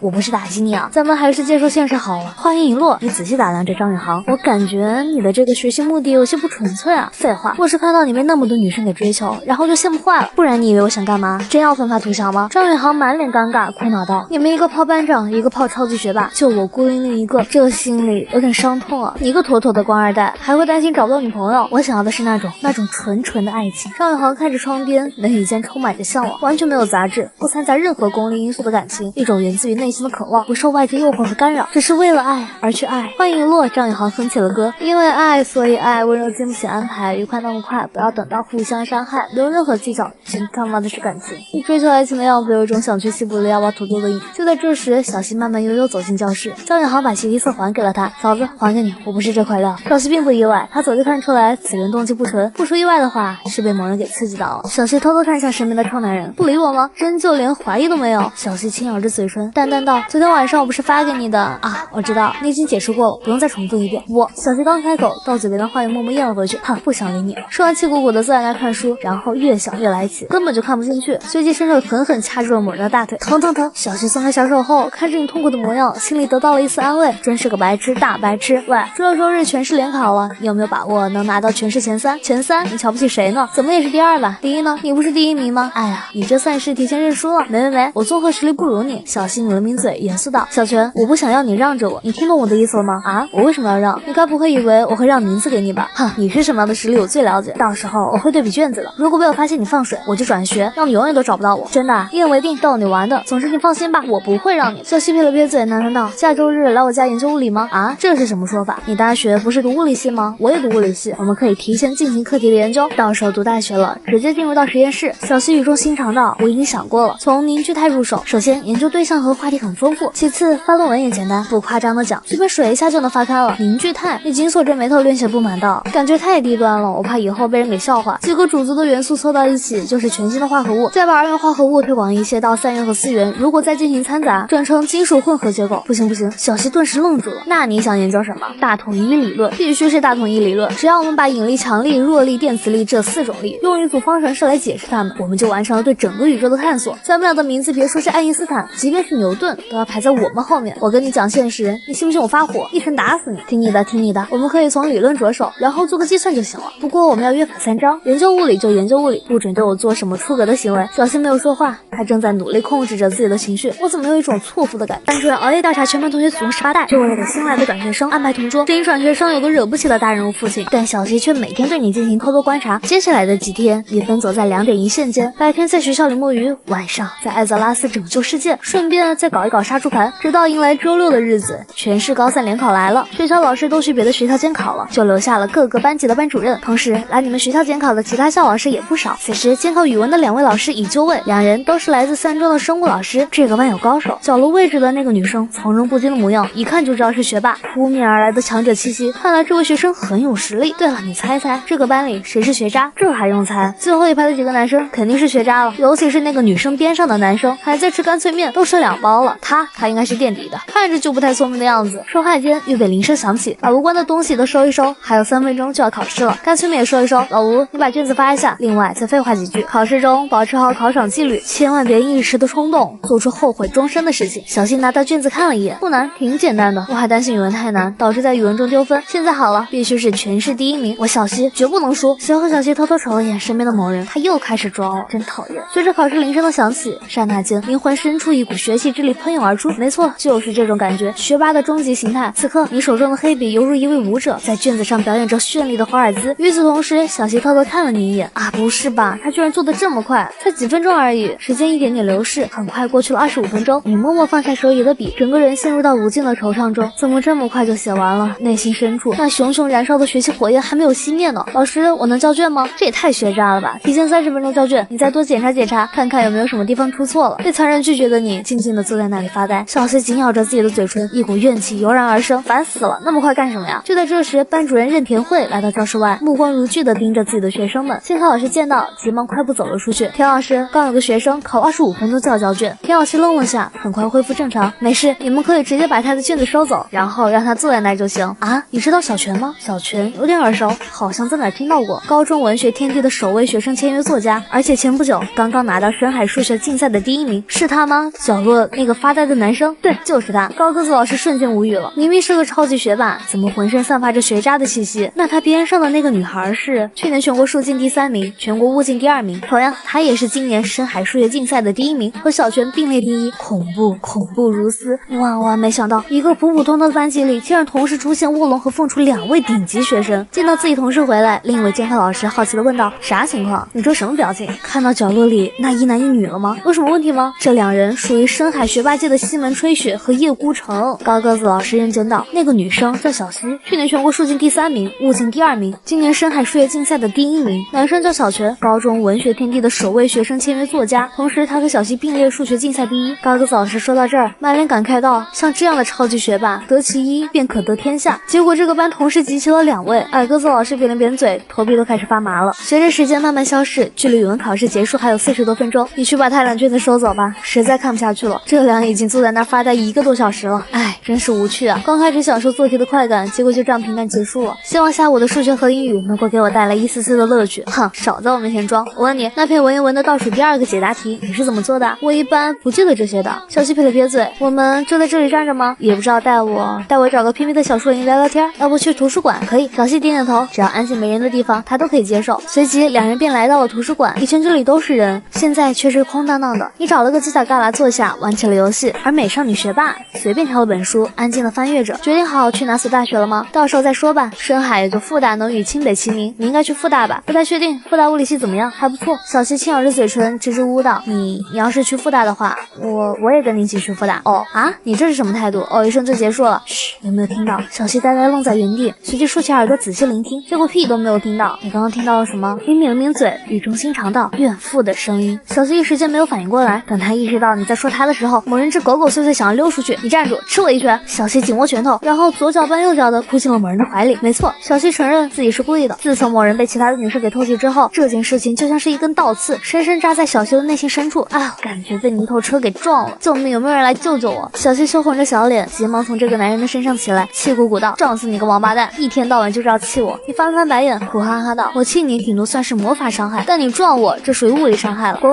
什么魔法物理？你以为你懂游戏吗？”小西恶狠狠地瞪了你一眼。行了，别装模作样了，快点给我起来！地上挺凉的，切，迟来的关心比草还贱。话音一落，小西伸出手，吓得你急忙后退了几步。班主任熬夜调查全班同学祖宗18代，就为了给新来的转学生安排同桌。对于转学生有个惹不起的大人物父亲，但此时的小西向你伸出了魔爪，你还猖不猖狂了？见此，你没再敢吱声。随后的时间里，2人倒也相安无事。你玩着游戏，小西在边上看书，直至考试结束，卧龙凤雏才离开图书馆，然后和大部队一起走进了食堂。小西，你有没有信心拿140分？小西犹豫片刻，呢喃道：“看阅读理解和作文要被扣多少分，但基本上没什么问题。”哎，好羡慕，我们一个个都快被难哭了。结果你跟没感觉一样。不过话又说回来，你觉得小泉这次能考多少？小西抿了抿嘴，应该比我高，你估测在145以上。反正对我来说，你们俩都是怪物。你只用了30多分钟的时间，小泉更加过分，都不需要30分钟，结果成绩可能比你还要高。顾洛笑了笑，轻声道：“人与人之间的差距就是这么大，反正我已经接受了，因为实在比不过。”说完，顾洛看向小西，认真道：“小西，下午是数学和英语，你可千万不能失误。假设语文已经落后他5分，而剩下还有5门课，你每门课都不能出现丢分，否则会被他拉开差距。”具的。小西点了点头，看似表情淡然，实则内心烦躁无比。哎，哪有那么容易？到这个层次，每追一分都是靠实力与运气的比拼。哼，这个臭男人怎么这么优秀？很快，下午的数学考试开始了。小西拿到卷子瞅了瞅，脸上满满的自信，满分我拿定了。随后一心扎进试卷中，这次必须要快过他。就当小西拼命做题时，你还在仰望着天花板。反正不能提前交卷，不如在最后半小时做完直接走人。不知不觉中，你坐在那睡着了。全神贯注的小西根本没注意到身边的情况，轻轻松松，简简单单，就剩最后一题了。小西眉宇间流出一丝胜利的神色，随即眼角的余光悄悄瞄向你。我靠，空白，他怎么不写啊？但很快又恢复了过来。也是，现在距离交卷的时间还有很久，即便再过半小时，对他而言都足够了。美少女学霸扁了扁嘴，随后看向最后一个大题，也不是很难。考察抛物线的定义，直线与抛物线的位置关系，函数的最值，就是过程有那么点点的多，但是也在合理的范围内。小西在试卷上快速答着题，仅仅只用了2分钟的时间，便做完了所谓的压轴大题。20分钟应该算是很快了。小西长呼一口气，紧接着伸出脚，轻轻地踢了某人一下。原来他已经做完了，不过这满脸挑衅的表情还挺可爱的。随即你看向时钟，原来他用了20分钟。既然他都能用20分钟解决了，那么我身为深海最快的男人，15分钟应该没有问题吧？这个臭男人怎么没有反应啊？赶紧做题啊，还发什么呆啊？行，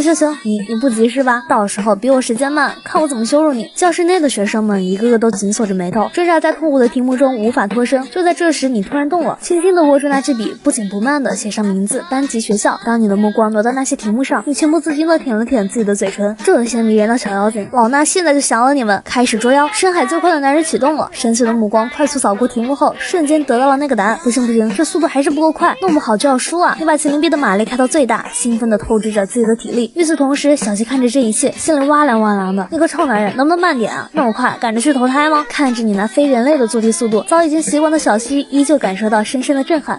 他的思路究竟有没有经过大脑？还是说他那握着笔的手已经拥有了自我的意识？莫非他不仅有能够接受危险信号的呆毛，而且还有这强大的寄生兽和他右手融为一体了？否则怎么解释他这超人般的速度？就当小西胡思乱想之际，你做完了大部分题目，停下了手中笔啊？为什么让我遇到他？去年全国竞赛的第1、第2名，那2个男生都没有他这般的恐怖啊！小西此刻感受到了无比的绝望。曾几何时，我还觉得他是个天才，结果到头来，天才竟是我自己。唉，既然无法用成绩征服他，那只能用美少女学霸。想到这儿，突然间两侧的面颊泛起一抹羞耻的润红。就在这时，你做完卷子，放下了手中笔。他仅用14分钟就写完了整张的数学卷子。此时此刻，美少女学霸彻底崩溃了。我用尽毕生的功力，并且还是在超常发挥下，用20分钟才做完这张卷子。结果这个臭男人打个哈欠再发个呆，然后用14分钟就把我秒死了。靠，真想揍死他！时间1分1秒过去，随着卷子被收走，整个教室陷入到喧闹的气氛中。全哥，走，上厕所去。随即3人一同去了厕所。富二代和官二代在里面抽蚊香，你在外面给他们把风。身为学习委员的我越想越羞愧，快点，最后一次了，以后别找我。过了一会儿，一脸爽歪歪的2人从隔间里出来，笑吟吟道：“全哥，那可不行，别人放风的话，我们俩不放心啊。你放风，我们俩才安心。哼，认识你们俩，真是我人生的一大污点。我靠，全哥，你这有点过分了。去年是谁帮你揍的？学生会会长不是我们俩吗？你倒是屁事没有，我们俩吃了处分。对，我们为你打了多少架？你愣了下，没好气道：这学生会的会长不是你们俩看他不爽吗？然后故意把锅甩到我身上，想让我去给你们俩顶罪。最后要不是我留一手，恐怕要吃处分的就是我了。富二代和官二代对视了眼，彼此看到对方眼中的尴尬。对了，听说了吗？这届校运动会好像要提前了。提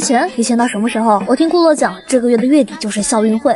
顾洛让我报短跑100米和长跑400米。校运会，你紧锁着眉头轻声询问道：如果我说我想把田径项目全给报了，学校会同意吗？谁？你？哈哈，别闹，你去参加运动会，我们班的脸都要丢尽了。仔细想想，他说的好像也没问题，毕竟连系统都标注自己是个残疾人。不过这样的日子已经快到头了。女孩连夜调查男孩18遍，就为了知道小泉是由什么组成的。只因第3场英语考试，小谢彻底怀疑人生。你拿起自己的笔，刹那间内心深处的灵魂与神圣的卡拉再度连接。与此同时，小谢也照着某人的速度疯狂地写着答案。结果他发现大脑的运行速度完全就跟不上，这样的手速，没一会儿脑子就开始宕机了。完蛋，我根本不是他的对手。小谢都快哭出来了，满脸的委屈和无奈。照这样的剧情，我肯定要在他的下面了，好烦！我不喜欢在他的下面，我喜欢在他的上面，因为在他的上面才能狠狠地蹂躏他。然而现在被蹂躏的却是我。小西，你要稳住，速度再快有什么用？最后不还是要靠成绩说话。平复情绪后，小西开始执行稳扎稳打的战略方针。第1天的考试结束后，小西叫走了顾洛，正在倾诉着内心的情绪。洛，我可能要输了，我可能会输在语文上面，就差那么几分。看着小西愁眉苦脸的模样，顾洛认真道：我有一计能让你反败为胜，快说什么办法？嫁给他，再给他生3个儿子啊！你怎么能说出如此粗鄙之话？什么叫做嫁给他，再给他生3个儿子？这跟陪他有什么区别？嘿嘿嘿，我现在心里烦着呢，你还跟我开玩笑？我可没有开玩笑，我是认真的。现在的房房价那么离谱，你给他生3个儿子，到时候小泉拿出3套房子和3辆车，他不是血亏吗？你认真琢磨琢磨，怎么个求？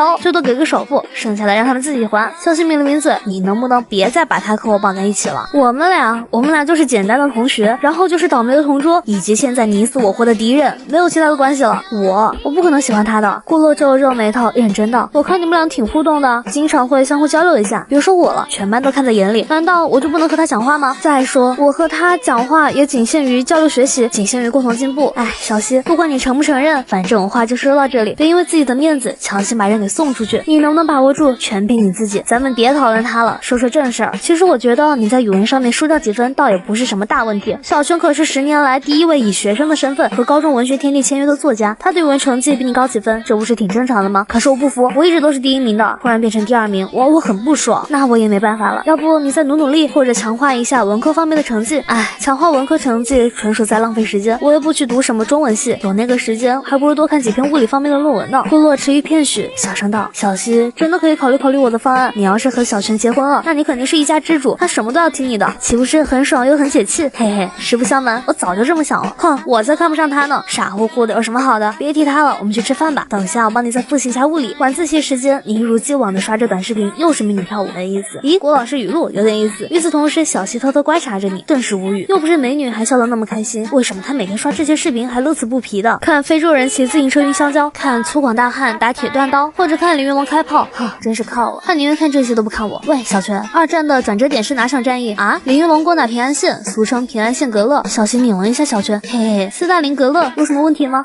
我能不能问一问，你明知耍剑条约会惹我生气，为什么还要这么做？就想气气你，我真是多余问你，以后我直接动手啊！跟你说件正事儿，复大物理系相比于北大和科大稍微档次差了点，不过那也是全国前5的存在，基本上全是物理系竞赛生。你是不是想说我能跟上他们的脚步吗？对，他们综合成绩肯定没有你强，但在物理方面，也许你和他们存在一些差距，这你不用操心。其实你应该要问他们能不能跟上我的脚步。大学里是不是也分帮派啊？比如高考上去的就是高考帮，竞赛保送的就是竞赛帮。明面上是这个样子，但实际上没什么区别。一定要说分派系的话，其实和自己未来的导师有关系。导师是什么派系？以前其实挺纯粹的，大家都是支持某个理论，而不是支持某个人。从有了学派的概念，小西说到这儿不能抿了抿嘴。但现在讲究的是圈子，以个人关系好坏来决定立场。如果你的导师圈子不行，你多半也没什么用。如果你的导师圈子很强，那么可以借导师的关系一步步往上爬。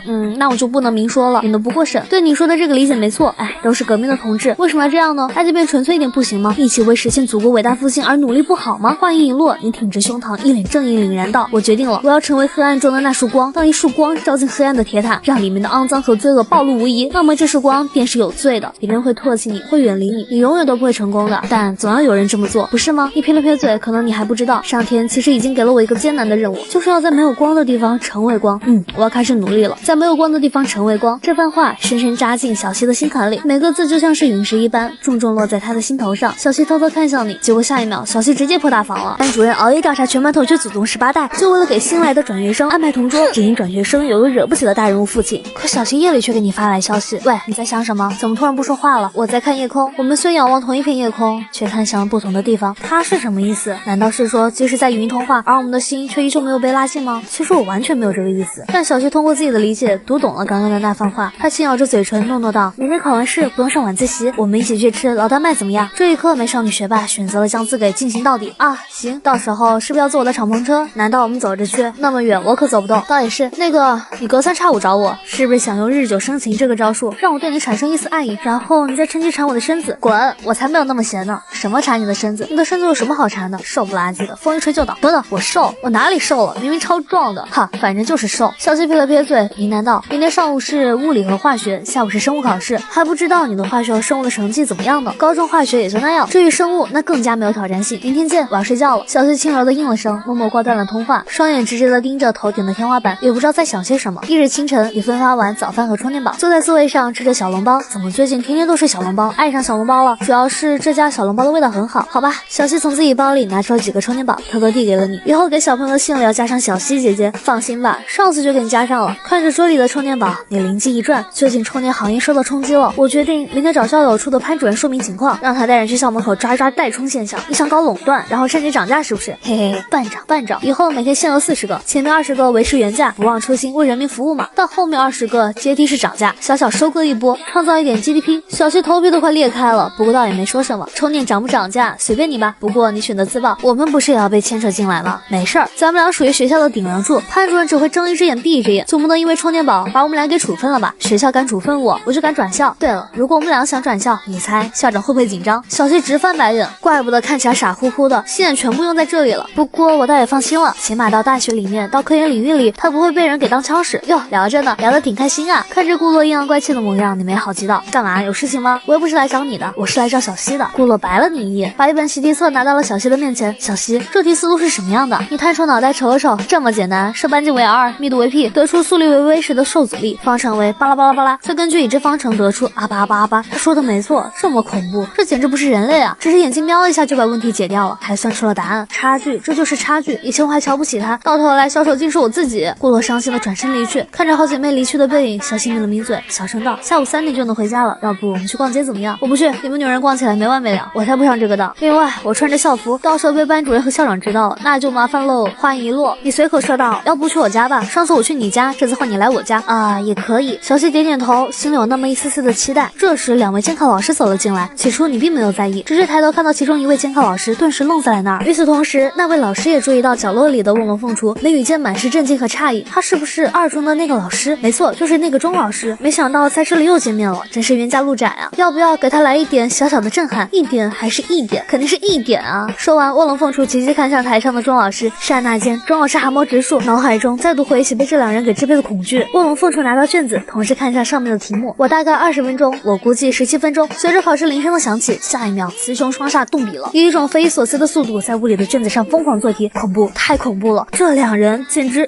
就是禽兽啊！除非这2人提前去读大学，否则今后的每一次联考，雌雄双煞都能够霸占第1和第2的位置，没有人可以撼动。老钟，你这是怎么了？见到上帝了吗？差不多吧。钟老师一脸苦涩道：我看到了小泉和小西。小泉小西，这名字好耳熟啊！小泉小西。另一位老师瞪大双眼，不可思议地看着他，随即循着他的目光朝角落望去。这2人就是在深海书境上屠杀整个深海高三的雌雄双煞。我的天啊！扑面而来的王霸之气，简直令人无法呼吸。与此同时，小西正在题海中进行杀戮，手中的那支笔就是他的武器，而试卷上的题目仅仅只是最低等的哥布林。很快，小西做完所有题目，朝旁边看去，顿时无语。臭男人，又是这个死猪！平日里对练习册唯唯诺诺，考试时对考卷重拳出击。老钟，他俩好像做完了，常规操作估计又是满分。哎，如今深海还有谁可以阻止这2人？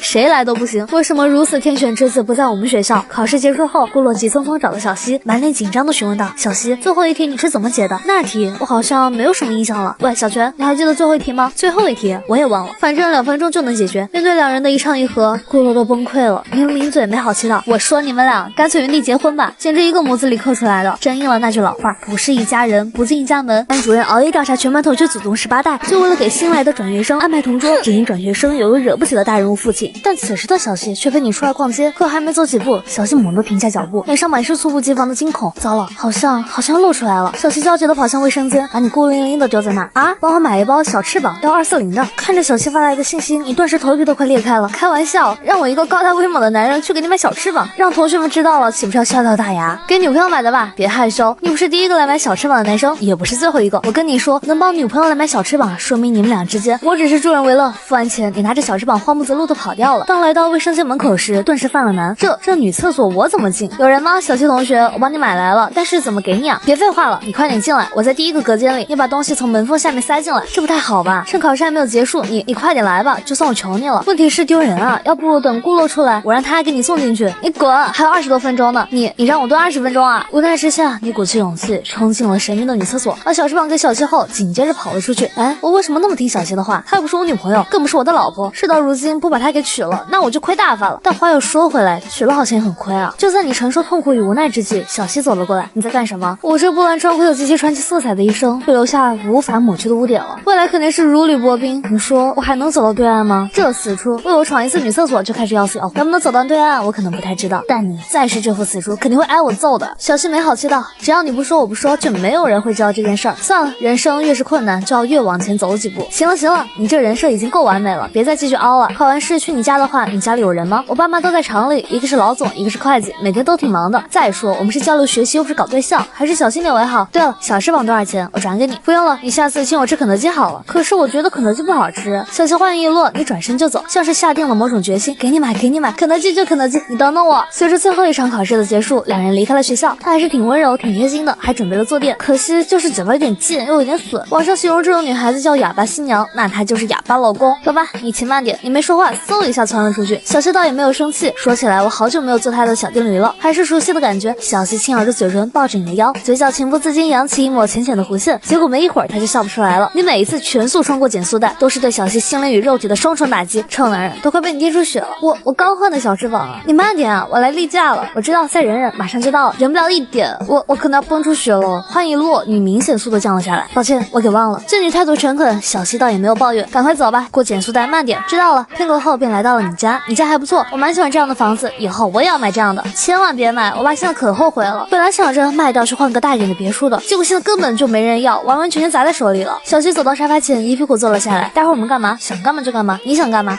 我也不知道干嘛，随你吧。你要干嘛就干嘛。糟糕的对话，蒙住了二人，彼此陷入到无声的沉默中。我有 PS5，要不一起玩会游戏，然后再点2份老大麦套餐，你觉得怎么样？哦，可以。当两人决定好接下来要干什么的时候，你的父母同时也在往家里赶。老婆，你这么着急回家干嘛？咱们儿子竟然是个学霸，你想二胎就直说，何必诋毁儿子啊？全爸直翻白眼，没好气道，他什么鸟样我还不知道吗？另外这二胎不是我们想要就能要的，要征求儿子的同意才行，毕竟关系到未来家产的分配。本来儿子能拿2亿，结果突然要被分走1亿，他什么想法？什么和什么？我跟你说正经的呢，刚刚我接到儿子班主任的电话，田老师说咱们儿子现在是大作家，好像跟什么签约了。另外儿子还去参加了数学比赛，拿到全市第1名呢，你知道吧？复大想提前把儿子给录取。全爸皱了皱眉头，早就跟你说了，安个反诈 APP 你就是不听。我跟你说，现在骗子很狡猾，会用 AI 来生成语音，那讲出来的口吻和语气简直和真人一模一样，你要小心了，赚钱不容易，别到头来被骗了。杨娟瞪着自己的丈夫，气急败坏道：“你自己搜，你在网上搜深海数学竞赛，第1页第1个就是咱儿子，你自己看看。什么？连网站都做好了，报警，必须报警！”在你爸的说辞下，原本内心坚定的老妈，此时此刻也逐渐动摇。不过最后在多方面的确认下，夫妻俩终于意识到自己的儿子是个天才，居然是真的，肯定家里有祖坟在冒烟。去年去扫墓，我就觉得爸的墓有问题。先别讨论祖坟的问题，回家问问怎么回事。很快，夫妻俩便急匆匆回到了家。与此同时，你和小西已经动起手来了。班主任熬夜调查全班同学祖宗18代，就为了给新来的转学生安排同桌。对于转学生有个惹不起的大人物父亲，可此时的小西却来到你的家中。你又害我，气死我了！你总是故意让我死。哎呀，疼疼疼疼！错了，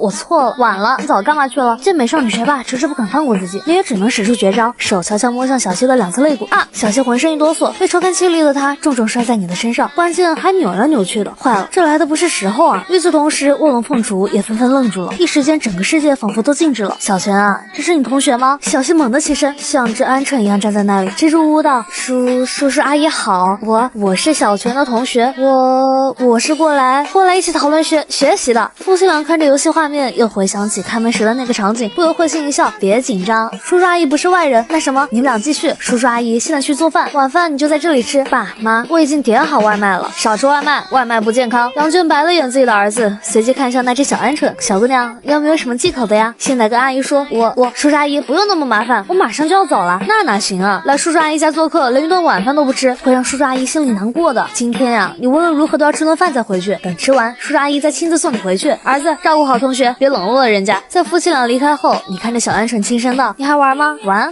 你个头！”小西又气又急又羞耻，紧咬着自己的嘴唇，安安静静的坐在那里。老公，儿子口中的学习，你觉得正不正经？你要说以前的话，肯定不正经了，但现在就难说了。毕竟儿子是学霸，他说学习肯定是学习。我估摸着人家真是来和我们儿子一起学习的。学习打滚吗？我看呢，这是借着学习的幌子，暗地里在搞对象，也有这种可能。不过话又说回来，这不是在早恋吗？再观察观察，先别忙着下结论。万一我们搞错，如果真是早恋的话，再去拆散也不迟。毕竟不能祸害人家的闺女。话音一落，杨娟若有所思道：“不过那女孩气质是挺不错的，虽然个子有点矮，但整体的气质很好，有种大户人家的感觉。我猜对方的家境一定很好。都怪你，我以后不来你家了。我真是信了你的邪，还信誓旦旦说自己爸妈晚上才回来。疼，这个不能怪我啊，我怎么知道会突然回家？一般都是晚上才回来的。哼，反正我以后不会再来了。”小西松开你的大腿，气鼓鼓的，丢死人了，从来没有这么丢脸过。哎呦，不至于。但话又说回来，其实你安安静静的和我一起玩游戏，倒也没有那么多的事情。谁让你控制不住自己呢？说来说去，这件事情只能怪你自己，反正跟我没有关系。你好几次故意害死我，搁谁不暴怒？嘿，抱歉，其实这也没什么，同学之间互相打闹罢了，别把这件事看得太重。小西翻了翻白眼，气鼓鼓道：“同性之间打闹当然没问题，但异性之间打闹就有问题了。毕竟男女授受不亲，这还分性别吗？都是同志。”亲爱的达瓦里士，你收起起笑容，一本正经的看着他，认真道：“你现在的迷茫是因为书读太少，但想法却很多，好好努力吧，小西同志。”小西都快要气笑了，不过心情也随之好了些。我发现你爸妈挺和善的，挺平易近人的，两人应该没怎么吵过架吧？肯定吵过呀，两人打起来可凶了，不过次数不多，我记忆里就那么2、3次。好吧，那个这次联考你觉得自己有多少分？大概740分以上，当然这是我自己估算出来的，具体是多少就不知道了。我也差不多。小西轻耳的嘴唇小声嘀咕道：“可能比你少几分。”一时间，超级学霸的内心充满着悲伤和痛苦，以及不甘。早知道去清北了，否则也不会遭到这般屈辱。但话又说回来，如果去清北，那么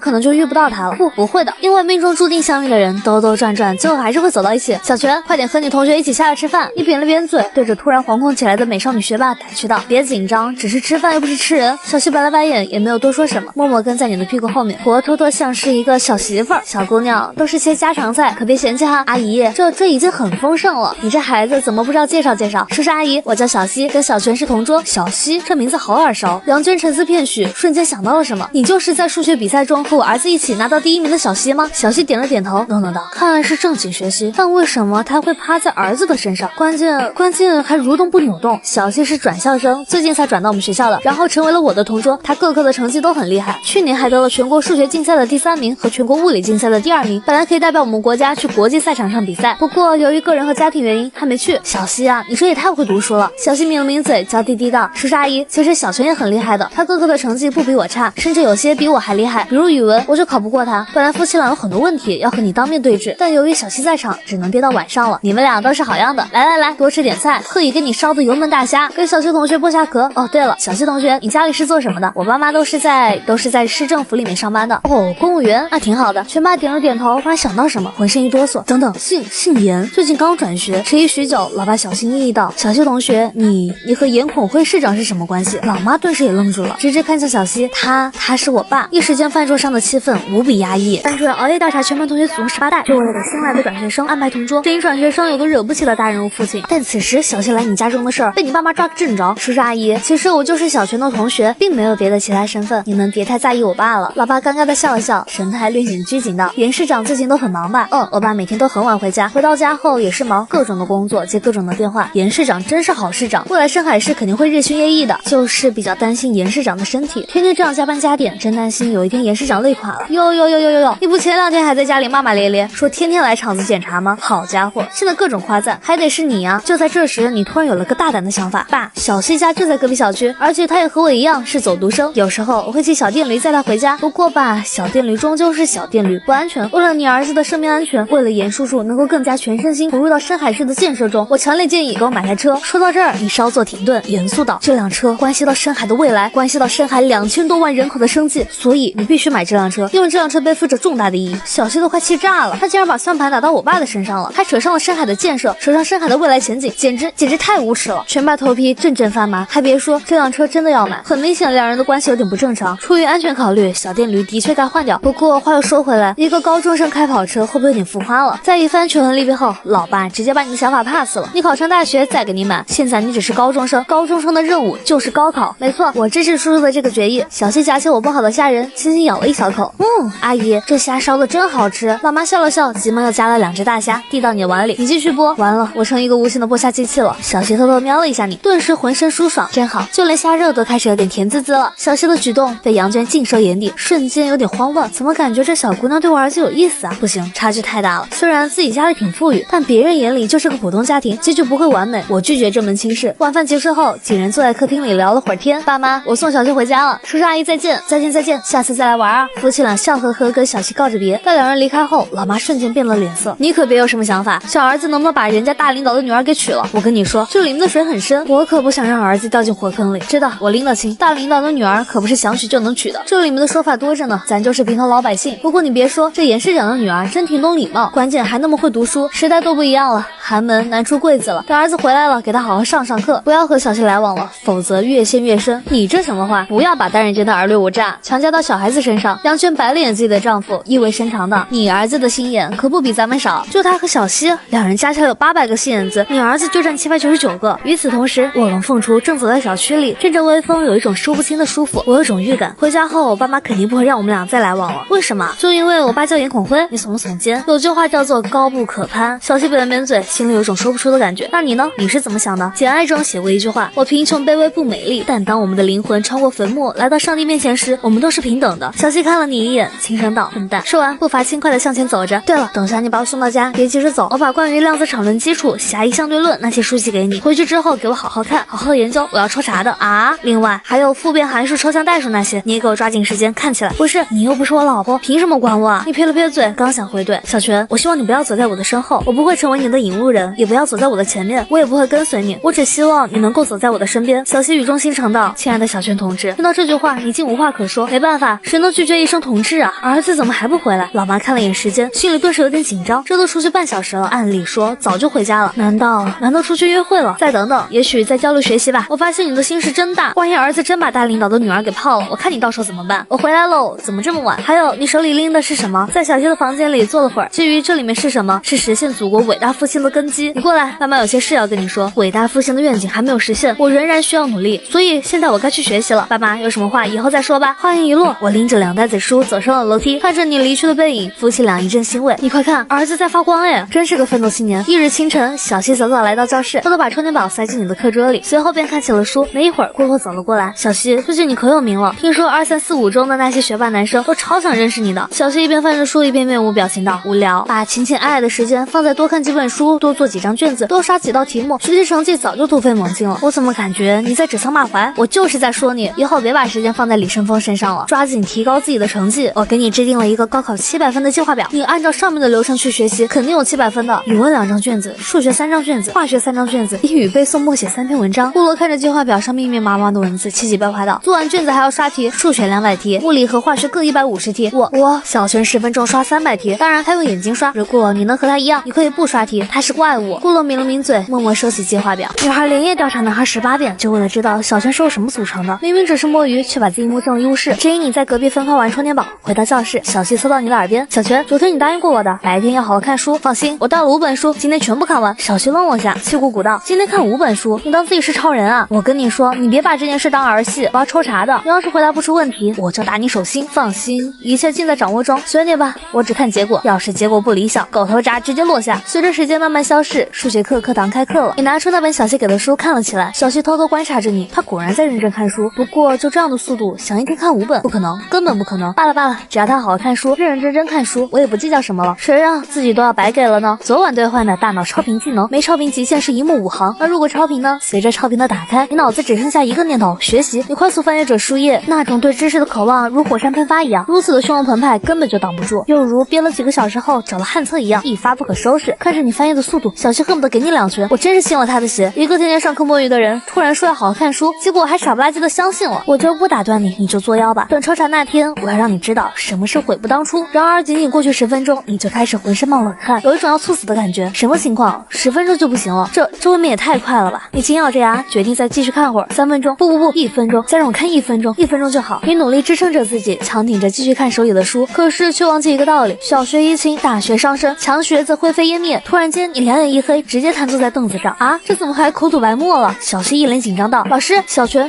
突然晕倒了，而且在口吐白沫，要不赶紧送去医务室吧？李胜峰、张宇航，你们俩赶紧把小泉抬到医务室。小希，你也去一下，你比较细心，我一会儿就过去。紧接着，在全班担忧的目光下，你被送去了医务室。田老师，快，小泉出事了，上课突然晕倒，你快点来医务室。祝鸿飞给班主任打完电话后，急匆匆向医务室跑去。与此同时，在校医的一番检查后，得出一个结论：这是疲劳过度导致晕厥，好好休息就行。老师，全哥真的没事吗？没事，就是太累了，让他好好睡一觉，等一会儿醒了就没事了。摸鱼摸到疲劳过度，我真是服了。不过他没事就好。突然间，医务室闯进一堆人，校长、副校长、各科主任、张老师，小泉什么情况？校长此时充满着担忧。没啥大事，就是太疲劳了，身体没扛住，休息会儿就好。听到是这个原因，众人悬着的心终于放下来。田老师抿了抿嘴，一脸感慨道：小泉真的太热爱学习了，明明他的成绩足够提前保送，但还是每天乐此不疲的学习。对，小泉绝对称得上德学双馨，关键集体荣誉感很强，同时又极具奉献精神。副校长也连连称赞道：对，小泉同学，我以前就一直在关注他，每次我录个2班就能看到他在认真听课，而且小泉同学也从来没有违规违纪的现象。他不仅自己不违规违纪，还主动阻止其他学生去违规违纪。麻了，什么每天乐此不疲在学习，还什么极具奉献精神？他哪里有过奉献了？垄断市场，恶意涨价，打压竞争对手，这就是他的奉献精神吗？另外，这违规违纪，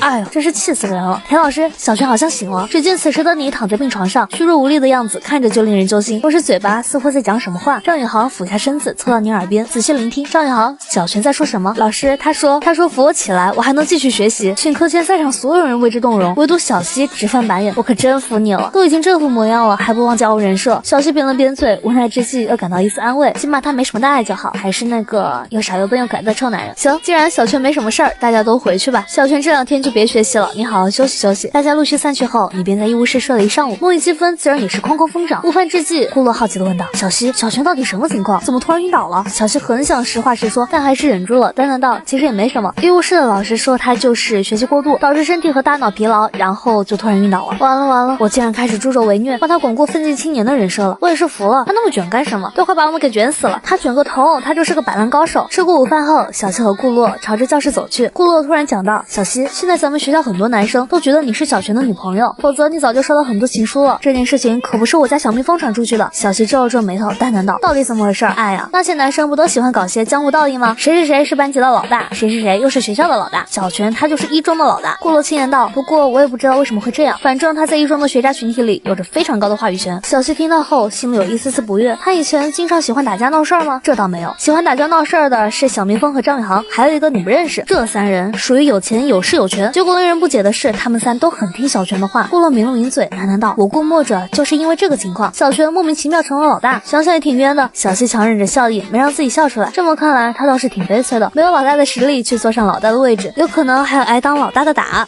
女孩连夜调查男孩18遍，就为了知道小璇是由什么组成的。明明只是摸鱼，却把自己摸进了医务室。一回到教室后，小西凑到你的耳边：“你还好吗？状态超棒，下午就能把这本书给啃完了，随你怎么样。反正最后要是一问3不知的话，你知道后果的。哎呦，你就放心吧。”说完，你便认真的看起了手里的书。与此同时，校长、副校长、教导主任3人从教室经过，看见角落里认真看书的你，瞬间内心五味杂陈。潘主任赶紧联系田老师，让他联系小璇的家长，快把他接回家休息，不能继续学习了。他再这样学习下去，会闹出人命了。潘主任毫不犹豫拨通了田慧的电话。时间飞逝，你依旧沉浸在量子力学中无法自拔。喂，你爸妈来了。你愣了下，朝教室外看去，见班主任朝你招手，你默默起身，朝着门口走去。小璇，你爸妈来接你回家，这2天在家好好休息，别再学习了。今天你都晕倒了，你要知道，你晕倒后把老师们都给吓坏了。田老师，我不想回家，我还想继续学习。不行，就你这样再学习下去，容易把身体给累垮。田老师严肃道：“小璇，学习固然重要，但身体才是学习的资本啊！你不把身体养好了，以后还怎么学习？听话，快点回家去休息。记住，回到家后好好休息，别学习。唉，既然如此，我也只能听从学校的安排了。老师您放心，过几天后我一定以最饱满的精神状态回学校的。”随后你回到教室，准备收拾东西。小西看着你，心里充满着一种难言的不舍。你要回家了吗？上午晕倒了，学校方面很担心，强行让我回家休息。你愁眉苦脸道：“我不在的这2天，生意怎么办啊？”其实赚钱是次要的，主要是那些嗷嗷待哺的充电宝们，他们得不到满足，内心焦急啊！你赶紧给我滚！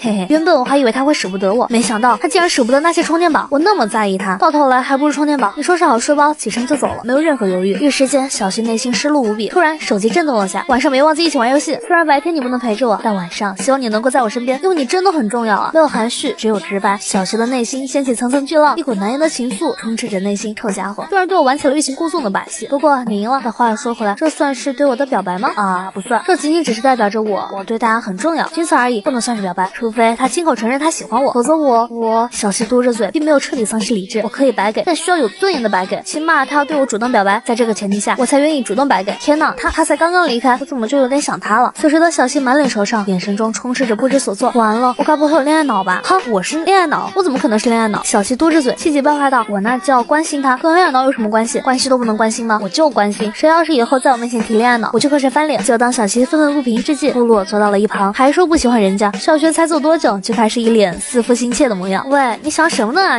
你？你什么时候坐过来的？刚刚呀。顾洛凑到小西的身边，神秘兮兮道：“老实交代，你刚刚是不是满脑子都是小璇？我看你魂不守舍的模样，肯定在想他对吧？跟他有什么关系？我只是在想问题。哎呦，装，继续装。我发现你挺能装的，和小璇简直一模一样。你卷子做完了吗？还是题目刷完了？居然有空找我聊这些，当你聊天都不行啊。”顾洛轻轻挽住小西的胳膊，语重心长道：“你们不是住得很近吗？干脆别上晚自习了，你早点回家，给他买杯奶茶什么的。我跟你说，这招特别有用，你就是用这招把李晨风骗到手的。喂，你别血口喷人啊！我再次声明，是他缠着我没办法再接受的。”小西笑了笑，也没有多说什么，继续翻着手里的书。要不就按照顾洛说的方法试试？不行，白哥也是有底线的。另一边，你回到家，在游戏里闲逛了一会儿，眼神中充满着迷茫和无奈。果然没有他在，这游戏都索然无味了。要不看我书吧，自己总要看完的。看到晚上，等它上线再说。你随手拿起一本书，在椅子上慢慢翻阅着。不知过去多久，一声手机震动，把你的思绪拽回了现实。你在干嘛？看书？那么乖，我还以为你在玩游戏。你不在线，这游游戏都有点索然无味了，干脆就不玩了，等你上线再玩。消息发送后，很久没有收到小西的回复，但上面一直提醒着正在输入。另一边，小西不断编辑着内容，反反复复进行各种删减。我就是想要一种既拥有尊严又有点主动，同时不失自己气质的话语，怎么就是想不出来啊？你抖信上面一直显示着正在输入，这是不是 bug 啊？这该死的抖信，研究这破功能干什么呀？小西紧咬着嘴唇，颤颤巍巍编辑着信息内容。我要上课了，晚上一起打副本。发完消息，把手机往课桌里一丢，整个人像是一只羞答答的鸵鸟，丢死人了。夜里静悄悄的，两人打完副本，各自躺在床上进行着语音聊天。小泉，我跟你说件事儿，你说今天班主任找到我说天骄书院邀请我们俩去那里，有个非常不错的学生交流活动，关于数学方面的啊。天骄书院什么玩意儿？没听说过，我也没听说过。但班主任说那个地方全是竞赛学霸，而且来自全国各地，能不去吗？可是我已经答应了。见你迟迟没有回复，小西显得有些不知所措。什么时候要去多久？周四，刚好你回来，大概去2天吧。哦，睡了，晚安。天骄书院，算不管了，去了再说。你闭上眼睛，开始酝酿睡意。与此同时，小西躺在床上，不知道在想些什么。翌日上午，在某个班级里，一位美少女学霸正浑浑噩噩地坐在角落，整个人仿佛被抽空了灵魂。某人不在的第一天，有点想他。女孩连夜调查男孩18遍，就想知道他为什么这么特别。小泉不在的第一天，自己就有点想他了。小西，去厕所。小西站起身，跟顾洛一同去了卫生间。后天去天骄书院，除了你还有谁？小泉也去吗？可能吧，我也不知道。他去不去和我没关系，我猜他肯定会去的。不过我要提醒你一下，听说那个天骄书院里全是怪物，你们可要注意点。这说起来是什么学生交流大会，其实吧就是某些人的装逼大会。装谁能装过他呀？小西看了眼镜子里的自己，喃喃道：你好像对这个天骄书院蛮了解的，因为我去过。去年的时候，咱们学校有4个名额，我有幸被选上了，跟着去了一次，那真是竞赛生遍地走，里面最次的都是省级前几的，最厉害的是国际金牌。话音一落，顾了抬头看着镜子中的小西，轻言道：你在里面肯定是王者，属于所有人的焦点，国术第3，国物第2，绝对的最强王者级别。嘿嘿，你肯定会收到很多表白的。某人估计一定会吃飞醋，无聊，反正我会拒绝一切对我的表白。某人的不算，他和他们不一样。晚自习结束，小西收到了老妈打来的电话：小西，爸妈临时有个会要开，可能没事的，我又不是小孩子，等下我自己打车回去。挂断电话后，小西无奈的叹了口气，尽管嘴上说着没关系，其实心里挺烦躁的，但这也没办法。正当小西收拾好准备离开时，顾洛递来了个充电宝。小泉不在，你平时也在小泉那充电吗？偶尔，我平时不怎么用手机，但难免会出现意外，比如回家忘给充电宝充电。不过小泉倒是对班干部们不收费。好，我明天给你带回来。见顾洛离开，小西有些无语，他这不就是纯纯贿赂班干部吗？臭男人，怎么那么多心眼？小西收好充电宝，孤零零的离开了教室，站在校门口准备叫一辆滴滴回家。坐车吗？免费的2轮烧烤。小泉，你怎么会在这里？我来骑小电驴，昨天小电驴没有骑走，他被人给偷了，正好顺便再接你回去。什么叫顺便？合着接我回家只是顺便？小西的心里有点不舒服，却不知该怎么表达。不需要你的顺便，我已经叫好滴滴了，还有1公里就到，你自己回去吧。哦，再见。也没有废话，嗖的一下窜了出去。刹那间，美少女学霸都快傻眼了，差点就要追出去。只见你突然掉头又返了回来。行了，别闹了，给你头盔。小西嘟着嘴，默默坐上后座。你看慢点，我亲戚还没走。知道了。你轻轻拧动油门，载着傲娇的美少女学霸在路上慢慢前行。喂，这是你专门给我买的头盔吗？对啊，现在严抓小电驴不戴头盔，所以就给你买了顶。另外也是出于安全考虑。对了，今天我把复变函数看完了，不过我觉得有些没精通，你那儿有没有相关书籍？我会把相关配套书籍给你准备好。这个周日你来我家里研究完物理后，把那些书给带回去。你看数学的时候，别把物理给落下了。放心吧。对了，班主任给我打电话了，问我去不去天骄书院参加活动，我直接答应他了。小西紧咬着嘴唇，支支吾吾的：我能不能问你一个问题？你问呗。就是想问的问题就徘徊在嘴边，却不知怎么开口。算了，不想问了。你是不是想问我为什么对你那么特别？这件事情很好笑吗？你不准笑，严肃点。因为你对我来说很重要啊，不然还能为什么？难道因为你比别人平，比别人矮？滚滚！什么比别人平，比别人矮？小西感动中带着一丝幽怨，气鼓鼓道：你说什么？没什么，我说你可爱，我听到了。你刚刚骂我傻 boy。小西翻了翻白眼，驳斥道：知道你还问啊？你皱了皱眉头，语重心长道：女孩子别整天说脏话，尤其像你这样的，完全破坏在我心中的形象。哦，我在你心中什么形象？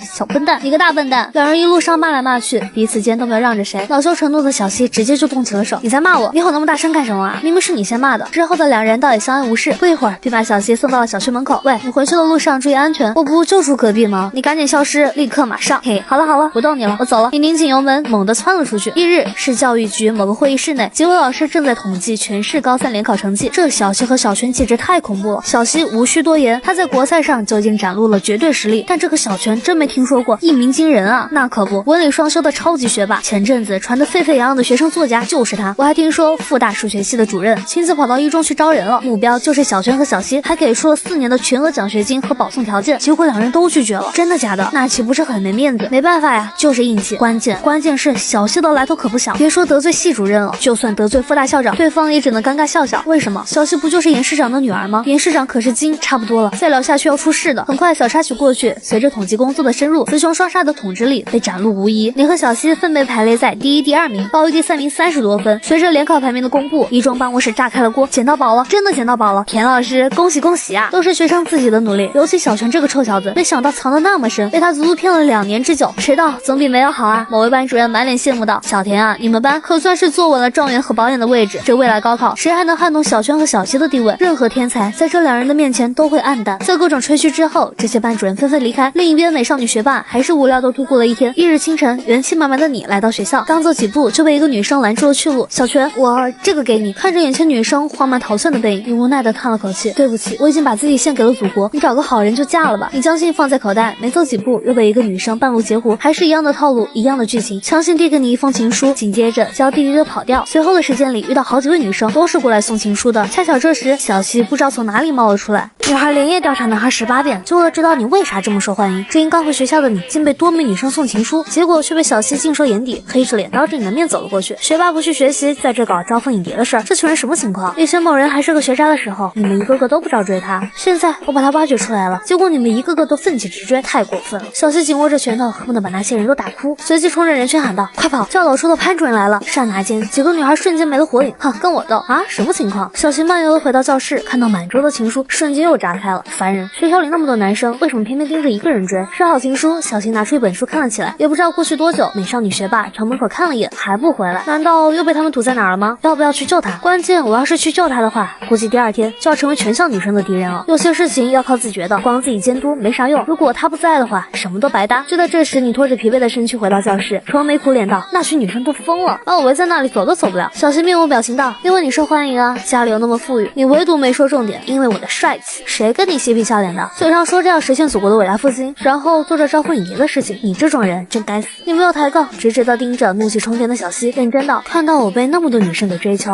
你是不是心里有点不满？换句话说，就是你吃醋了。你少给我胡说八道！我吃什么醋？是我的醋，我凭什么吃你的醋？我知道你很急，但你先别急。再说掐死你！”看着你一脸求饶的模样，小西松开小手，冷言道：“再胡说八道，我就掐死你！学霸不可怕，就怕学霸练9阴白骨爪，这他妈也太疼了！”你看着小西苦哈哈道：“咱们什么时候去天教书院？嘿嘿，8点半出发。我听说那边是学霸遍地走，连路过的狗都要做一道竞赛题，是不是这样的情况？”小西扑哧一下笑出来，他很快又恢复冷漠，差不多都是来自全国各地的竞赛生，最次也是省级前5的水平，主要是筛选那些特别有天赋的学生，提前进入到那些名校里面。原来如此，我听说还有茶歇，而且特别丰富。小西愣了下，不可思议的看着我，完了，这家伙还没有进科研圈呢，就已经提前成为了学术蝗虫。依旧是朱鸿飞送雌雄双煞去天教书院，期间朱老师说着那些关于天教书院的传闻，不过后排的若龙凤雏却没什么兴趣，一个想着某人的招蜂引蝶，一个想着活动中的那些茶歇。老师，我看网上的评论，天教书院的尖子生交流活动途中似乎有茶歇吧？奥龙、帝王蟹、北极甜虾、高岛牛排，这些是不是真的？这个我还真不知道。往年咱们一中去参加的活动都是非常普通的交流会，而你们参加的这个活动是天教书院最高级的，估计可能有吧。那我们晚上住哪儿？天教书院会安排住宿的，应该是双人间，条件挺不错的，毕竟那里属于国家队的集训基地之一。朱鸿飞停顿了下，继续说道：“其实说到底就是选拔，到时候会有几场考核测验，你们俩正常发挥就行。如果那些学校来招你们，全凭你们自愿吧。”老师，我还没有把大学的内容给学完呢，去了也是白搭。我也不去，刚刚融入到集体中，不想再换新的环境了。很快便到了天教书院，目送雌雄双煞离开，朱老师立即返回了学校。小西太好了，居然在这里能够遇到你，文静，好久不见了。我听说你后来去别的地方读书了，没想到跑到深海来了。我听说你去年拿了全国数竞第1，应该进国家队了吧？是在这里培训吗？对，本来你应该也在里面，结果你不去。胡文静直勾勾的看着他，好奇道：“你是一个人来的吗？”不是，我是和人呢？死哪儿去了？走走走，以前竞赛的小伙伴们都在这里，我们快去找他们吧，顺便一起叙叙旧。与此同时，某人正在吃着点心，牛肉酥，这必须来上一块。虾饺，可以，尝尝味道。烧麦，美中不足，就是有点凉了。如果有个微波炉就好了。在你扫荡一圈后，才发现和小七失联了。不过很快，在一个角落看到了他的身影，找你半天，原来你在这儿。这是你朋友吗？对我的突然出现，引起了各女生的强烈好奇，以及部分男生难言的敌意。对以前在一起集训的小西，谁呀？男朋友吗？同学，一起邀约来参加这个活动的。小西站起身子，轻柔道：“我们先走了，以后有机会再叙旧。”看着两人离开的背影，胡文静喃喃道：“我很了解小西，看来你们俩没机会了。关键他比你们俩帅多了，帅有个屁用！学霸的世界只靠成绩说话。对，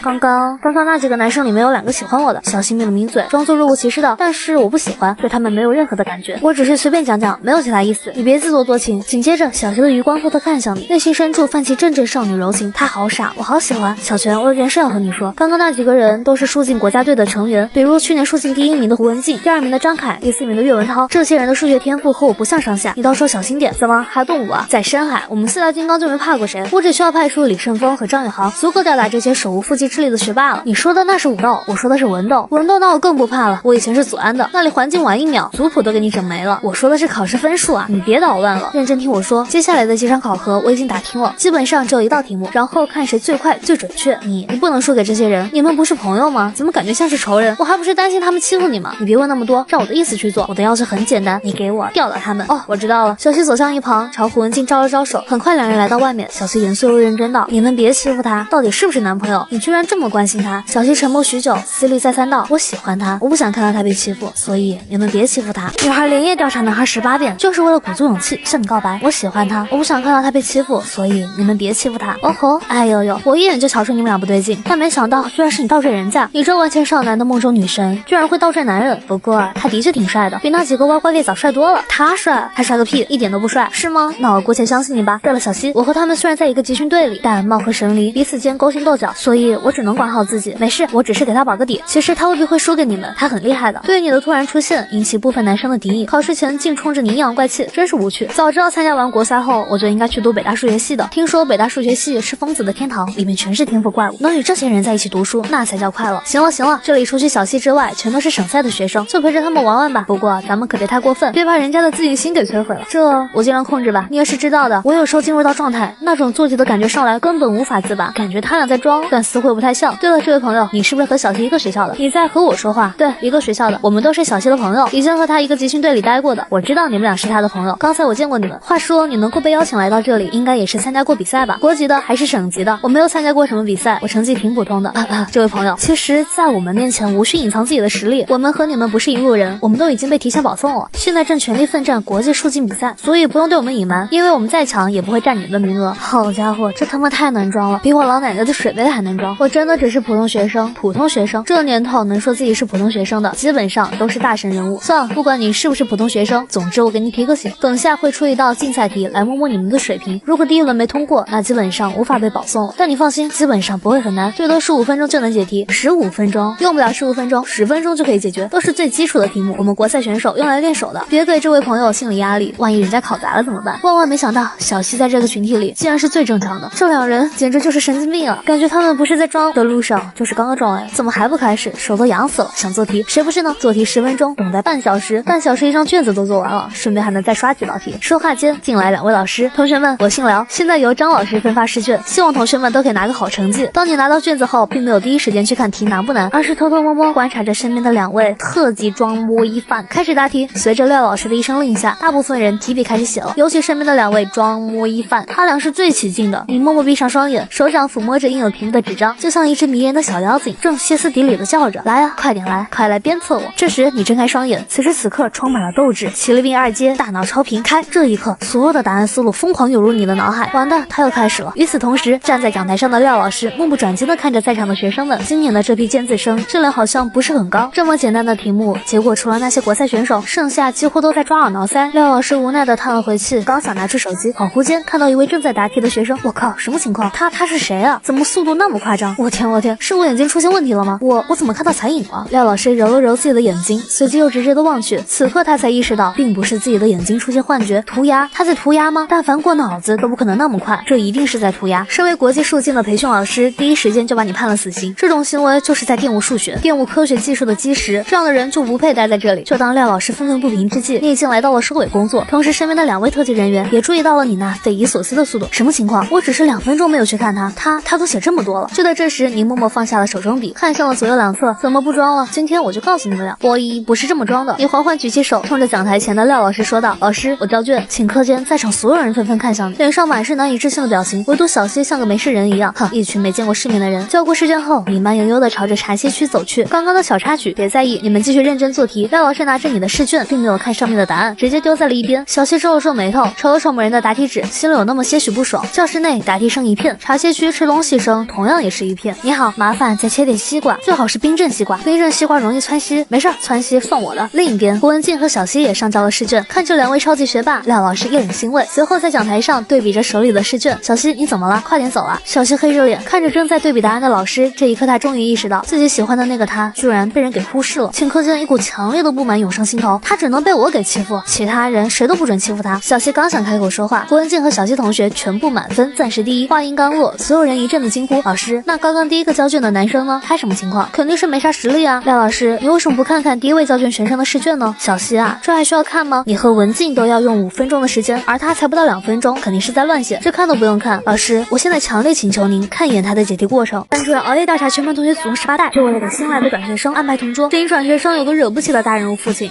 可此时的女孩却为了你顶撞老师。老师，我现在强烈请求您看一眼他的解题过程。小西严肃道：我很清楚他的实力，因为我和他在一个学校，尽管他一直默默无闻，但我敢用自己的信誉发誓，在场所有人都不是他的对手，其中也包括我。胡文静在边上偷偷看着他，心里暗暗笑道：小西啊小西，你还真是护肤心切啊。听到小西的这番话，廖老师不由愣住了。难道是我看走眼了？不可能啊，他连2分钟都没有用到。廖老师随即拿起你的试卷仔细看了起来。与此同时，你身边的2位特级人员惶恐中带着一丝丝的不安，瞪大双眼死死盯着台上的廖老师。只见廖老师表情逐渐严肃认真起来。难道他才是这里最恐怖的存在？仅仅只是片刻，廖老师看完了一半的内容，但就是这么一半的内容，他整个人都在微微发颤。这位同学的证明过程竟然和小西与胡文静的一模一样，甚至还要严谨一点，堪称完美。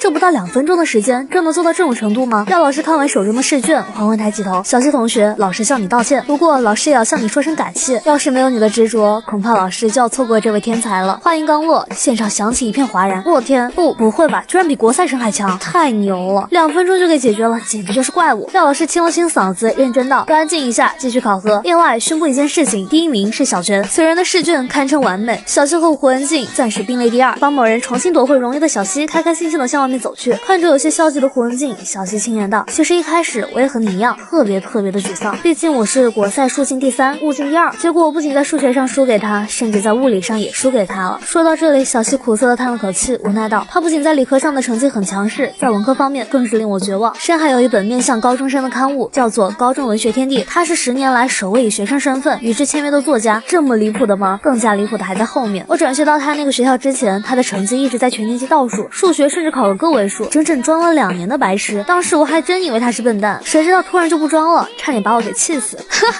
胡文静噗呲笑了出来，是不是看到你那么漂亮，想用这种方式来引起你的注意？你别说，换我也沦陷。也许吧，反正他就很气人，无时无刻都在跟我作对，把我给气个半死。你不知道这个臭家伙可坏了，当那一套又背地里一套。他上课不是玩游戏就是刷视频，他还偷吃零食，结果他还是优秀学生代表，坏死了。哎呦，我们小西还有撒娇呢。对了，你们俩现在发展到什么地步了？我小西紧咬着嘴唇，支支吾吾道：我说出来你可别笑我，咱们俩都那么熟了，以前在集训队里都睡一张床。再说我可是接受过严格的专业训练，无论多好笑我都不会笑的。真的吗？你可别骗我。当然了，你快说吧。其实我们俩没有在一起，我属于暗恋。胡文静就坐在那里一动不动。别笑胡文静，你要忍住。哈哈哈哈！天哪，原来你有今天。喂，你太过分了，你刚刚答应过我不笑的。对不起，但这太好笑了，我没忍住。哈哈，气死我了。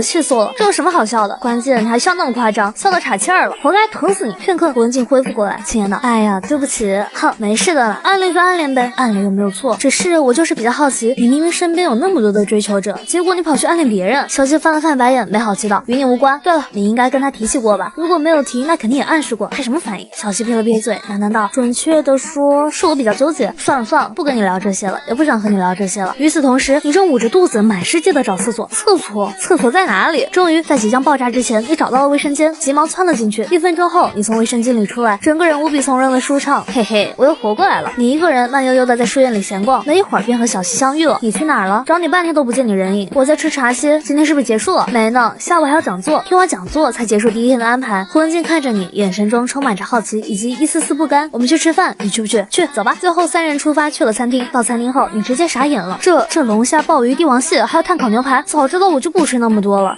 我应该还能行吧，挑战一下胃的极限。你随即拿起餐盘，进入到挑选食材的环节。小西，我先过去了，就不打搅你们小两口了。小西又羞又气又无奈，只能在原地跺了跺脚，然后找了个犄角旮旯的位置。很快，你就端着一盘海鲜过来了。你不怕拉肚子吗？不怕，我有钢铁般的意志。小西翻了翻白眼，语重心长道：国赛的那几人挺恨你的，你接下来注意点。为什么？我也没怎么样，除去胡文静是板上钉钉的，剩下9个人要被淘汰4个。现在你又碾压了他们担心你拿到国家队名额，简直莫名其妙。我又不去。小西撇了撇嘴，喃喃道：若有人想让你去，你去不去？不去。咱们国家在 IMO 项目上几乎是碾压的，我去不去都碾压，所以我不想去。另外，关键还有集训，我很忙的，一堆书要看，哪有时间搞比赛？说完，你猛地抬起头，直勾勾盯着面前的美少女学霸。还有，你都不在，我更不想去了。顿时，小溪的心都颤了，一股莫名其妙的感觉涌上心头，急忙躲过某人的眼神，赶紧吃你的海鲜。就在这时，廖老师走了过来，小泉有没有兴趣来国家队？抱歉老师，我没时间。凭你的才华，肯定能大放异彩。老师，其实有没有我都一样吧，我只是锦上添花罢了。虽然的确如此，不过有你在场，蝉联冠军的希望就更加大了。廖老师语重心长道，小泉能够为国争光的次数不多，你要牢牢抓住这个机会啊。小溪顿时有点紧张，你上来就谈为国争光，这个臭男人很容易上头的。真的抱歉老师，我不是不想为国争光，而是这个舞台太小了。这舞台还小啊？你想要多大的舞台？完蛋完蛋，这家伙又要开始了。我要不要离开？太丢人了。我要的舞台，那必须是在4年一届的国际数学家大会上面，以国人的身份拿到数学领域的最高奖项菲尔茨奖，同时我还要拿到诺贝尔物理学奖。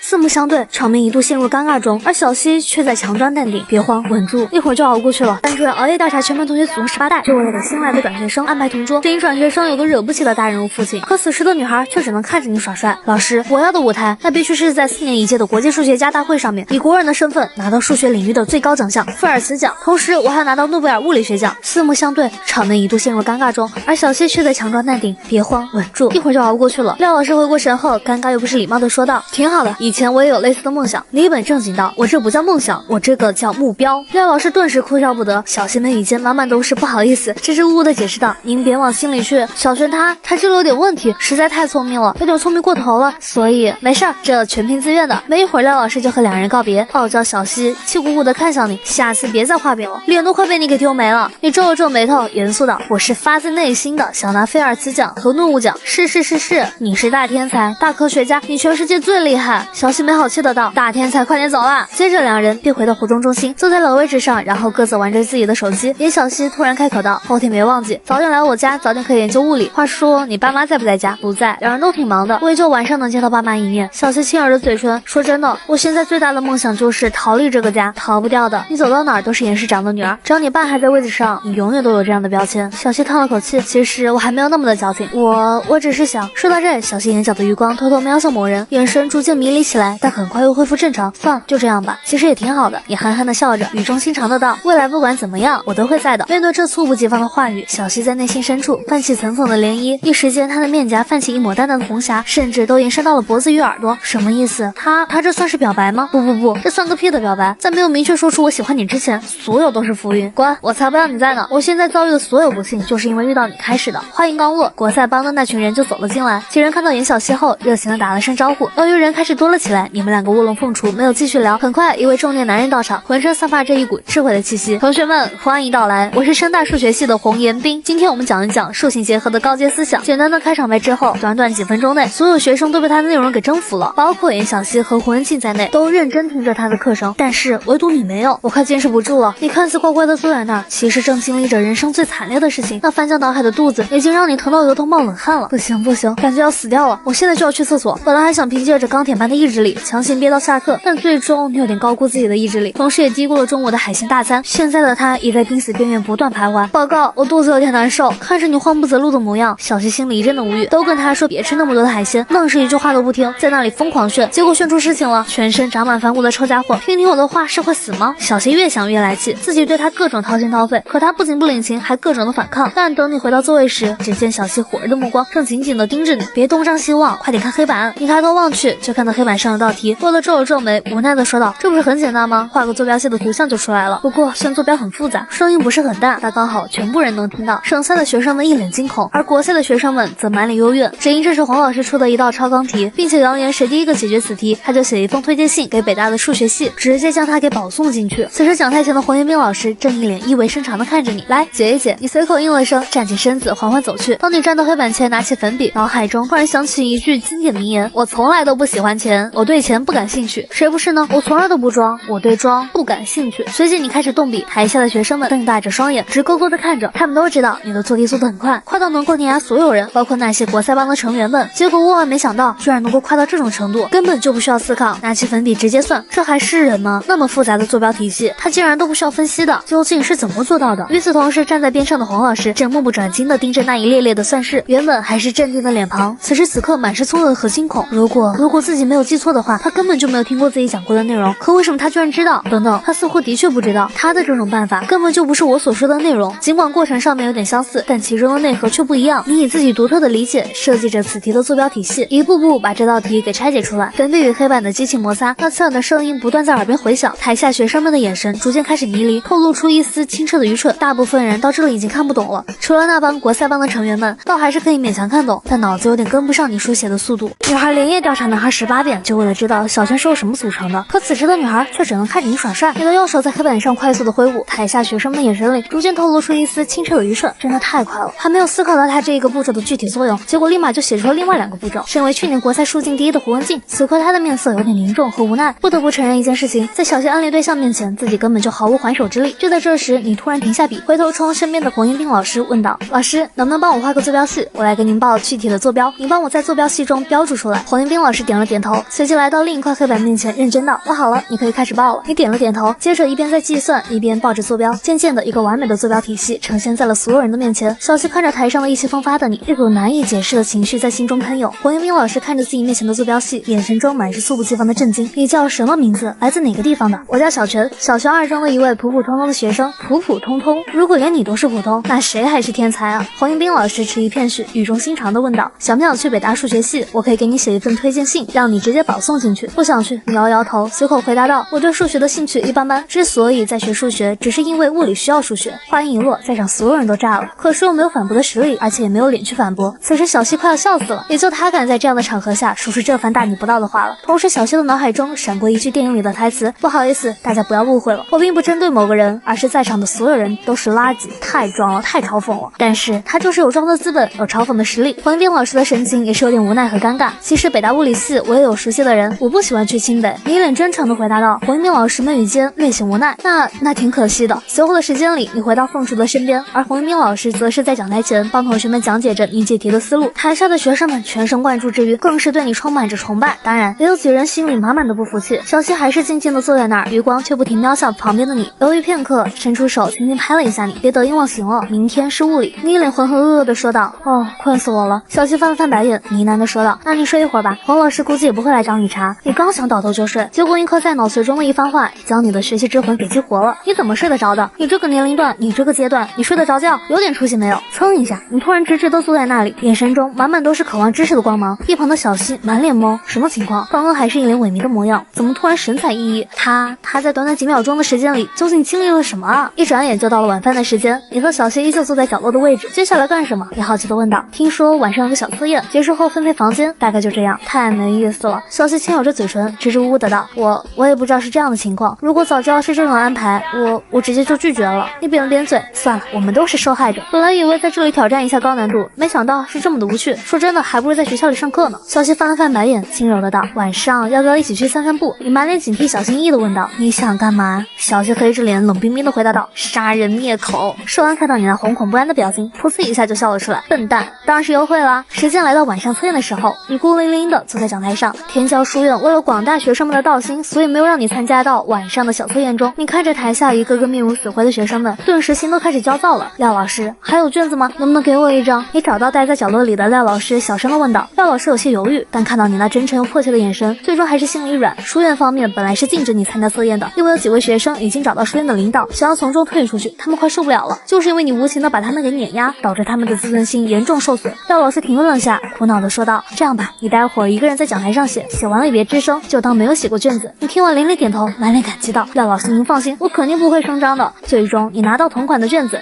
拿到卷子的同时，学习之魂熊熊燃烧，笔尖与纸张的不断摩擦，声音就像是一道道性感的小提腰，在你无情攻势之下，发出了一声声触及灵魂般的啼叫。兴奋，太他妈的兴奋了！只可惜只有5道题，如果再来50道，再来500道，那才叫一个痛快。与此同时，在场的同学们也注意到台上的你，那不讲道理的做题速度，一时间所有人都疯掉了。这个大魔王又来了，还他妈的让不让人活了？也就过去15分钟的时间，你停下了手中的笔，呆呆的坐在那里，只剩下完事后的无尽空虚。廖老师也注意到你的异样，内心深处阵阵的错愕，这也太快了，这5道题比早上的要难不少。结果他又是速战速决，真是名副其实的快男。廖老师走到你的身边，把你的那份卷子给拿走了，一个人待在角落里仔细看着，越看心里越是震惊。这样的学生一定要留在国内啊！这种百年不遇的旷世天才，如果去国外发展的话，这种损失无法用金钱来衡量。未来进入到科研领域，他的研究成果甚至可能会颠覆整个世界。留住，必须留住！从前的悲剧绝不能在他的身上出现。老师连夜调查男孩全家18遍，就为了能够招揽你这个人才。至于你花15分钟写的一份试卷，却让老师震惊2年半。留住，这种人才必须留住！你们继续做题，我和小泉有点事情要谈。廖老师严肃地冲在场所有人说道，紧接着便把你给叫了出去。小泉，你未来有什么打算吗？或者是有什么具体的计划？廖老师语重心长地问道。我打算去复大读物理系，然后进入到科研领域，成为一位物理学家。但有时候计划赶不上变化，比如数学、化学、生物等领域，我也会进行相关的研究，顺便再写写文章，正儿八经的文章。因为我还是作家。话音一落，你突然又想到了什么，严肃地说道。但我打死不搞地质学，因为它不是真正的科学。书院有地质学的老师。廖老师微微一笑，一脸赞同地说道。但我完全同意你的话，这不用动脑子，出去挖几块石头回来就能凑论文的学科，也能叫科学。消化完，廖老师便步入正题，严肃且认真地说道。咱们国家现在需要很多像你这样的人才，所以我的意思是，如果可以的话，千万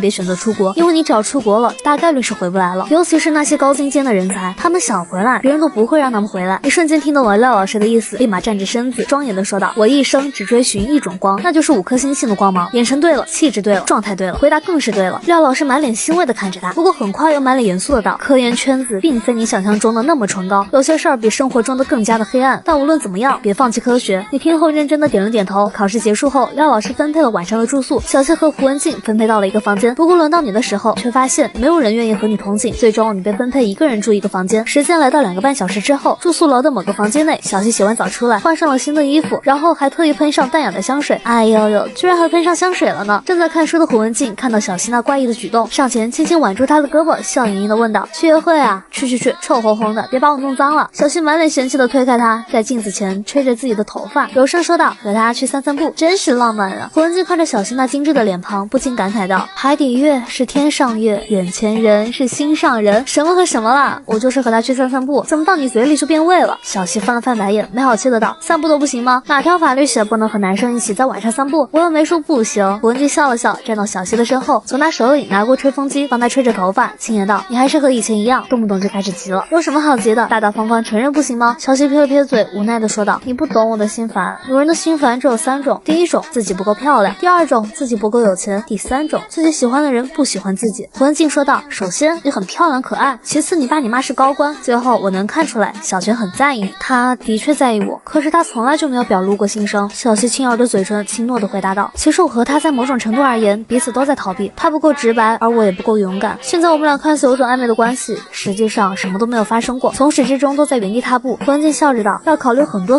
的事情，这并不怪你，换我也是这样的。帮小希吹干头发后，胡文静拿出自己的化妆包，补个淡妆吧，太正式了吧。小希皱着眉头，脸上满是拒绝，有点刻意了，他会误会的。哎呦喂，我说大姐啊，这都什么时候了，你还在意他误会？胡文静没好气的道：赶紧的，别磨磨唧唧的，干，这个色号很淡，适合你这种可爱型的女生。最后在胡文静的软磨硬泡下，小希化了个淡妆，然而仅是如此，却无限放大了她身上那种娇滴滴的可爱。哇，我要是小泉，我今晚就爱上你了。小希看着镜中的自己，心里有点小小的傲娇，还别说，就今晚这个样子，的确可以把他给迷死。晚上还回来吗？肯定啊，你想什么呢？小希白了眼胡文静，呢喃地说道：其实不回来也没事儿，他不是一个人住吗？滚，孤男寡女，这像话吗？小希扁了扁嘴，轻柔地说道：我走了，加油，勇敢小希向前冲啊！我认识的都是些什么朋友啊？小希站在宿舍楼的角落里，等待着你的到来。第一次约男生在晚上的时候去散步，有点羞耻，又有点激动。什么情况？怎么还不下来？小希皱了皱眉头，拿起手机看了下时间，臭家伙，5分钟前说自己要下楼了，结果到现在还不见他的身影，真的太气人了。一般都是男孩子等女孩子，到我这里变成我等他了。就在小希对此愤愤不平之际，你急匆匆的从楼道里跑了出来。我在这里。小希冲着你挥了挥手，你一溜小跑，气喘吁吁的说道：临时肚子疼了，就上了个厕所，是不是让你久等了？太真实了，这就是所谓臭男人，出门先上个厕所，真是应了那句话，懒人屎尿多。小希撇了撇嘴，傲娇的抬起自己的小脑袋，快步朝着外面走去。快点跟上，大笨蛋！你无奈迅速的跟了上去，漫步走在他的身边。你是不是喷了香水？小希迟疑片许，诺诺的嘀咕道。胡文静嫌房间里味道重，然后就喷了些香水，然后我就被沾到气味了。情况就是这样，你也别有什么奇怪的想法，觉得我故意喷香水？不是的，是胡文静，我就随便问，你说那么多干什么？怎么感觉有点此地无银300两的意思？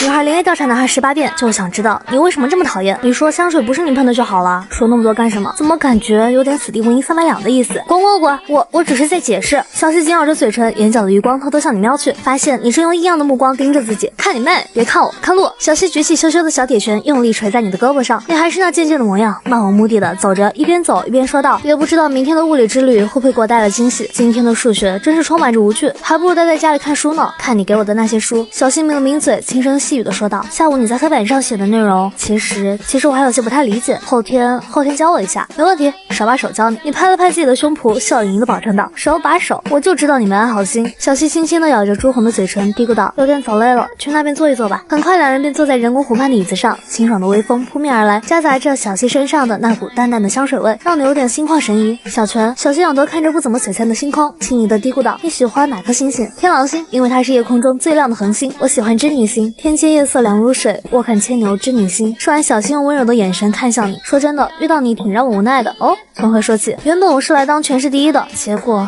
小西说着说着，眉宇间有点委屈了，气鼓鼓道，要不是这次我运气好，真的就要悲剧了。你憨憨的笑了笑，依旧渐渐的道，我还以为怎么了呢？你放心，下次一定把你挤下去。说完，美少女学霸的9阴白骨爪狠狠地掐住你的腰间肉，连小西气恼道，严肃点，不准嬉皮笑脸。越想越来气，怎么就遇到你了？不仅每天欺负我，还故意找茬抬杠，甚至还气我。突然生气起来的美少女学霸抓紧了一条手臂，狠狠地咬了下去，疼！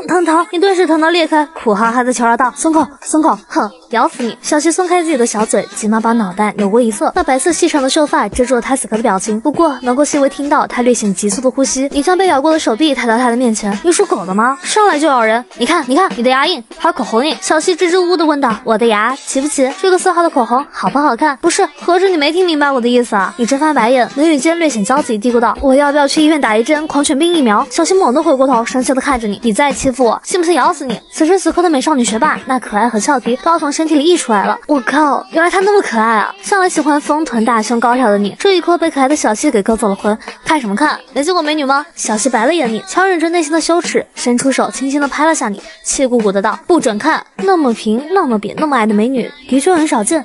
我真是……小西举起小铁拳，拼命挥在你的身上，揍死你！没一会儿，美少女学霸揍累了，气喘吁吁的坐在那儿，埋怨道，皮糙肉厚的，累都累死了，你还抱怨上了，我都快被你打死了，打死你个王八蛋！小西站起身子，拍了拍自己的屁股，呢喃道，休息够了，走吧。话音刚落，小西急匆匆的走了，留下你还坐在那儿一动不动。结果没一会儿，小西又回来了，又气又害怕，羞恼道，快点了，怕黑！你发现了有趣的点，坏坏的想到，对了，我给你讲个故事吧，关于天骄书院的传闻。以前这里是乱坟岗，后来被推平了，建了许多的小平房，结果天天都在闹鬼，实在没办法，就建成学校了。用浩瀚的书气镇压住邪气。此时此刻，美少女学霸以肉眼可见的慌了。走吧，你迅速站起身子，快步朝着某个方向走去。啊，等等我！小西满脸慌张的朝你跑去，紧紧的贴在你的身边，颤颤巍巍的道：你别走那么快，慌什么？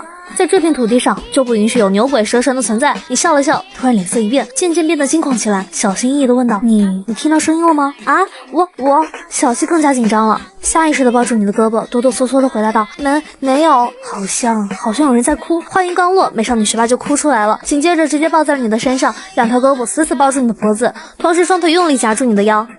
谁在那儿？突然一道手电筒的光照射过来，你心里猛地一哆嗦，急忙抱住身上的小西，然后慌不择路的跑了。站住，别跑！人工湖边上抓到可疑分子，请求增援！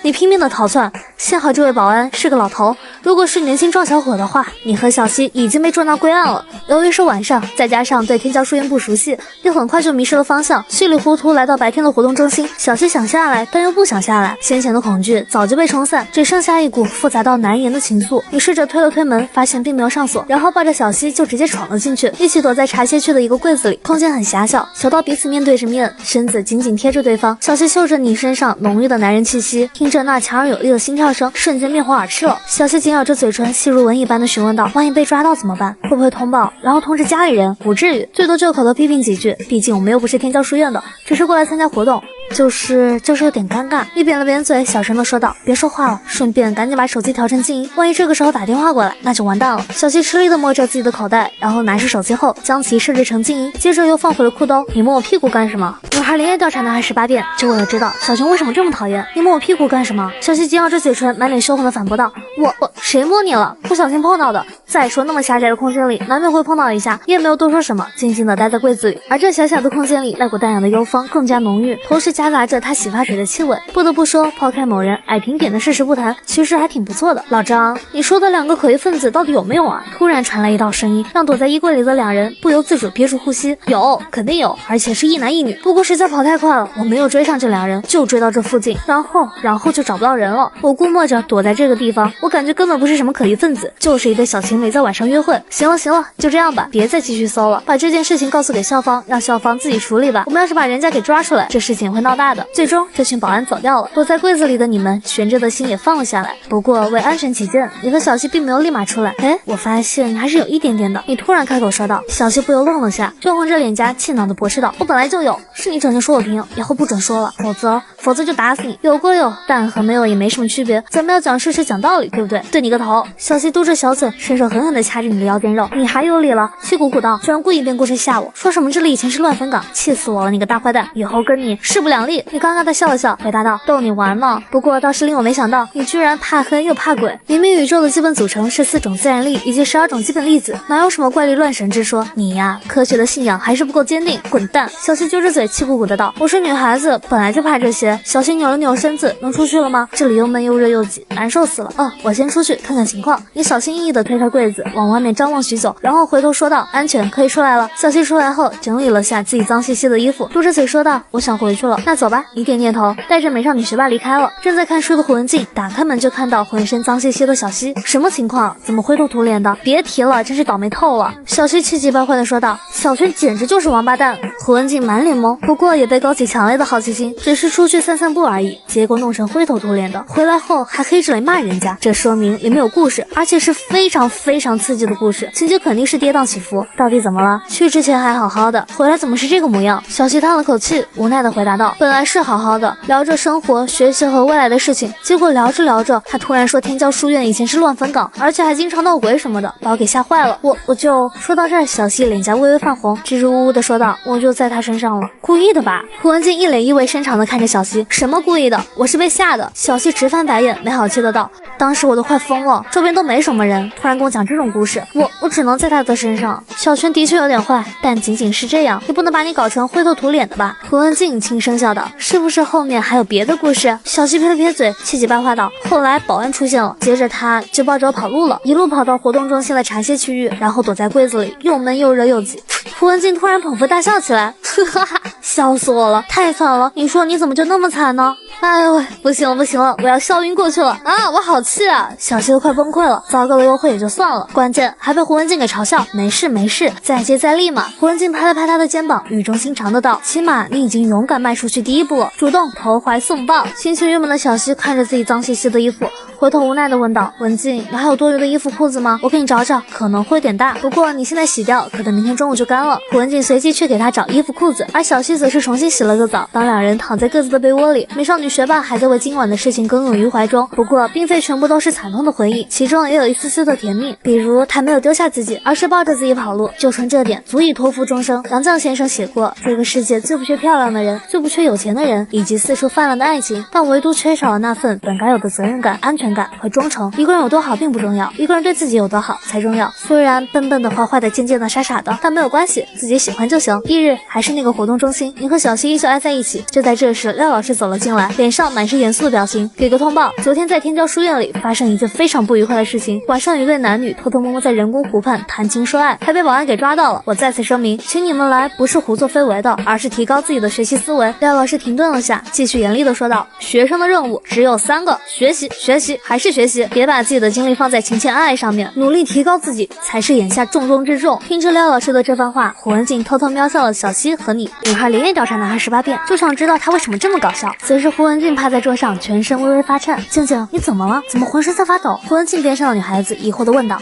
没事，肚子有点痛。不行了，我迟早被这2个人给笑死。随着廖老师的离开，现场开始议论纷纷，都在相互怀疑昨晚的男女是谁。很多人都想到了是你和小西，但2人那认真又严肃的表情，又让人觉得不可能是这2人，毕竟2位都是超级学霸，不至于做出那么丢人的事情。与此同时，小西快步大防了，不慌，冷静，没事的。小西在心里不断安抚着自己。胡文静悄悄坐到小西的边上，胳膊肘轻轻的碰了碰他，坏坏的说道：“小西，我突然不想去北大数学系了，我觉得没什么意思，因为北大没有你们俩在。刚刚你们俩一本正经的模样，莫名戳中我的笑点。管，别来烦我。”小西气急败坏的说道：“别急嘛，有什么好急的？反正又没有人知道。但话又说回来，我是真心想和你们俩读一个学校，你们俩应该是去复大吧？仔细想想，复大数学系也蛮不错的，仅次于北大数学系。还不确定。”小西抿了抿嘴，随即凑到他的耳边，严肃的说道：“昨晚的事情不准和任何人提起，放心吧，天知地知，你知我知，小泉也知。”胡文静笑了笑，冲着你问道：“小泉，你是不是打算去复大的物理系啊？目前不知道去不去。”你耸了耸肩，随口回答道：“到时候高考完再说吧。”胡文静白了眼你，接着压低自己的声线说道：“你老婆跟我说了，她说你们夫妻俩去复大物理系。”小泉心里猛地一颤，伸手轻轻的掐着他的腰间肉，示意他别乱说话。干嘛？掐我做什么？明明你自己承认了。胡文静装着一脸傻白甜的看着他，你笑了笑，没有承认，也没有否定，悠悠的回答道：“看人家复大物理系要不要吧，如果条件可以的话，倒是能够去读一读。反正我听小西的，他去哪里读书，我就去哪里读书。”好个夫唱妇随！何静轻抿着嘴，瞅着不知所措的小西，小声问道：“幸福吗？我姓严。”小西气急败坏的道：“你赶紧走，烦死了！”何静白了眼这个忘恩负义的女人，默默的回到自己的座位上，然后她看向那两个追求小西的男生说道：“你们废了，赶紧放弃吧！论天赋比不过人家，论颜值更比不过人家，全方位被人给吊打啊！昨天的两个特级装饭都气疯了，但又无可奈何。的确，如胡文静所说那般，被你给全方位给吊起来打，甚至就连装都装不过你，那一股无形而来的装感，简直太致命了。”这时小西偷偷看向身边的你，嘀咕道：“奇怪的臭男人，莫名其妙。”就在这时，一位很精神的小老头急匆匆的走进来。“谁是小泉？”小老头四处打量着，疑惑的询问道。“我是。”你站起身子，满脸疑惑的看着他。“不错不错，复大数学系的系主任跟我说你想要读物理系。”那小老头笑呵呵的道：“小王给你那么丰厚的条件，你都直接拒绝了，看来你读物理系的想法很坚定。这样吧，我现场给你出道题，只要你1个小时里面解决，数学系给你的条件，物理系也给你。”小老头语重心长的道：“而且我们给的是正高级教授，顺便你也是博导。”刹那间在场一片哗然，每个人的脸上都是难以置信的表情。然而小西有点难受，他怕今天会失去某人。就在所有人震惊之际，小泉的回答却大大出乎全部人的预料。“可以做题，但我还不想那么早去。”小泉抿了抿嘴，认真的说道：“等我高考完再说吧。”这番话深深印刻在美少女学霸的心里，每个字就像是巨石般丢在平静的湖面上，激起遮天蔽日的浪花。这一刻别说是白给了，就算是生猴子都愿意。此时在场一片哗然。我勒个豆，他刚刚说什么？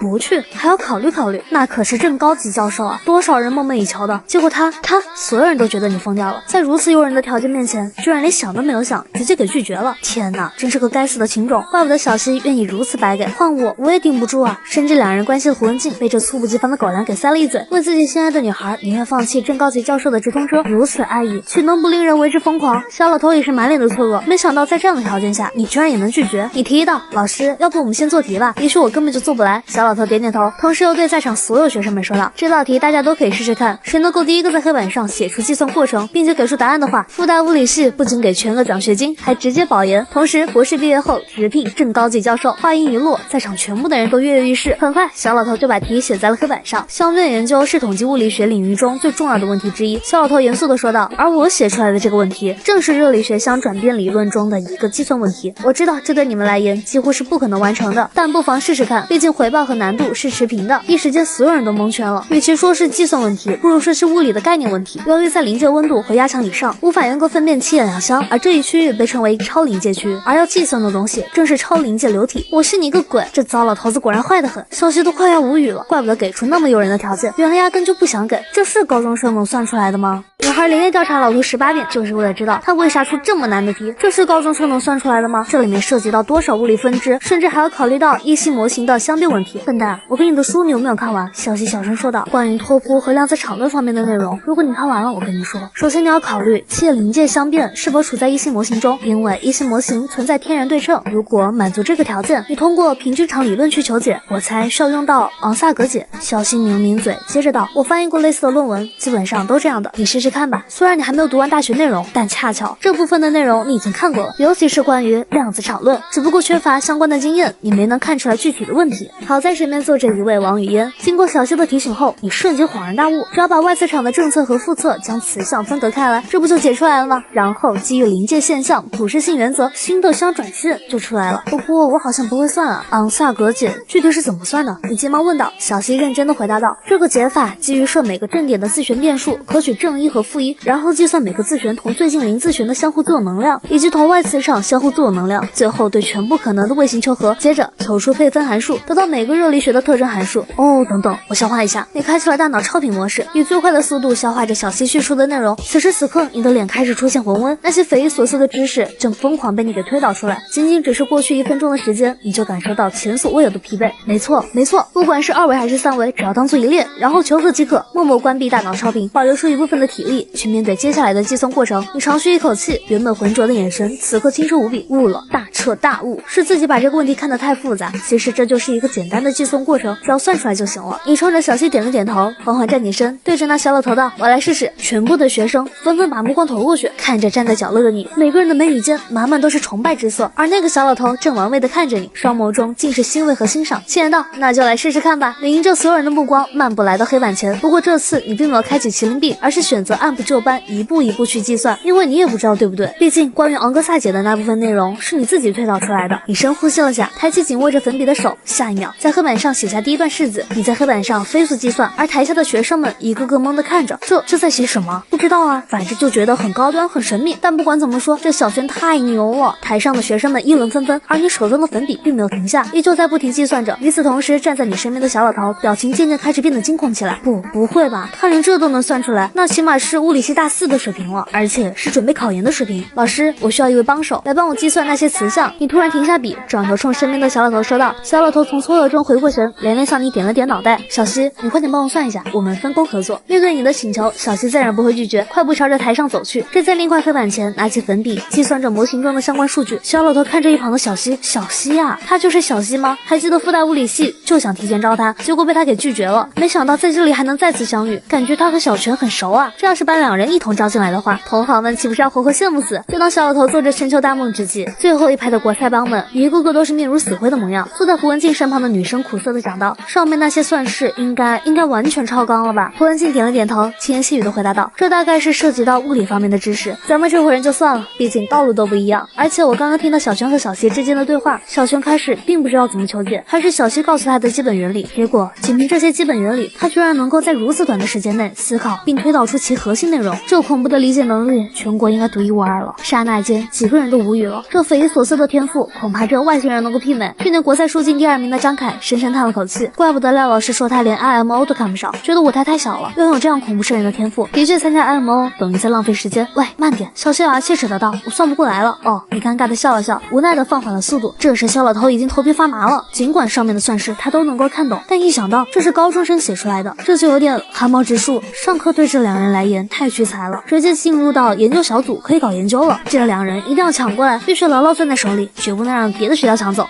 老头连夜调查男孩18遍，就为了能够招来你这个人才，只因你明明是高中生的身份，却能解答物理系大4水平的题目。这2人不惜一切代价一定要抢过来，如果这2人不到复旦物理系，自己恐怕就要懊悔一辈子，到死都不会瞑目的。随着你写完最后一段算式，顺便帮小溪也算完了部分的内容后，2人缓缓地放下粉笔。你回头瞅了瞅寂静无声的现场，很多学生都没有回过神，木讷地看着黑板上的算式。结束了，老师您觉得怎么样？你看着身边蔫坏的糟老头子，轻声细语问道：“我和小溪的计算过程和答案应该没有什么问题吧？”小老头凑到面前，一步一步寻找着里面的错误，但结果却令他无法接受，完全正常，几乎是一模一样。小老头回头看着你，又瞅了瞅小溪，满脸真诚地说道：“来我研究小组吧，也不需要去上什么课，直接进入到科研领域，我带你们俩。”卧龙凤出一时间难以回答。沉默许久后，小溪开口道：“对不起老师，我虽然想进入到物理系，从事物理研究的相关工作，但目前我只是一位高3的学生，等我高考完再说吧。”啊，真叫一个伤心欲绝。世界上最遥远的距离是什么？是明明面前站着2位妖孽般的天才，可偏偏无法拥有这2人。老师，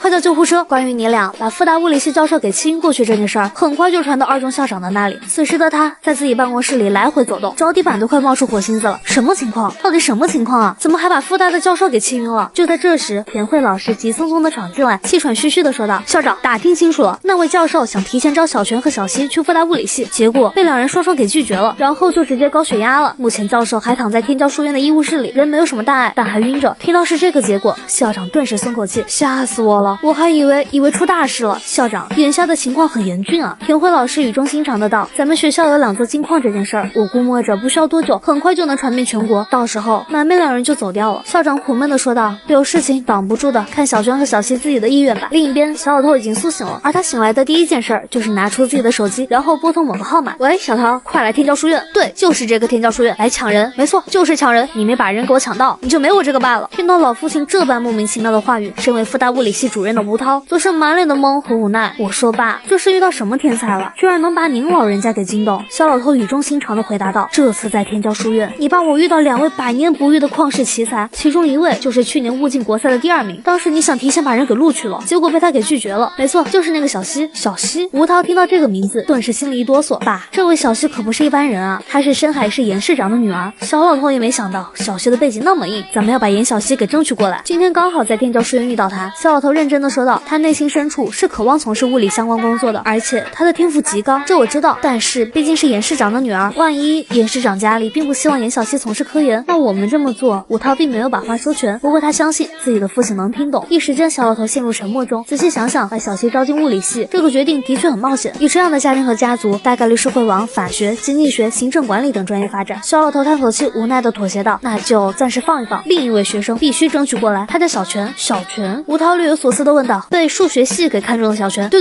就是他，小泉。小老头急忙说道：这位学生的天赋恐怖到什么程度，可能你根本就想不到。今天我在天教书院给出一道题，关于超临界流体的相转变理论，其中关于隐性模型的相变计算，你猜怎么着？小泉竟然算出来了。顿时电话那头寂静无声。此时此刻的吴涛有点震撼，高中生把隐性模型的相变给算出来了，这是不是有点夸张了？爸，除非是正儿八经学过，不是简单翻几下书本，否则怎么可能算出来？关键这里面涉及了很多问题。吴涛严肃的说道，关于隐性模型天然的对称性问题，以及阿巴。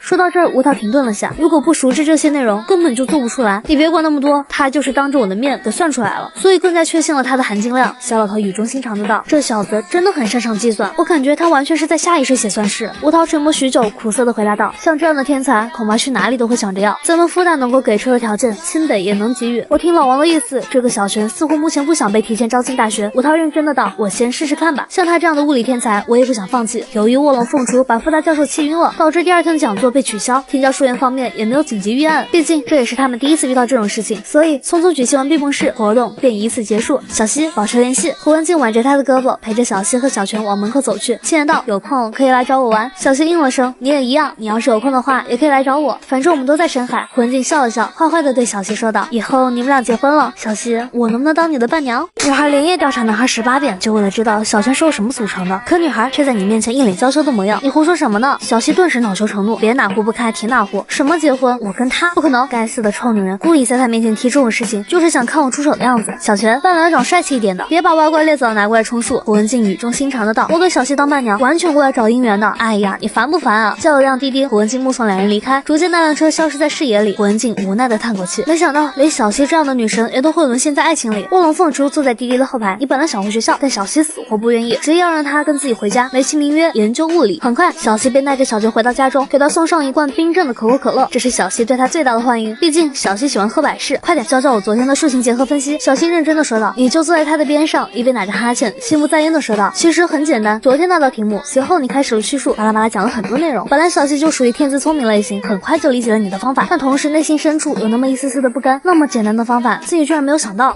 我究竟怎么回事？难道被爱情冲昏了头脑？小西嘟着嘴，眼角的余光偷偷看向你。我小西走过最后悔的一条路，莫过于这条白给之路。就在这时，你的手机突然响了，你看了眼号码，顿时打起精神，抬头对小西说道，班主任。没等小西回过神，你就接通了电话。喂，田老师。已经结束了。你认真的说道，那位复旦的教授也没什么事情，关键也不是我们的错，他自己有高血压，然后气急攻心。对呀，你个头！我在小西同学的家里，我们俩正在学习。另一边高层语文组办公室里，田慧听到你在小西家里，两人还孤男寡女独处一室。这要是在以前，可能就担心了，然而现在丝毫不慌，因为这学习肯定很正经。与此同时，小西的母亲回到家，当她打开门后，便注意到地上摆着2双鞋，一双是女儿的鞋，一双看着像是男孩子的鞋。女儿回家了，还带着男孩子回家了。小西的母亲叫魏倩华，是深海市文化旅游职能部门的领导。此时，这位大领导看着地上的2双鞋，感到迷茫，又有一丝丝的猝不及防。他率先想到女儿早恋了，然后悄悄把男孩子带回家里，然后就偷吃伊甸园上结的果实。但又考虑到女儿应该不会那么做，因为她一直很让自己和他爸放心。深吸口气，魏倩华小心翼翼脱掉了鞋子，随即便蹑手蹑脚的上楼，谨慎的走到女儿的房间门口，紧紧贴在门框上，偷听着里面的动静。这2条相转变线的对称性及标度率与隐性模型完全一致。我觉得阿巴，房间里传来一男孩子的声音。原本紧张又不安的魏倩华，忽然间神情就松了下来。从宏观行为和临界指标来看，大概率是这样的。不过具体阿巴，这是小西的声音。魏倩华抿抿嘴，悄悄的回到楼下，小想想自己的确多虑了，女儿带男孩子回家也不一定是在早恋，更不是想偷吃伊甸园上结的果实，人家就是简简单单一起学习罢了。那个男孩子学习肯定很棒，否则女儿根本不会把他带回家。终于有人可以和女儿说上话了，魏庆华心里其实挺高兴的，自己的这个女儿什么都好，又聪明又听话又懂事，但就是有点孤独。但现在终于有人和他交朋友了，但话又说回来，万一日久生情怎么办？魏庆华不由得皱紧了眉头，结果很快他又舒展开来，也许女儿早就生情了，能把人带进家里来，还带进自己的房间里，这关系早已经突破了普通朋友的概念。虽然有点早，但魏庆华抿了抿嘴，纠结中带着些许的妥协。就他的这个性格，找男朋友的确有些困难，早点倒也能安心，起码不用再为他的婚姻而发愁。魏庆华叹口气，冲着楼上喊了句：“西西，你是不是在楼上？妈回来了。”话音刚落，小西满脸惶恐的窜了出来，看到老妈本人，瞬间脸色煞白，支支吾吾的问道：“妈，你怎么那么早就回来了？妈忙完了就早点回家了。”魏庆华看着惊慌失措的女儿，没好气的笑道：“你房间里有个男孩子，妈已经知道了。你真当妈是笨蛋吗？门口摆着2双鞋，妈我没看到。没事，妈不会多想的。不过学习归学习，也要注意劳逸结合。”小西彻底裂开了，自己还把某人塞进衣柜里，没想到老妈早就知道了，紧张着嘴唇吞吞吐吐的回答道：“我们刚刚从天教书院回来，一起在分析早上的那道物理题。另外，他是我同班同学。”魏庆华笑着道：“我知道了，继续学习吧。还有跟你同学说一下，让他晚饭在这里吃。等下我就给你爸打电话，今天让你爸早点回来。我现在就去买菜。”什么？还让我爸回来？小西都快要疯掉了，刚想开口说话，结果魏庆华就走了。小西扁了扁嘴，最终也只能选择接受。想想自己在他家里吃过饭，那今天他在自己家里吃饭，其实也没什么问题。不过为什么有种相互上门的感觉？回到自己的房间，小西轻轻地打开衣柜，对着躲在里面的你说道：“出来吧，我妈知道你在。”听到了，你苦哈哈的出来后，没好气的道：“你是第一个让我钻衣柜的女人，我活那么大还没有受过这样的屈辱。”小西白了眼他：“我妈去买菜了，顺便我爸今天会早点回来。我跟你说，我妈心眼特别多，你到时候小心点，有些话该说，有些话不该说，自己要有分寸。另外我爸这人很严肃，满脑子都是国家大事儿，所以你在他面前千万别嬉皮笑脸的。”小西严肃的道：“一定记住我的话，这真的很重要。”你一脸不知所措：“不是，我怎么有一种女婿上门的感觉？也太真实了。”我还连夜调查男孩18遍，就为知道你为什么这么讨厌。小西恼羞成怒的道：“我这是在帮你，你懂不懂？”“你不懂，我也不想懂。”你耸了耸肩：“我觉得做人不能阿谀奉承，不能拍虚溜马，不能趋炎附势，要刚正不阿，要洁身自好，要独善其身，尤其是在科学领域。”我真想打死他呀！小西紧紧握着拳头，眼神中满是怒火。什么刚正不阿、洁身自好、独善其身？请问你哪点做到了？老公，今天早点回来，西西带同学来家里了。男同学，放心，他没有早恋，人家正儿八经在一起学习。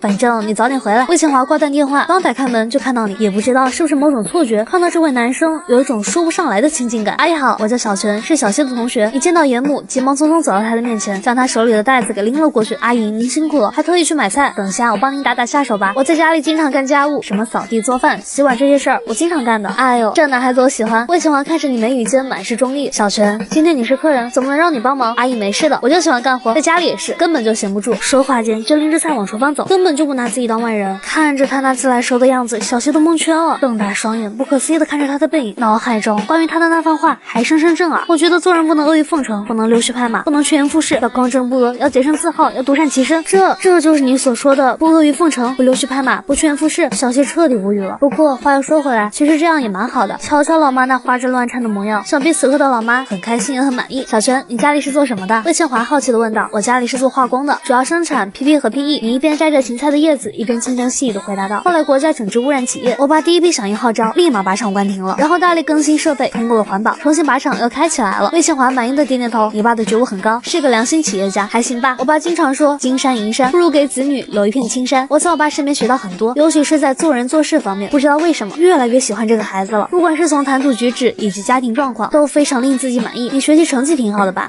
跟小西同学比起来，还是有一些差距的。你停顿了下，继续说道。上个星期的全市联考，小西同学是全市第一，我只是全市第二。虽然彼此间只差2分，但这2分却是差距的体现。你也知道，到这个层面后，每一分都需要付出无数的汗水。你回答道，我还是要向小西学习，学习他那努力上进的精神。魏庆华露出一抹会心的笑容，还挺维护我们家西西的。我来拿水。小西突然闯进来，假模假样打开冰箱，从里面取出一瓶矿泉水，接着又磨磨蹭蹭的出去了。魏庆华脸上的笑意更浓了，居然还来这里刺探情报。就在这时，严市长已经到家门口了。叮咚，门铃声突然响起，小西急忙放下矿泉水瓶，匆匆跑过去开门。刚打开门就看到自己的老爸严孔辉就站在门口。当他看到自己的女儿时，露出一抹疼爱的笑容。爸，见到你真是不容易。严孔辉尴尬的笑了笑，摸了摸女儿的小脑袋。爸工作忙，你又不是不知道，等爸哪天工作不忙，好好在家里陪陪你。对了，你那同学呢？帮忙在摘芹菜叶子。你呀，都那么大人了，怎么还那么不懂事？这客人怎么能干这种事儿？要干也是你去干。小小西皱了皱眉，脸上已经开始不悦了，气鼓鼓的道：“那你去干！”说完头发一甩，爱谁谁。在外面，袁孔辉是威严的市长，但在家里面，对女儿他也只能干瞪眼。袁孔辉来到厨房，果然看到正在摘芹菜叶子的你回来了，见自己老公回来了。魏宪华笑盈盈的冲你说道：“小泉，这是西西的爸爸，你喊叔叔就行。叔叔好，我是小西的同学，我叫小泉。”袁孔辉点了点头。小泉同学呀，到我们家里来做客，还让你帮忙打下手，真是不好意思，希望你别怪叔叔阿姨怠慢你。叔叔说笑了，怎么可能会觉得怠慢？你笑着说道。而且我也挺喜欢干这种活的，一个人在家里经常做家务。叔叔，你忙了一天，快去休息吧，我和阿姨在这里就够了。魏宪华眯起眼睛，眼神中满满都是对你的中意。你去陪一陪女儿吧，这里我和小泉就够了。袁孔辉也没有废话，默默离开厨房，然后就坐在女儿的身边，看着若无其事的女儿，又瞅了瞅在厨房里忙活的你，突然感觉有一丝丝难言的苦涩。都是孩子，怎么人家孩子那么勤快，自己家的懒成狗，你怎么不去帮忙？小西气鼓鼓的说道：“你先前还教育我去厨房里帮忙，结果你自己也不去，好歹也是大领导，说话那么双标，整个深海市也就你敢和爸这么讲话。”袁孔辉没好气的笑了笑，里面那个男孩他和你是什么关系？你们俩是不是在谈恋爱？小西嘟着嘴气呼呼的道：“我怎么可能谈恋爱？他只是我的同学，不过比起一般的同学，关系要深厚些。我和他一起参加了这届深海书竞赛，同时拿到个人第1名和团队第1名，又一起被天教书院邀请。还有我和他的志向相同，都是喜欢物理的，我的一些想法他都知道。”小西抿了抿嘴，装出可怜兮兮的模样。能够拥有一位知晓我想法的同学，其实是件很不容易的事儿。一时间，袁孔辉哑口无言，无奈的叹口气：“爸爸妈妈太忙了，没能照顾好你。爸，差不多就行了，我耳朵都快听出老茧了。”小西不以为然的道：“我都那么大了，能够理解你们的苦衷。”袁孔辉欣慰的点点头，然后拿起电视遥控器，打开后直接转到新闻频道，直接把小西给郁闷坏了。女孩连夜调查男孩18遍，就为了知道小泉是由什么组成的。爸，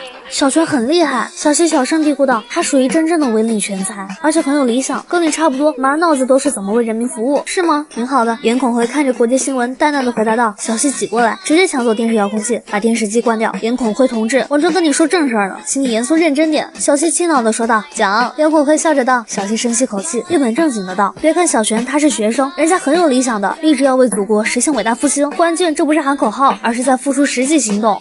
好事呀。”袁孔辉停顿了下，随口询问道：“还有吗？”没了。小西扁了扁嘴，小声嘀咕道：“那就帮爸打开电视。”袁孔辉温柔的说道。小西默默打开电视，把遥控器丢在一边，闷闷不乐坐在那儿。臭男人，我能帮的就到这儿了，剩下只能靠你自己。鸡汤来喽！魏倩华端着一锅鸡汤，急匆匆从厨房里出来，放在饭桌的中间。端来鸡汤的魏倩华立马掰下一只大鸡腿，送到你的碗里。小泉，你要多吃点，今天辛苦了。你愣了下，立马把鸡腿夹到小西的碗里。小西同学，你吃吧。谢谢今早的提醒，要不是你提醒我，我根本就做不出那道题目。我不吃，太腻了。小西抿了抿嘴，夹起鸡腿送到老爸碗里。爸，你吃吧。小泉，你吃，你这个年龄段正是长身体的时候。袁孔辉把鸡腿又送回到了你的碗里，看着失而复得的鸡腿，你知道他今天必吃无疑。随后便夹起鸡腿，大大的咬了口，紧接着冲魏宪华连连点头，称赞道：“阿姨，这只鸡炖的太好吃了，真叫一个又香又嫩，好吃吧？”魏宪华满意的笑着，自己的厨艺终于被认可了。小西皱了皱眉头，看着狼吞虎咽的你，又瞅了瞅那一大锅的鸡汤，就我妈的这个厨艺，真的有那么好吃吗？好鲜，这鸡汤也特别好喝。你喝了口鸡汤，又对魏宪华各种夸赞。小西憋不住了，拿起汤勺盛了小碗，然后轻抿小口，结果下一秒直接喷了出来。妈，这鸡汤太咸了。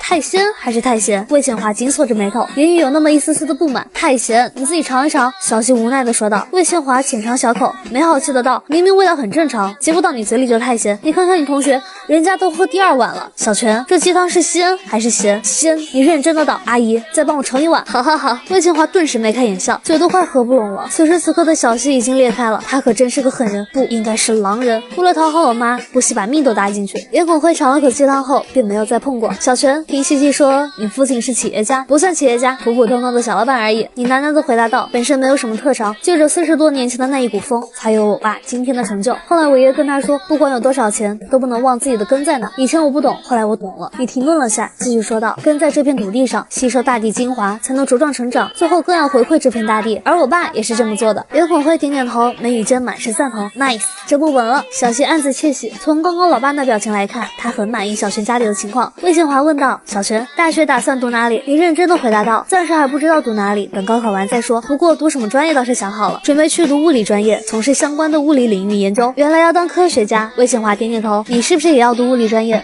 小西随口应了声。但这时袁孔辉突然开口道：“爸爸和妈妈更加希望你去读法律。”不去，打死都不去。小西翻了翻白眼，气鼓鼓道：“反正物理系读定了，说什么都没有用，就算是爷爷和外公在这里，也不会改变我的想法。再说家里又不缺我一个从政的，反正我不去，我就读物理。”面对如此倔强的女儿，夫妻俩一时间也挺无奈的。出于对家庭的考虑和未来的打算，读法律，接着再从政，才是女儿最好的路。结果她偏偏选择当科学家。其实当科学家并没有什么问题，但这并不是最好的路。此时的你根本不敢说话，毕竟这属于家庭问题，你一个外人不好掺和进去。喂，小泉，你觉得当官好还是当科学家好？小西突然把矛头指向你，你尴尬又不失礼貌的回答道：这还用问吗？科学家的最终归路不就是为人民服务吗？我觉得吧，都是在建设国家，没有什么高低贵贱之分，只有分工不同罢了。像叔叔阿姨这样的属于指挥大局，像我这样的属于做好自己本职工作就行。我现在是学生，好好学习才是我目前的本职工作。袁孔辉看了眼你，双眸中略显一丝欣赏，没想到这小伙子的思想高度能够到这种程度，将来必定前途无量。哼，你倒是会一手好心泥啊，问你跟没问一样，标准一套模式化回答。小西撇了撇嘴，气鼓鼓地对自己父母说道：任何事情都可以听你们的，但这件事情必须听我自己的，反正就是不去。你轻声说道：小西同学，我觉得不管怎么样，父母都是为你好，你不应该用这样的态度。你转头对严孔辉和魏清华说道：叔叔阿姨，其实小西同学平时在班级里很文静的，而且特别乐于助人，任何人向他问题目，他都是不惜余力的教，所有人都认为她是非常善良的女孩。严孔辉只是笑了笑，而魏清华更是满脸的温柔。夫妻俩对你的评价已经到达顶点的位置，甚至魏清华有一种想让小西和你原地结婚的冲动。与此同时，小西都快气炸了。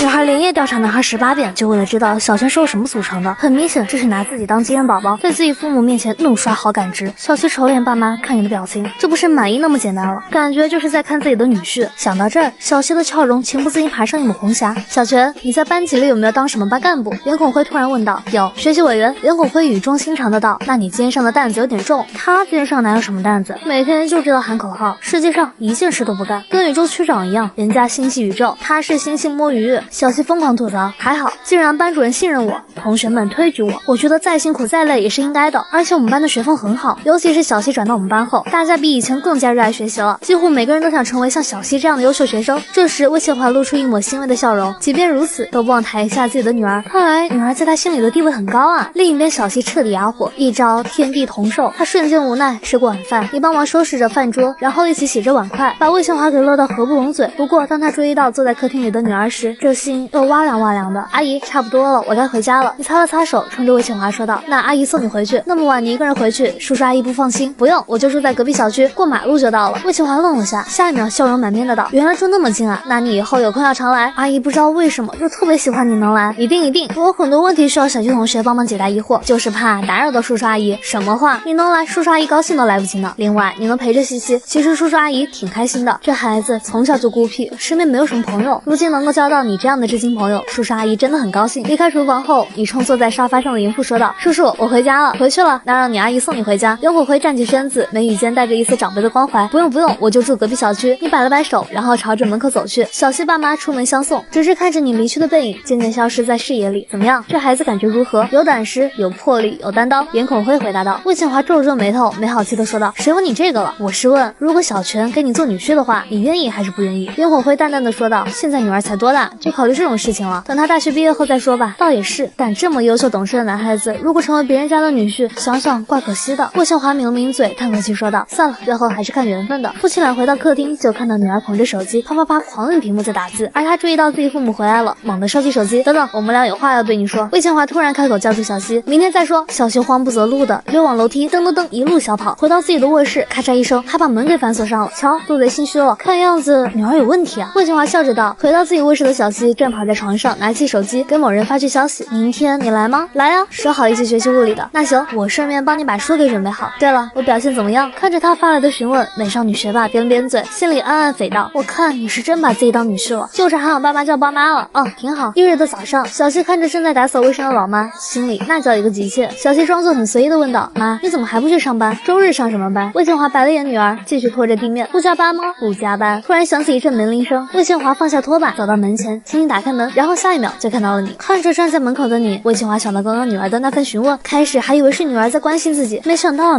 潜台词是让自己赶紧去上班，别耽误他和小群独处。魏清华笑呵呵的道：小泉呀，来，快点进来，西西等你很久了。你走进屋子里，小西缓缓的站起身子，冲着你说道：走吧，我把书给你整理出来了，顺便今天再研究一篇论文，快点跟我上楼啊。哦，你回过神，突然想到一个问题，当着人家亲妈的面闯进人家亲闺女的卧室，这是不是有点不太好？我们在客厅里学习吧，空间大一点，自然光线明亮点。没事没事，你们俩上楼吧。魏庆华见你有顾忌，开口说道：“阿姨，您千万别误会，我只是觉得在客厅里更加方便一点。”魏庆华笑盈盈的看着你，那也行吧，我随你们俩。紧接着，小西就把书和平板电脑给搬来了，两人就坐在茶几前，脑袋凑在一起，看着一篇纯英文的论文。在魏庆华的眼里，两人这一本正经的模样，还别说超级般配的，感觉天生就是一对。没过2分半，小西偷偷瞅了眼你，这才意识到卧龙同桌的眼神开始涣散了。我好气啊！私底下一起学习，你还给我在摸鱼。就在这时，魏庆华端着饮料和蛋糕，慢慢悠悠走过来，轻轻的放在茶几上，温柔说道：“小泉啊，稍微休息一下，都学习那么久了，喝点饮料，吃点蛋糕，等一下再学习。”刹那间，小西就看到你的眼神唰一下就冒光了，那浑浑噩的状态瞬间就精神抖擞。阿姨，我一点都不累，能和小西同学一起学习，浑身都充满着力量。你抬起头认真回答道：“小西同学实在太厉害了，他也让我明白了自己还有很多不足的地方，以后要更加努力才行。”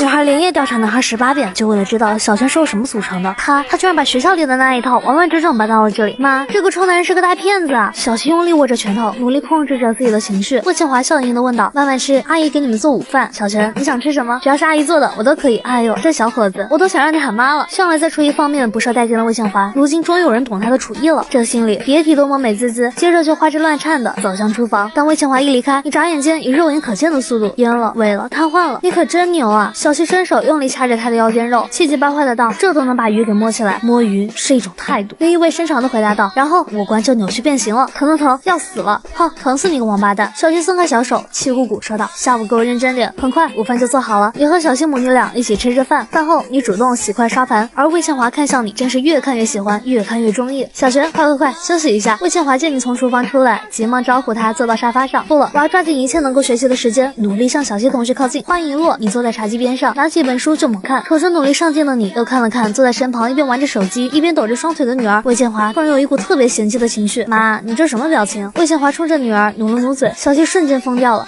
喂，戏有点过了，这家伙才来半天，我妈就开始嫌弃我了。这长此以往的话，我估计自己要被赶出去了。想到这儿，小西顿时怒气攻心。小西同学，在固体物理学中，关于周期性市场中粒子的波函数，一般用什么方法解？你一本正经的问道。不知道。站在气头上的小西气呼呼的回答说道。话音刚落，魏庆华一下打在他的屁股上，没好气的瞪着他说道：“赶紧给说！我真不知道。”小西一脸委屈的说道：“那你态度不会好点，以后不准这样，越来越没规矩啊！”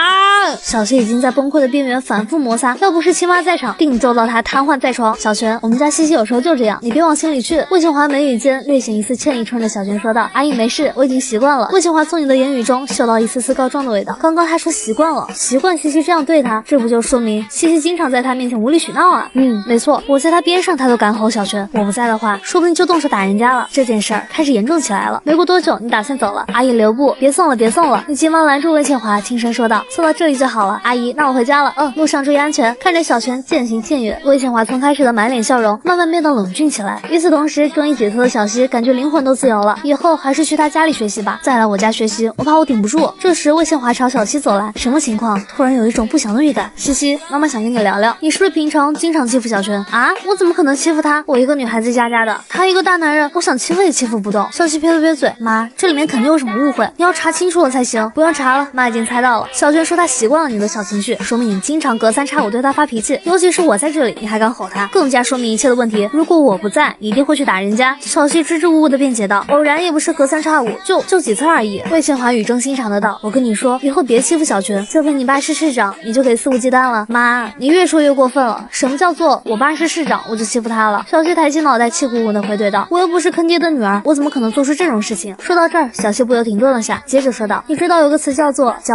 一个愿打一个愿挨吗？我和他就是这个情况。再说我欺负他，那也是他欺我在先，还有这是我和他之间的事情，你少掺和。魏庆华白了眼女儿，我就不信了，人家小泉愿意被你打。另外你说小泉先气你，怎么气你？为什么气你？你给我好好解释解释。解释什么？不解释，反正我们俩的相处方式就这样。小西扁了扁嘴，气鼓鼓的道，看着女儿又倔强又傲娇的模样，突然魏庆华想到一个词，叫什么欢喜冤家？难道是我误会了？不，就算是我误会了，以女儿这样的耍小性子频率，我看多半要把人给气走。妈，时代进步了，不能再用从前的眼光看待当下。小西认真的说道，有些事情你不懂的。话音一落，急匆匆的朝着楼上跑去，转眼间就没有了人影。这小妮子。魏庆华无奈的摇摇头。与此同时，回到自己卧室的小西第一时间给你打去电话，气急败坏的说道，以后不准来我家学习了，以后去你家里学习。自从你来过后，我妈对我意见很大。我又怎么了？你疑惑的问道。今天不挺好的吗？好你个头！小西气急败坏的说道，我告诉你，在学校你各种的演戏，我不挑你的理，因为你要维持你的人设，但出了学校的门，你还给我继续续演戏，这就是你的问题了。哎呦喂，都是为了学习嘛，要是你妈对我不满，以后我们还怎么学习？你笑着道。行了行了，别抱怨了，我快到家了，晚上老时间，不想陪你玩游戏了。小徐突然幽怨的道，天天欺负我，我不想陪你继续打副本了。别闹，好好的怎么还突然闹起来了？小璇温柔的说道。好了好了，我向你认个错，咱们和好如初怎么样？小徐沉默着没说话，但怨气正在慢慢消散，不说话就代表你同意了。先挂了，我已经回到家了，游戏里跟你聊。说完，嘟嘟嘟，手机里传来一阵忙音。小徐深深的叹口气，每次自己怒火中烧的时候，最后的结果就是被他蒙混过关。不过仔细想想，有时候也是不知道怎么就对他发脾气。女孩连夜调查男孩18遍，就为知道你为什么这么讨厌。臭男人，成天欺负我。小徐嘟着嘴，翘肚几乎可以挂油瓶。不过最后他真的好温柔呀，是不是在担心会失去我？看来发发小脾气还是很有用的。翌日的清晨，你和往常一样来到学校。当你踏入教室的那一刻，立马受到众星捧月般的欢迎。小轩来了，充电宝有救了，早餐就有了。由于你一段时间的缺席，充电宝和早餐服务直接中断，把一群男生们给憋坏了。现在你终于回来了，此刻你就是这群男生们的伴，而且还必须是亲伴。你总算回来了，李胜峰哭着说道。兄弟们都快死了。你翻翻白眼，严肃的说道。正好我宣布一件事情，根据近期国际动荡以及黄金的上涨，从今日起充电宝费用上调25%，早饭携带服务上调30%。不是，怎么突然上涨了？李胜峰满脸懵。潘主任最近带着学生会在校门口严查违禁品，你去问问高一高二的那些走读生，现在谁敢带充电宝啊？你扁了扁嘴，认真的说道。也就是说，眼下这个学校只有我这里可以充电。哦，没事，我们免费。废了啊！李胜峰不可思议的看着你，脸上满是懵的表情。你急忙把李胜峰拉到身边，在他耳旁语重心长的道：眼下形势紧张，如果给你们免费，会激起别人的情绪，到时候把我给告了，所以我要一视同仁才行。不过放心，你们上交的钱最后会如数奉还。你这套路太深了。李胜峰随即又说道：对了，最近都在传你和小西要提前读大学。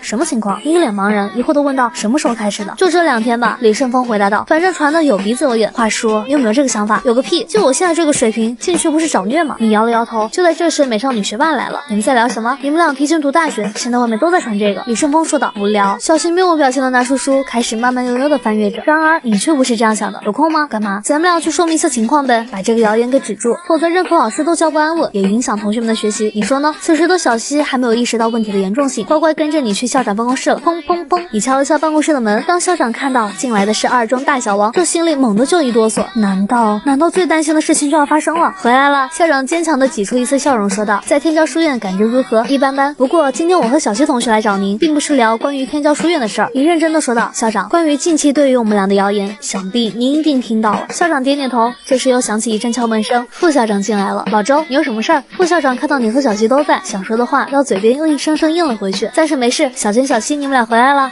你点点头。正好周校长您也来了，我接下来有件事要宣布。两位校长对视了眼，彼此从对方的眼神中看到一抹忧伤，看来终究还是没能留住这两人。等一下，这气氛有点不对劲，坏了，我成帮凶了。小西大概已经猜到后面会发生什么，肯定是扯着大义的旗帜，站在道德的制高点上。正当美少女学霸万般懊悔之际，你开始了你的表演。其实也没什么大事，就是觉得我身为二中的学生，应该有义务要为二中争取荣耀。你清了清嗓子，严肃的说道。所以请两位领导放心，我一定会参加完这届高考的。啊！小西快要崩溃了，如此低劣的谎言，自己居然没有看穿，天哪，感觉好丢人。两位校长激动到泪流满面。郑校长急忙上去，站在你的面前，满脸感激的说道：小璇，二中有你这样的学生，真是二中的荣幸啊！校长言重了。校长随后看向边上的小西，张口，然而到嘴边的话徘徊许久，却又不知道该怎么讲。我和他一样。小西羞耻的回答道。好好好。听到小西也是一样的回答，校长悬着的心终于放了下来。两位领导，既然没什么事了，我们现在能不能回去学习？你一本正经的说道。虽然高中的知识都学完了，也基本上没有什么问题，但俗话说人有失手，马有失蹄。为确保这届高考顺利，拿到状元和榜眼，我们还是要不断学习，不断巩固知识才行。听到这里，正副两位校长的心里那叫一个温暖舒心。学习固然重要，但也要注意自己的身体呀。校长语重心长道。上次你因为学习过度，还把自己给累晕了，当时整个学校都在为你担心。小璇，你一定要劳逸结合才行。这时副校长突然提议道，不仅要注意身体，更要注重自身的营养。这样从今天开始，你们俩就去教职工食堂吃饭。不了，搞这样的特殊化会引起同学们的情绪。刹那间，两位正副校长对你更加的另眼相看。为了顾全大局，你愿牺牲掉自己的权益，有这样胸怀的学生真是难得啊。小西再次感受到身边这个臭男人的无耻。当卧龙凤雏离开后，办公室里就剩下正副校长两人，这下终于安心了。没想到这小璇如此的重情重义，仔细想想，能够给予小璇和小西的似乎也没什么了。周副校长无奈的道，除非让两人分别当校长和副校长，否则我实在想不出来了。校长点了点头，忽然询问道，对了，你刚刚进来的时候是不是有什么话要说？但看到小璇和小西在这里，又把话给憋了回去。下午复大物理系的主任找到我，希望能提前把两人给招到物理系，并且条件非常的诱人。校长叹了口气，以后这种事情会越来越多的。不过过幸好两人并没有提前读大学的意思。另一边，卧龙凤雏正在回去的路上，美少女学霸就把你拦在了楼梯拐角处。男孩连夜调查男孩18遍，就为了知道你为什么这么讨厌。下次再有这种事儿，别把我拉过去，我丢不起这个人。你轻声细语的道：“小姑娘，好好学吧。”回归校园生活的你，依旧和从前差不多。此时的你正在看大学物理的书，你不紧不慢翻着页，同时脑海中不断喷涌着各种的公式。布兰克常数和确定的猫在身边环绕，自由粒子组成的巨浪不断拍打着内心深处的堤岸，激起了无尽的波函数。物理真的太美妙了。叮铃铃，下课铃声打断了你的思绪，把你从黑洞中拽回现实。默默的合上书，忍不住长吁一口气，这真是一次畅汗淋漓的学习之旅。小西突然问道：“量子力学看完了？看会多少？”你淡淡的回答道：“不夸张的讲，我应该是继海森堡、薛定谔、狄拉克后第4位的量子先驱，同时也是量子力学的新领袖，势必会带着量子力学迈入全新的纪元。”小西气到头皮都在发麻。正当他准备制裁的时候，班主任田慧急匆匆的找上两人，带着乌龙凤雏前往了校长办公室。复大物理系的主任来了，还想和你们俩聊聊。来到办公室，推门而入，就看到那个被欺凌的小老头居然也在。吴主任，这两位就是2中双子星小泉和小西同学。校长笑呵呵的介绍道：“我是随意的，就看你能不能说动了。”物理系主任吴涛看向了卧龙凤雏，这小西去年就见过，主要是看小泉帅气的脸庞、迷茫的眼神、颓废的气质、无精打采的模样，他就是我爸口中那位百年难遇的天之骄子，感觉除了帅一无是处啊！不慌，先考考他。小西同学，吴涛笑盈盈的看着小西，轻声的询问道：“还记得我吗？去年想招你到复大来读书，结果你直接把我给拒绝了。我姓吴，有没有印象？”美少女学霸早就忘记了，但是出于自身的礼貌，默默的点了点头，知道，记得。那今年不知道你有没有想来复大的打算？吴涛婷语重心长道：“我知道，数学系的王主任来找过你，并且给出了非常诱人的条件，但是你直接给拒绝了。我们物理系也不是什么吝啬的地方，数学系能给的，物理系同样能给；数学系不能给的，物理系照样能给。小西同学怎么样？考虑考虑。”伴随着校长和班主任那炙热的目光，小西默默的摇了摇头，不了，想高考结束再做决定。然而小西的答复并没有让吴涛伤心，他早就预料到这样的结果，笑了笑说道：“也好，不过等高考结束后，这志愿一定要填复大物理系，咱们复大物理系是王牌中的王牌。”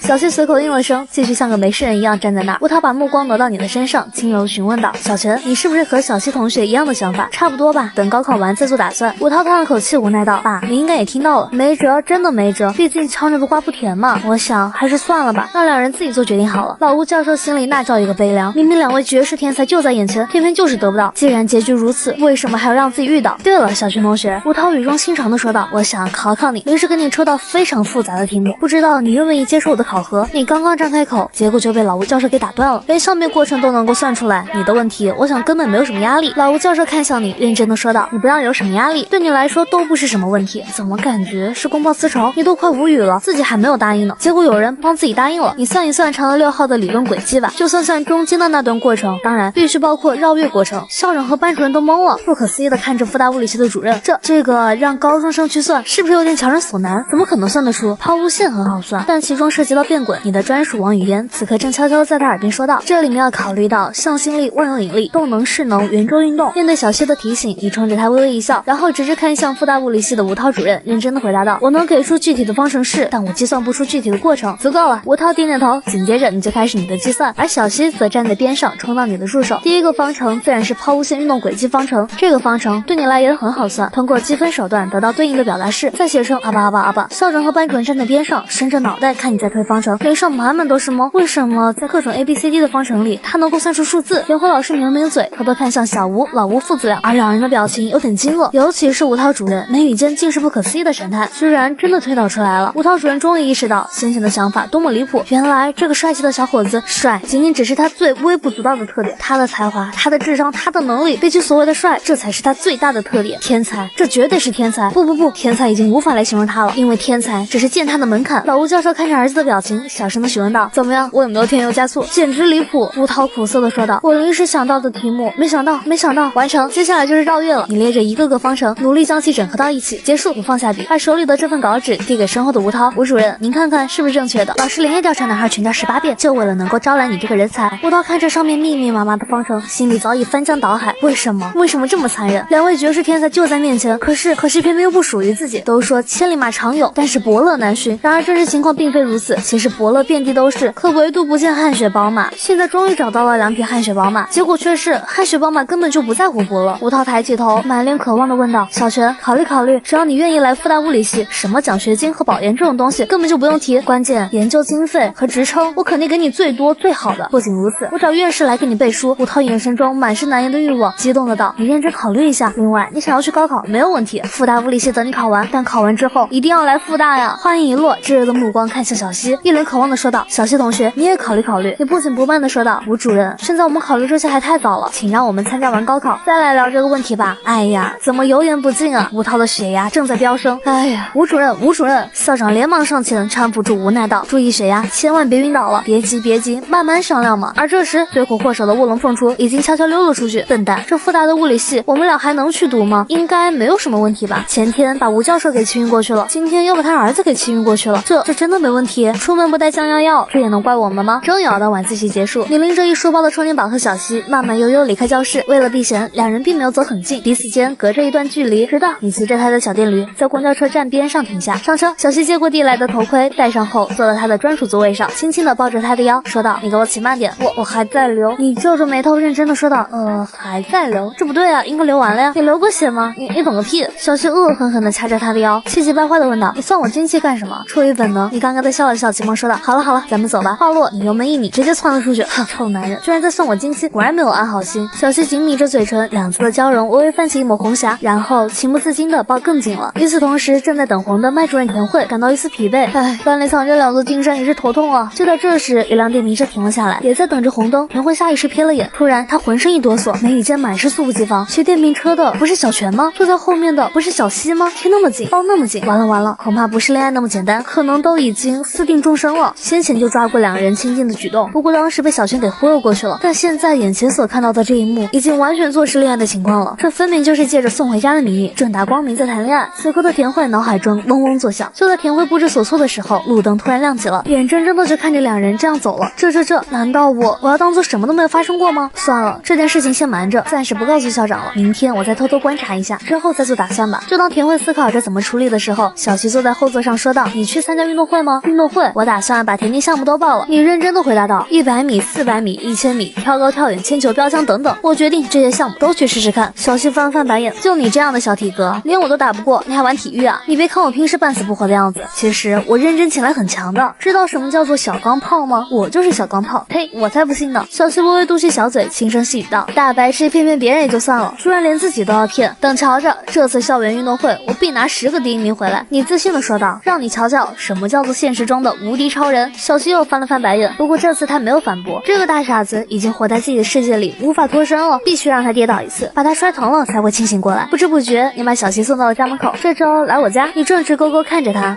你要是再来我家的话，我妈就会更加嫌弃我。小西气鼓鼓的说道，越想越觉得来气。你耸了耸肩，明明是你让我表现好点的，结果到头来又是我的错。我算是看明白了，合着你什么错都没有，干嘛有意见啊？小西脸庞微微泛起一抹红霞，傲娇的抬起自己的小脑袋，嘀咕道：“我就没错。”话落，头发一甩，小屁股一扭，而你也在这个时候骑着小电驴离开了。当美少女学霸刚刚打开门，就看到老妈坐在沙发上，小西顿时愣住了。妈，你不是在加班吗？怎么在家里啊？魏倩华微微笑道：“骗你的，骗我的。”小西从错愕中回过神，下一秒气恼的质问道：“你既然不加班，为什么不来接我？还故意骗我？反正有人会送你回家，我何必再过来呢？”魏倩华眉宇间带着笑意，轻柔的问道：“小钱呢？他回家了，怎么不进来坐坐？”刹那间，小西紧张了起来。那么晚了，进来有什么好做的？小西淡淡的回答道：“他回去还要学习呢。”倒也是，话说小泉这人挺好的，不仅经常送你回家，还特意给你准备了头盔。魏倩华笑着道：“不过下次你要抱紧点，别掉下去了。”小西撇了撇嘴，大声的辩解道：“那叫扶着，不叫抱着。不跟你说了，我上楼洗澡去了。”说完，魏倩华就看着女儿，那叫一个慌忙逃窜，不留神的功夫就看不到人影了。一晃眼的时间，女儿都已经成年了，时间真是快啊！女儿连夜调查男孩18遍，就为了知道你为什么这么讨厌。小西看着你爷爷快速翻书的样子，心里有一股怒火就窜了出来。不行了，我实在忍不住了，已经忍你好几天了，结果还是这样的敷衍。我费尽心机把大学教材找齐，自己付出多少的心血和精力，结果你倒好，随便翻几页敷衍了事。昨天发现你看完了量子力学，今天验收一下成果。小西递来一张纸，恶狠狠地威胁道，上面写着一道关于验证不确定性关系的问题，做不出来打死你。你一脸无语，这娘们儿也太暴躁了。结果递来的纸张瞅了瞅上面的这道题目，倒是蛮基础的。干嘛？有没有搞错？让隔壁一装的看见，还以为我不会量子力学呢。你紧锁着眉头，没好气的说道：“就这么简单的题目，够谁做的？再来一题，不，再来10题，气死我了！多亏法治社会救了他，否则我就……”小西咬牙切齿的说道：“别废话，赶紧给我求出位置和动量的不确定度，并且给我验证不确定关系。”你叹了口气，拿出一支笔，打算在白纸上慢慢做题。结果当他摘掉笔帽的那一刻起，身体里的学习之力开始爆发，不受控制的开始解题了。不会吧？原来他真的会做啊！这个臭男人，昨天就随便翻了几页书，今天把这个平面波给证明出来了。不到2分钟的时间，你就求出这个问题的答案。分，也把稿纸递给小西，语重心长的说道：下次来点有挑战性的，别再整那么基础的问题了。看着上面的计算过程和证明过程，小西嘟着自己的小嘴，眉宇间尽是幽怨的神色。我足足学了1个多月，他就翻了1天的书，真的太气人了。紧接着越想越气的小西悄悄伸出自己的小手，狠狠地掐着你的腰间肉。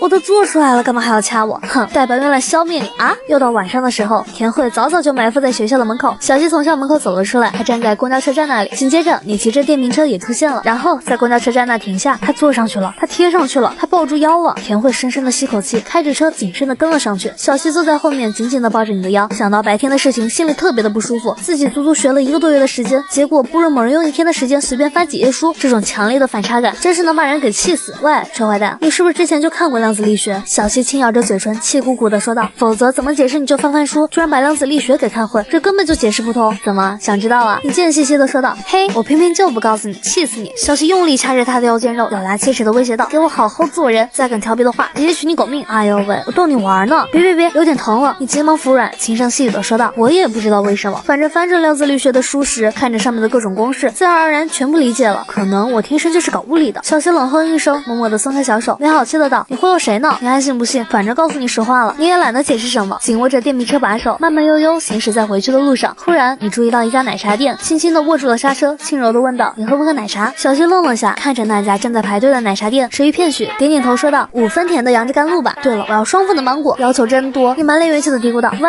我听到了。小西瞪着双眼，恶狠狠的瞅着你，你屁颠就跑去买奶茶了。看着他排队的身影，小西的情绪渐渐泛滥，一股难以言喻的触动在全身窜涌。虽然见是见了点，皮是皮了点，但抛开这些因素，他也还可以吧。话说，我妈似乎很喜欢他，看他的眼神有一种丈母娘看女婿的感觉。那么现在最大的阻碍就是自己的老爸。一想到严肃的市长老爸，小西各种的纠结和无奈。不过话又说回来，自己是不是有点想太多了？那个臭男人还没有对自己表白呢，而自己就想着以何种方式白给。突然间，美少女学霸脸红了，甚至红到她的脖子处。许久，你提着2杯奶茶回来了，把其中1杯杨枝甘露递给他，自己则是喝着最普通的柠檬茶。怎么是热的？小西皱了皱眉头，你不是在流血吗？难道你能喝冷的？不怕以后落下冰根子？你用一种关爱智障的眼神看着凤雏同桌。小西既尴尬又有点感动。其实前天就已经流完了，但是某人骑车的素质又太差，这才撒谎说没有流完。等等，你刚刚那眼神是怎么回事？感动之余突然想起你那眼神，小西瞪着双眼，气鼓鼓的问道：你最好给我解释清楚了，否则跟你没完。哎呦，别在意那么多细节嘛。你一本正经的说道：我就问你感不感动吧。滚，臭男人！小西捧着杨枝甘露，气呼呼的怼了句。与此同时，不远处的马路边上，班主任田慧正暗中观察着你俩，没跑了，两人相互爱上了。小轩还给小西买奶茶，下一步是不是要去开房了？如果不加以约束的话，按照当前的甜蜜程度，很可能就要偷吃伊甸园的苹果。但话又说回来，自己不应该站在普通学生的角度去观察、去琢磨二中双子星的想法。也许纯洁的爱情就发生在小泉和小西的身上，可能爱情并不会让两人的成绩一落千丈，相反还会有着进步的提升。我是不是误解了？田慧紧锁着眉头，看着有说有笑的两人，一股复杂的情绪涌上心头，喃喃自语道：我把成年人的爱情观强行加到学生的身上，爱情本应该不存在那么多枷锁，本该就是很纯粹的。唉，果然优秀的人之间都是存在相互吸引的。田慧抿了抿嘴，人们抗拒的眼神渐渐柔和了许多。只可惜有些事情并不是靠着感性就能解决，必须要依赖理性。有时间需要单独和两位妈妈聊聊了。女孩连夜调查男孩18遍，就为了知道你为什么这么讨厌。可女孩却跟你出来逛街，我想吃这个。喝着杨枝甘露的小西突然看到不远处有卖章鱼小丸子，然后指了指那家店，对着你说道：帮我买1份回来。凭什么？你让我去买我就给你去买，你白了眼，自己去。大爷累了。小西直勾勾看着你，轻声细语的道：那我们算一笔账吧，你从我地方借走那么多书，每一本算5块钱吧，然后每天的利息是1块钱，你现在欠我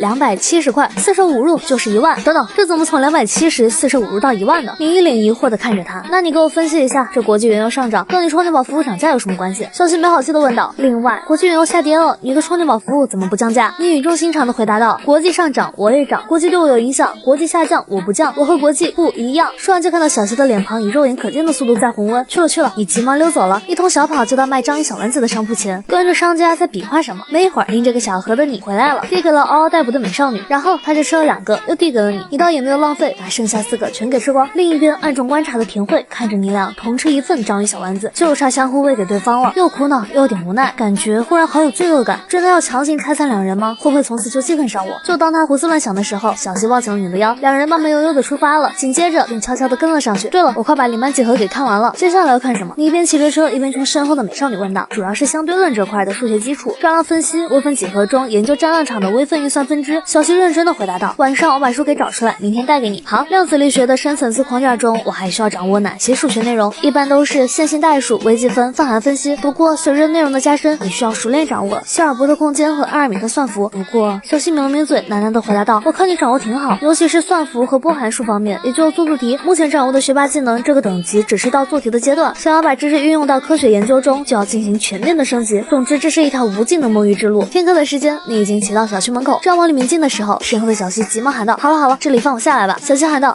不送到家门口了？”你握紧刹车，迷茫的询问道：“我想走2步，消化消化。”小西从后面下来，摘掉头盔还给你。正当要离开的时候，他猛地发现老妈居然来了，糟了，遇到埋伏了，我被老妈给算计了。哎呦，小泉啊！早已等候多时的魏宪华笑盈盈的走了过来，看着面前的小伙子，温柔的说道：“真是辛苦你了，还把西西给送回来。”你也是满脸懵，但他很快反应过来，认真的说道：“阿姨客气了，反正都是顺路的。再说这大晚上的让小西同学一个人回家，我真的很不放心。”魏宪华连连点头，轻声细语的道：“小泉，阿姨有件事想拜托你，既然你晚上送西西回家了，不如早上也送一送吧。叔叔阿姨真的太忙了。”妈，我自己有手有。没等小西把话说完，你直接打断了他。好的，你连忙应了声，一本正经的说道：“小西同学的上下学就由我来负责吧。阿姨，您和叔叔就安安心心工作，深海市还需要您和叔叔来建设呢。”刹那间，魏建华的心那叫一个暖啊！田慧目瞪口呆的看着不远处的场景，头皮都在发麻。这位应该是小西的妈妈吧？不是，等等，我怎么感觉小西妈妈看小泉，怎么有一种丈母娘看女婿的感觉？田慧用手机照相，把镜头放大看，画面中的表情活的就是丈母娘看女婿。这到底什么情况？难道小西父母知道女儿正在谈恋爱，并且还没有反对，甚至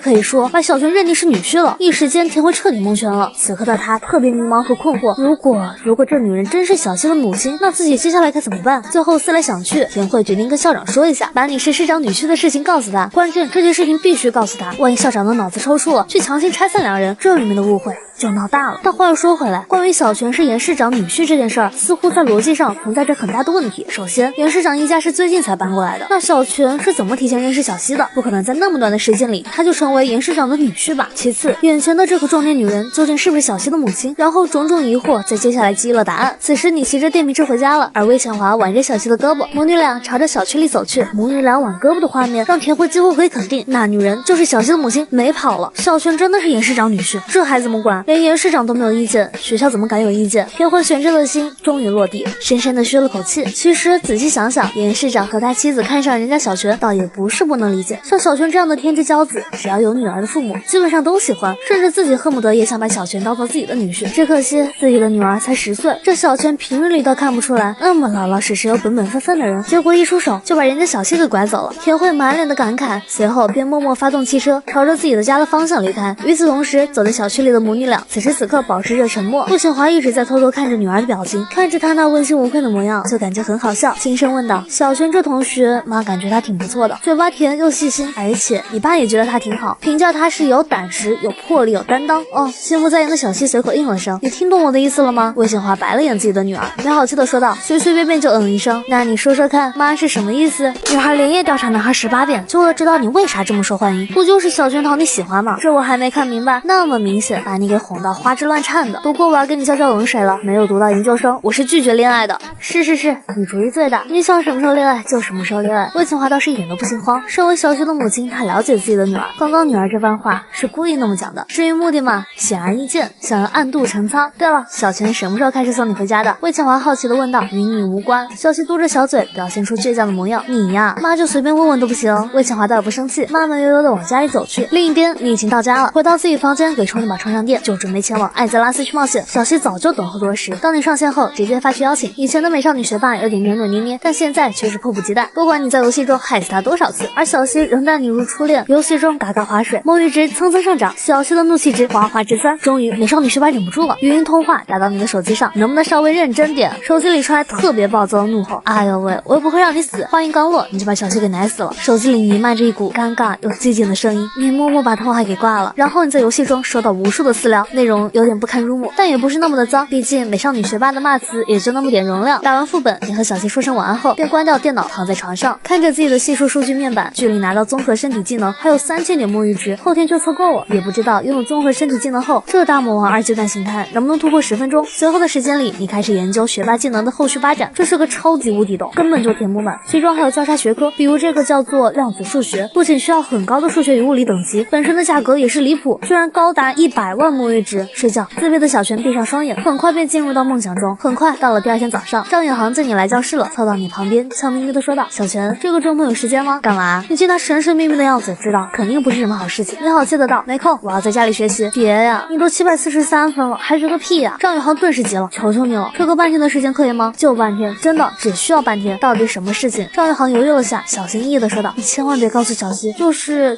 四中的校花，她非常想认识你，然后她就通过身边的姐妹联系到我，那我自然是对不对？你懂的呀。”就在这时，身后猛地出现一道声音：“让开，你们俩挡道了。”张远航浑身一哆嗦，惊恐的看向站在身后的小西，一时间满脸都是尴尬，支支吾吾的道：“小西同学，早啊！”说完，立马丢下你就溜了，不关我的事，都是小泉的主意。看着二位仔逃走教室，你整个人都快无语了。这他喵的都是什么狐朋狗友啊！小西坐回自己的座位上，闷声不响，拿出书，然后板着脸看书。怎么啦？大早上就黑着脸？你见小西情绪不高，圆坏的渐渐的说道：“那我跟你说个好消息，4中的校花约我，你说我去不去？”小西淡淡的回答道：“随你，去不去和我有什么关系？也是，那我去了。”你若有所思的自语道：“不知道4中的校花好不好看？希望个子高一点，胸大一点，屁股翘一点。我这个人很俗的，就喜欢这种类型的女孩子。”一时间，小西委屈到想哭，紧紧握着拳头，努力控制情绪。你笑盈盈的道：“算了，仔细想想，所有的校花也就那样，毕竟有个人还等我一起学习呢。”话落，也轻声的询问道：“你几点来我家？”“不来，自己学习吧。”小西嘟着自己的小嘴，脸上满满都是幽怨，气鼓鼓的道：“找你的4中校花去。”教室里的二中双子星正在吵架，而田慧面色凝重的来到校长办公室门前，轻轻敲了敲门。随着一声请进后，他默默推门而入。“田老师，有什么事情吗？”田慧深吸口气，严肃的说道：“校长，经过这2天的摸索和排查，基本上可以确定小泉和小西2人在恋爱。”校长满脸惊恐的问道：“什么？怎么又恋爱了？不是，这不是没在恋爱吗？怎么又恋爱了？”田慧苦涩的回答道：“其实2人一直都在恋爱，只是上次我们被小泉给骗了。”校长的头皮有点发麻，不过田慧扁了扁嘴，语重心长的道：“小西家里人很认可小泉，而且小西妈妈看小泉的那个眼神，有一种丈母娘看女婿的感觉。”顿时校长全身都麻了。“你说什么？”校长不可思议的看着班主任田慧，神情错愕的问道：“小西父母都已经知道小泉了，还对他非常的认可。”校长这时深吸了一口气：“田老师，你知道自己在说什么吗？你能对自己的话负责吗？万一错了，后果不堪设想啊！”田慧扁了扁嘴，认真的回答道：“大概率是没问题的，不过你也可以听一听我看到的经过，然后再分析一下。前天晚上我就偶遇了2人，当时小泉骑着他的电瓶车，小西坐在后面，紧紧抱着小泉的腰，2人贴那么近。”说话间，班主任田慧双掌死死贴在一起。在此之后，田慧跟校长讲述了之后发生的事情。班主任连夜调查了他18遍，就为了知道小泉是由什么组成的。校长，我刚刚的这番话都是真实的，没有任何添油加醋的存在。听完这番叙述，校长满脸都是沉思，忽然他抬起头看向田慧，询问道：“那真是小西的妈妈魏局长？”“应该是，我看小泉离开后，那女人挽着小西的胳膊走进了小区，关键2人蛮像的。”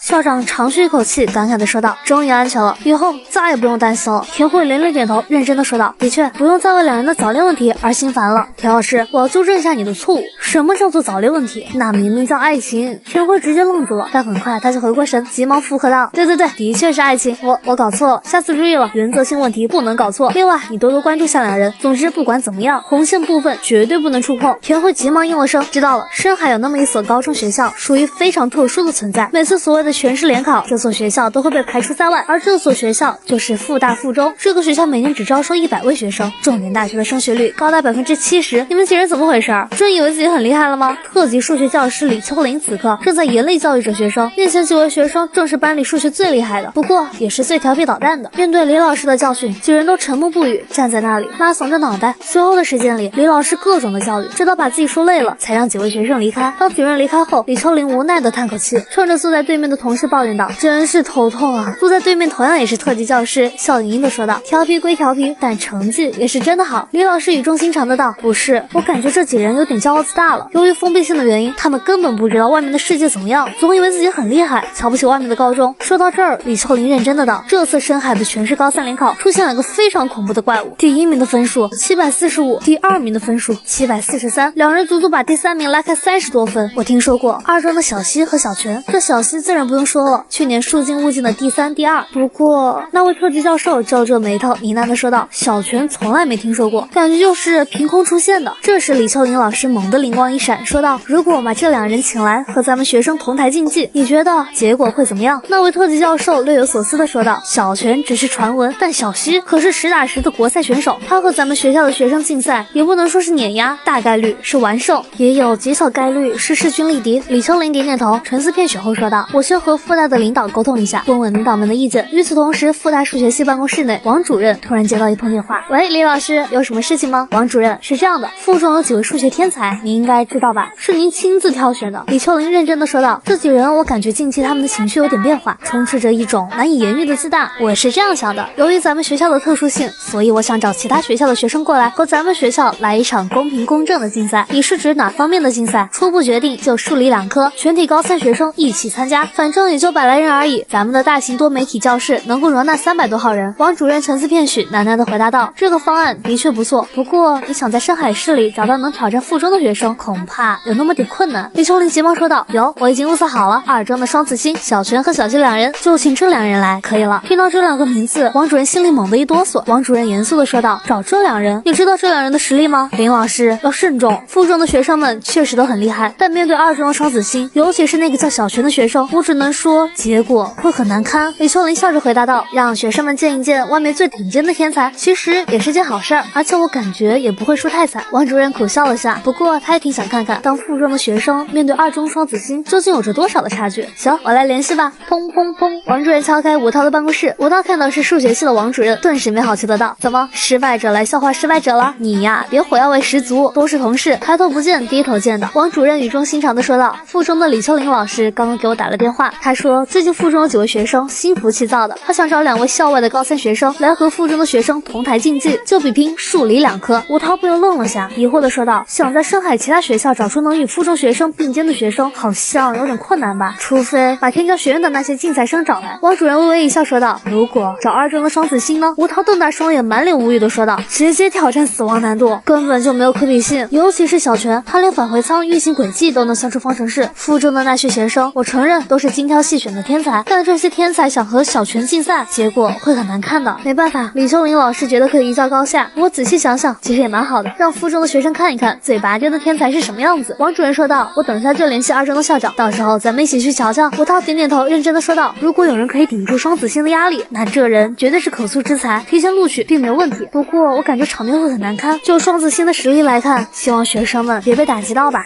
校长连调查男孩全家18遍，就为了知道小泉是由什么组成的。此时2中校长看着面前的卧龙凤雏，一时间有点不知道该说些什么。“那个小泉同学、小西同学，复大附中的校长想邀请你们俩和他的学生们来一场数理的同台竞技，我想听听你们俩的意见。复大附中，传说中的复大附中吗？你以前虽然是个学渣，但听过这个学校的传闻，不同于天教书院的纯粹竞赛，复大附中里面的学生都是普通人的天花板。”2中校长点点头，轻声的说道：“你们俩有没有什么想法？”小西默默的点点头，回答道：“反正闲着也是闲着，不如去外面逛逛呢，顺便领略一下复大附中的实力。”校长说道：“小泉，你呢？”你随口回答道：“那就去看看吧。”校长微微一笑，接着又一本正经的叮嘱道：“出手稍微轻点，千万别太重了。”以前还不知道2人的恐怖程度，仅仅以为只是成绩好而已，但自从把复大物理系的吴教授给气晕后，2中的校长这才意识到这2人简直就是怪物。你点点头，知道了，切磋学习，点到为止。小西瞥了眼，你心里暗暗诽道：“还什么点到为止？出手最狠的就是你了。”离开办公室，你一脸不悦的嘟囔着：“什么点到为止？必须计分高下，也决生死。学习的世界中，只有胜者才能笑到最后。”小西顿时一脸无语，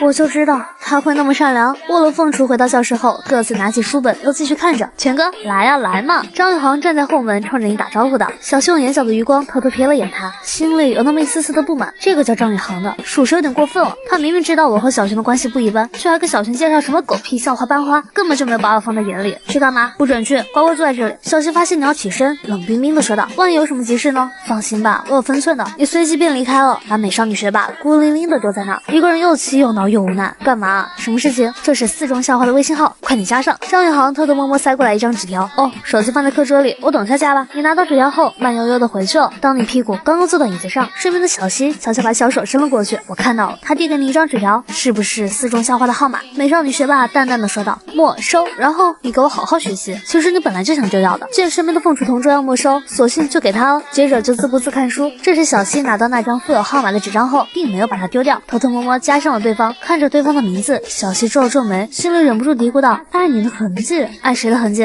爱他的痕迹，不准爱。”片刻间便通过好友申请，终于加上你了。不过你这性别怎么是女的？我是他女朋友，以后不准再骚扰他，否则就别怪我对你不客气了，我很凶的。警告完后，小西直接就拉黑了。哼，什么档次，也非跟我抢他。然而还没有得意多久，张宇航那边就收到了消息，他瞅着正在看书的小西又看了看同样在看书的小泉，心里一阵无语，自己的好兄弟这辈子算是没了。这个可恶的女人把小泉给彻底霸占了，但也没办法，因为他爸是市长。身为官二代的张宇航早早就知道了小西的身份，所以对他非常的害怕，同时也强烈反对他和小泉在一起。结果偏偏越是反对，最后的结果却是越在一起。就当他胡思乱想的时候，小西转过头猛地就瞪了过来，把张宇航当场给吓尿了，急忙假装自己在学习。与此同时，复大附中的某个班级内，明天进行一次全校的高三数理联考，同时学校会邀请2位其他学校的学生来一起考试。李秋林站在讲台上，看着这个只有20个人的班级，严肃地说道：“我也不妨告诉你们，这2位是谁，也就是近期全市联考的第1和第2，一位总分745，一位总分743。”听到这个离谱的分数，将近一半的学生都满脸错愕，至于另一半学生则是面无表情。在他们眼里，外面的卷子难度也就那样，自己去考也能考到这样的分数。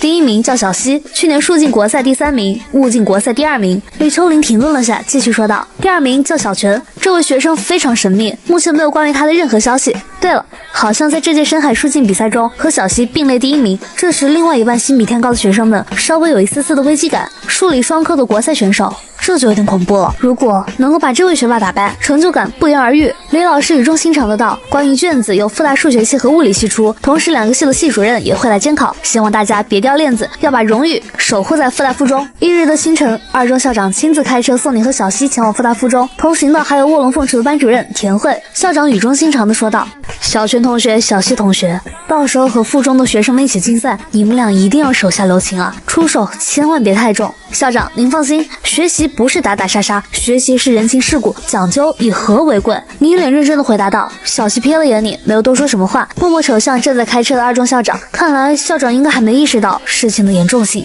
校长连调查男孩全家18遍，就为了知道小泉是由什么组成的。很快，校长开车来到了复大附中，你深深的吸了口气，内心深处不禁感慨起来，不愧是深海市最神秘最厉害的高中，空气中都弥漫着浓郁的学习味道。田老师，附中的学生是不是一个个都很厉害？田慧解释道：“差不多，基本上都是严格筛选过的，而且配有整个深海市最好的教育资源。总之，只要能够踏进这个学校，半只脚算是踏进了重点大学。”哦，怪不得空气中弥漫着一股学霸的味道。小子看着你那满是淘气的模样，忍不住就翻了翻白眼。这个臭男人又开始戏精上身了。什么空气中弥漫着学霸的味道？明明那是茶花的香味儿。随后，几人来到附中的校长办公室，一名中年男人急忙快步迎了上去。老冯，真是大驾光临啊！老郑，来，这2位就是我经常跟你提起的小泉和小西，深海市威名响彻的2中双子星。复大附中的郑校长看着卧龙凤雏，这小西就自然不需要多说什么，主要他比较好奇小泉这个小伙子，怎么感觉他不像是一个天才的样子？这迷离的眼神，颓废的气质，浑浑噩噩的模样。郑校长笑呵呵的夸赞道：“他真是那个超级天才小泉，果然从气质上就非同凡响。田老师，你带着小泉和小西去考场吧。”随后田慧带着卧龙凤雏离开了，偌大的办公室就剩下2人。老冯，这小泉真是最近传闻中的那个小泉吗？肯定啊，这个节骨眼上我能带假的来？放心吧，我已经和2人打过招呼了，不会下手太重的，肯定给你留足面子。郑校长一脸哭笑不得的道：“那我还要感谢你了。”不过他也并没有放在心上。2中双子星固然强大，可附中的学生们也不是吃干饭的，这鹿死谁手还不知道呢。与此同时，田慧把卧龙凤雏领到大型多媒体教室内，下秒附中高3学生们的目光纷纷都望向3人，一时间教室里开始喧闹起来。他就是小西吗？去年数进国赛第3，物进国赛第2的超级学霸？没错，就是他，终于见到真神了。那他身边的就是小泉了，怎么感觉他看上去不是很聪明的样子？谁知道呢？李秋林见到3人的到来，急忙迎了上去。你好，我是附中的李秋林。你好，李老师，我是2中的田慧，也是小泉和小西的班主任。我的2位学生坐哪？李秋林随即看向了田老师身后的2位学生，他一下就感受到小西身上那股凌驾于所有人的气质。不过他身边的那位男生就得一言难尽了，不是他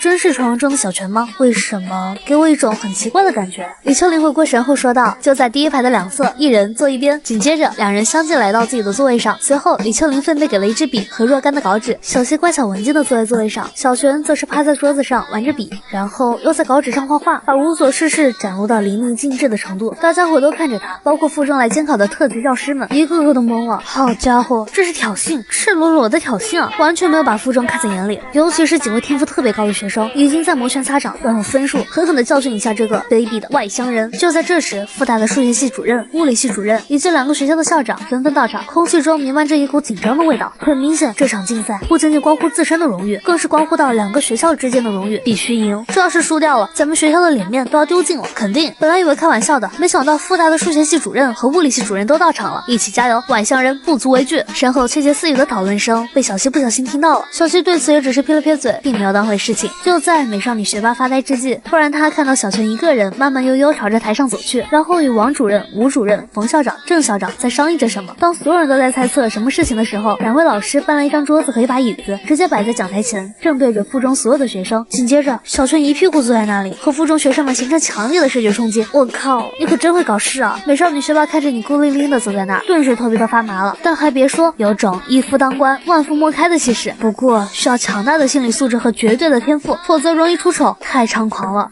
这不就是在告诉我们，他坐在那里有本事来挑战，气人，太气人了！赢他，必须赢他！小西感觉到附中的学生们他们的心态出现了问题，这在竞赛中可是大忌，很容易发挥失常的。看来这场所谓的同台竞技，从一开始他们就输了。冯校长走到你身边，小心翼翼地提醒道：“小泉，手下留情，真的要手下留情。附中是附大的下属高中，这数学系和物理系的两位领导都在，你稍微给点面子，到时候又把人给气晕了。”校长，您放心。很快，铃声响起，附中的教师们开始下发数学卷子。当附中的学生们拿到考卷后，所有人都皱起了眉头。总共就10道题，但10道题都是大题，而且都是超乎想象的难。小西同样也读了下题，这些题目很有趣，需要稍微动下脑筋。其实不动也可以，直接傻算就是比较累，过程既复杂又繁琐。至于你随便看了2眼。默默举起自己的右手，冲着李秋林说道：“报告，题目太简单了，我不需要稿纸。”老师连夜调查男孩全家18遍，就为了知道小泉是由什么组成的。你随便看了2眼，默默举起自己的右手，冲着李秋林说道：“报告，题目太简单了，我不需要稿纸。”刹那间，附中所有师生都看向了你。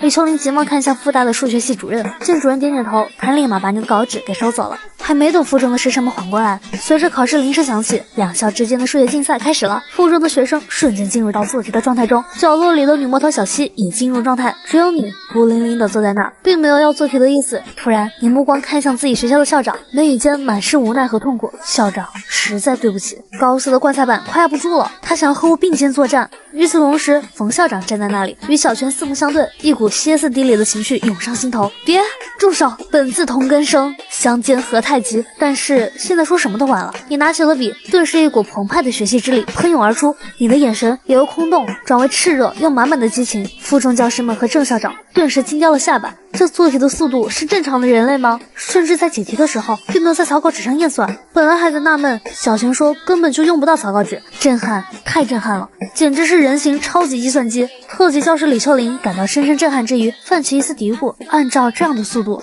可能半个小时就全部做完了，这究竟在乱做还是在正儿八经的解题？李秋林边上的某位特级教师悄咪咪地嘀咕道：“老李，你觉得小泉他是不是在乱写？这解题的速度也太快了，关键那些题目一点都不简单，结果他连草稿纸都不需要。我就很疑惑，靠心算吗？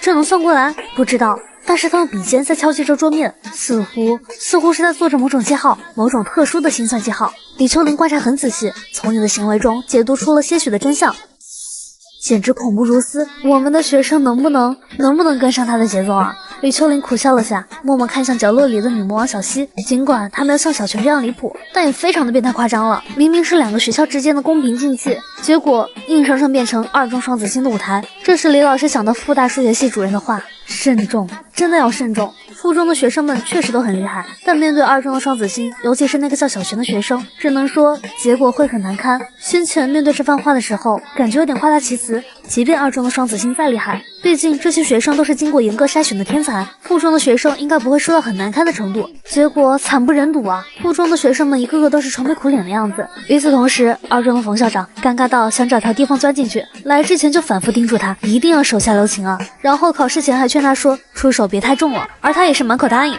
没想到上来就把人家往死里打，说好的学习不是打打杀杀呢？说好的学习是人情世故，那以和为贵呢？感情都是忽悠我是吧？而边上的班主任田慧脸上也是各种的无奈，抿了抿嘴，小心翼翼地对校长说道：“校长，以后像这样的请求，我感觉还是别答应了。小泉下手没轻没重的，容易误伤人家。”校长点点头，小声嘀咕道：“看来很有必要发表一个声明，以后类似这样的事不能让这2人上场。这根本不是所谓的竞技了，完完全全就是单方面碾压。”另一边，复大物理系的吴涛看着疯狂做题的小泉，以为真是题目出简单了，无奈地问道：“老王，题目是不是有点简单了？”王主任满脸无语。简单对高中生来言已经很难了，万万没想到会是这么离谱的局面，丢人，太丢人了！集中最好的教育资源，筛选出100位最优质的学生，结果说到这儿，王主任长叹一口气，无奈的自语道：“奈何敌方有高达。”吴涛苦涩的笑了笑，意味深长的道：“看来下午的物理我需要临时改一改题目了。虽然有点对不起附中的学生，但反正也比不过，不如看看整体离双子星的差距有多少吧。”刷刷刷，还有最后3题了。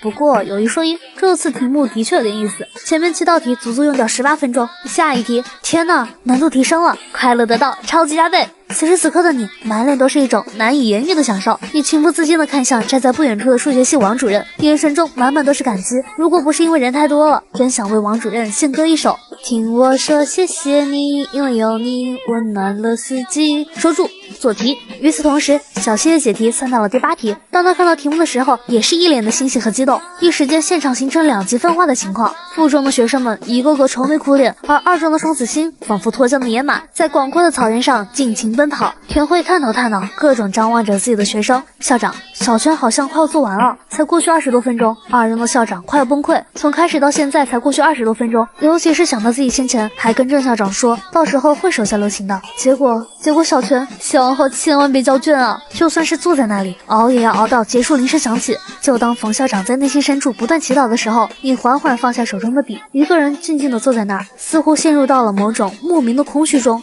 忍住，一定要忍住啊！给兄弟学校留一点点的面子吧。冯校长屏住呼吸，但是就在害怕到快窒息的时候，看到你猛地举起手，交卷！一道响亮的声音划破了现场寂静的气氛。附中的学生们纷纷抬起自己的脑袋，一个个满脸不可思议地看向你。他居然交卷了！首先，他还没有用过草稿纸；其次，他只用了半个小时把整张卷子给做完了。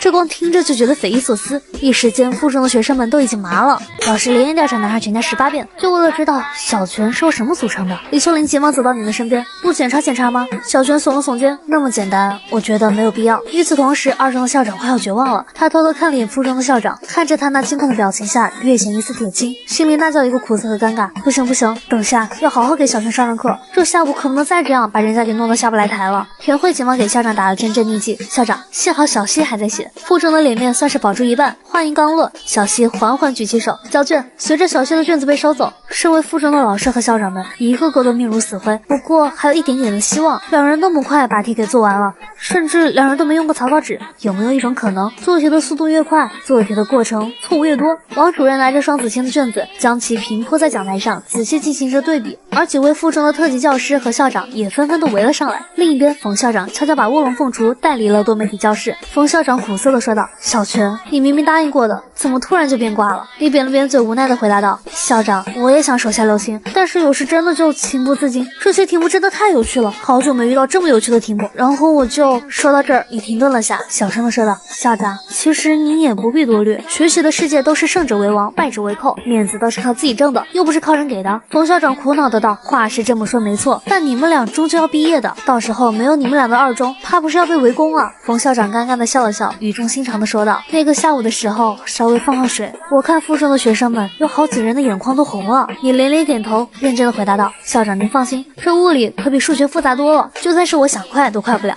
小希扁了扁嘴，看向二中校长的眼神里多了一丝的同情。与此同时，多媒体教室里，几人看着双子星的2张卷子，附中的特级教师们一个个都绝望了。这2张卷子上的解题过程简直就是完美中的完美，丝毫找不到任何的错误。李秋林看着2张卷子，生无可恋的自语道：“唉，看来完全没有可比性，尤其是最后3题，估计附中的学生没有一个人能够做出来。”站在另一边的特级教师说道：“本来以为存在着差距，但不会那么大，没想到。”王主任看向郑校长，轻声安慰的道：“保证，千万别有什么压力。小泉和小希毕竟是妖孽般的存在，两人强悍到直接能去考研了。”郑校长苦笑了下，其实他是在生二中校长的气，对方说好手下留情的，结果上来直接一记重拳，把比赛给终结了。不行，待会儿找他说理去。转眼来到中午吃饭的时候，饭桌上的气氛沉默的有点诡异。这时你突然开口道：“王主任，这次的题目很有趣，就是稍微有那么些许的不尽兴，如果再来10道题，另外难度再提高一点就好了。”王主任笑了笑，轻声的回答道：“下午的题目应该能让你们俩尽兴了，吴主任等下就去改题目，提高一下难度。”听到这番话，你满脸期待的看向吴主任：“吴主任，您可一定要往死里难啊，我喜欢挑战极限。”听到这话，郑校长顿时心哇凉哇凉的，往死里难，这是想把附中往死里整啊。吴涛看着小泉，神秘兮兮说道：“小想挑战极限，那就来读物理系，我给你经费和职称，你想怎么研究就怎么研究。还没等小泉说话，边上的王主任急忙说道：“小泉，你也可以来数学系，数学中还存在无数的猜想，都是难到令人发指的，他们都等着你来挑战。这个红烧排骨不错，你夹起红烧排骨，吧唧吧唧拼命干饭。”两位主任随即就看向小西，然后小西也开始拼命干饭。时间来到下午，某班的物理老师站在讲台前，看着底下的学生们，语重心长地说道：“千万别畏惧对方，我们要勇往直前，记住，你们是最棒的，附中的荣誉我们要用物理成绩来守护住。来，都跟我一起唱，我们复大附中是不可战胜的。”刹那间，死气沉沉的教室瞬间又燃起来了。与此同时，你和小西正在附中的校园里散步。小西温柔地说道：“下午的时候稍微等我一下，我们一起交卷吧。”你轻声地回答道：“好，我没问题。”随后小西情不自禁往你身边凑了凑，小声地询问道：“那个所谓的校花有没有来找过你？”“什么校花？你说行子让我加的那个校花吗？”你摇了摇头，悠悠地说道：“没有，估计是知道了什么，从此以后了无音讯。反正我现在可没时间谈恋爱，大学那么多书要看，时间都快不够用了。”小西听到他的回答，心里莫名泛起一阵难言的涟漪，看来自己宣示主权还是蛮有效果的。你紧锁着眉头，略有所思地说道：“对了，你有没有发现班主任好像看我们俩的眼神有点不对劲，而且他竟然还主动让我们俩去散步，关键是我从他的眼神中看到了吃席。”小西满脸的疑惑说道：“吃什么席？酒席啊，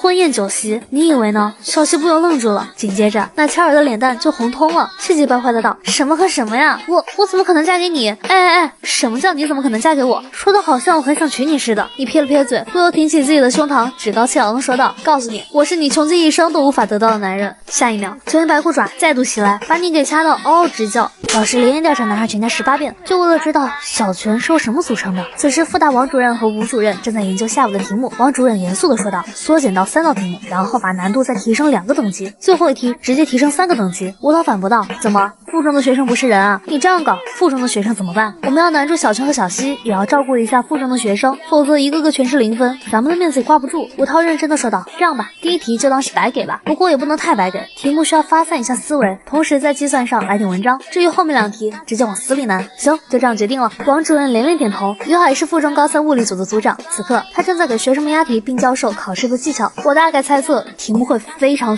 的难，毕竟上午的惨败已经告诉了复大的2位领导，仅仅只是这样的难度无法把二中的双子星给打败。不过你们也别担心，第一题肯定是送分题，大家一定要仔细，别在这一题上面栽跟头。至于第2题难度会非常高，但也不是不能做，试着去理解题目，发散思维，也许就会有突破。于海老师说到这儿停顿了一下，至于最后一题，我的个人建议是放弃，把全部的精力集中到前面2题上，就读二中的双子星也不会。经过老师们的鼓励之后，他们的斗志又燃了起来。随后于海找到了李秋林，向他打听关于二中双子星的一些事儿。李秋林叹了口气，苦涩地说道：“咱们的学生简直连还手的余地都没有。”于海皱了皱眉，呢喃地说道：“真的有那么厉害？你说小西厉害就算了，他是去年国赛的明星选手，数雷2开花的存在，但这个小泉……”李秋林认真严肃道：“小泉比小西还恐怖，这2个人属于无解的存在，试图想挑战2人的都属于徒劳无功。”于海一脸桀骜不驯说道：“我不信。”李秋林也懒得说什么，现实会给每一位桀骜不驯的人一记响亮又沉重的耳光。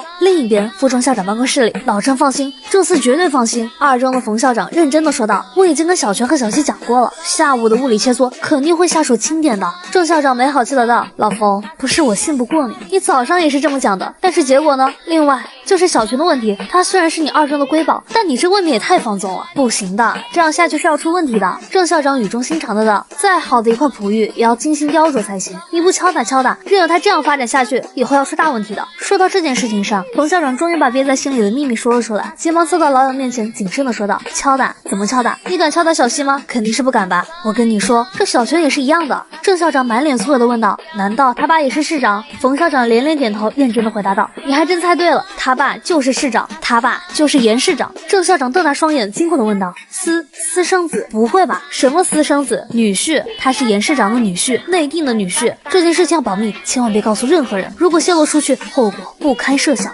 郑校长点了点头，此时的他脸上写满着惆怅，想找个软柿子捏捏，结果2人都是硬柿子，梆硬的那种。距离下午的物理切磋还有半个小时，此时的多媒体教室内坐满了学生。突然，学生们从空气中嗅到一股邪恶的气息。就在这时，2个魔鬼的身影出现了。这2人就是二中双子星吗？于海看着漫步而来的你和小西，这小西就自然不用多说了，那高傲的模样足够说明一切。但他身边的男生怎么感觉有点奇怪？就在这时，郑校长偷偷摸摸找到二中的冯校长，小心翼翼地说道：“老冯，你赶紧跟小泉和小西2人说一下。”下，稍微留点面子。复大附中的遮羞布都要被扯烂了，这还要高考吗？别到时候全部道心破碎。放心放心，我再去叮嘱一下。冯校长急忙走到小希的身边，轻声细语的说道：“小希同学，待会儿你别那么快交卷，稍微坐一会儿。”小希撇了撇嘴，悠悠的回答道：“校长，您先问他，我看他交不交。”行，我现在就去找小泉。冯校长又急匆匆来到你的身边，小泉，待会儿你应该懂的吧？你一本正经的回答道：“校长，您放心，人情世故嘛，我懂。”明明他是一本正经的回答，为什么有种不寒而栗的感觉？冯校长默默地回到老友身边，悄悄地向他点点头。这时，复大的数学系主任和物理系主任进来了，同时带来了全新的魔改卷子。随着铃声响起，学生们拿到卷子后，第一时间就是审题，而第一题果然被于海给猜中了，几乎就是道送分题。大部分的附中学生都露出一丝欣慰的笑容，稳了，总算不会被零分了。然而目光挪到第二题、第三题后，一股发自内心深处的无力感喷涌而来，这未免也太难了吧！与此同时，特级教师于海看着卷子上面的题目，嘴角情不自禁露出一抹浅浅的弧线。附中的荣誉终于守护住了，果然还是要靠物理来拯救世界啊！郑校长走到于海的身边，神情紧张地问道：“怎么样，于老师，能不能稳住？”于海连忙点头道：“基本上算是稳住了。”郑校长松了口气，悬着的心落地了。这上午的数学成绩早就出来了，可以说是惨不忍睹。附中这边最高才55，而二中那边两人都是满分。关键附中的学生考满全场的时间，而小泉和小希只用了20多分钟。另一边，小希也看完了整张卷子，然后目光瞅向你，看着你趴在桌子上睡觉，既无奈又觉得很搞笑。大笨蛋，最后那道题应该没问题吧？美少女学霸抿了抿嘴，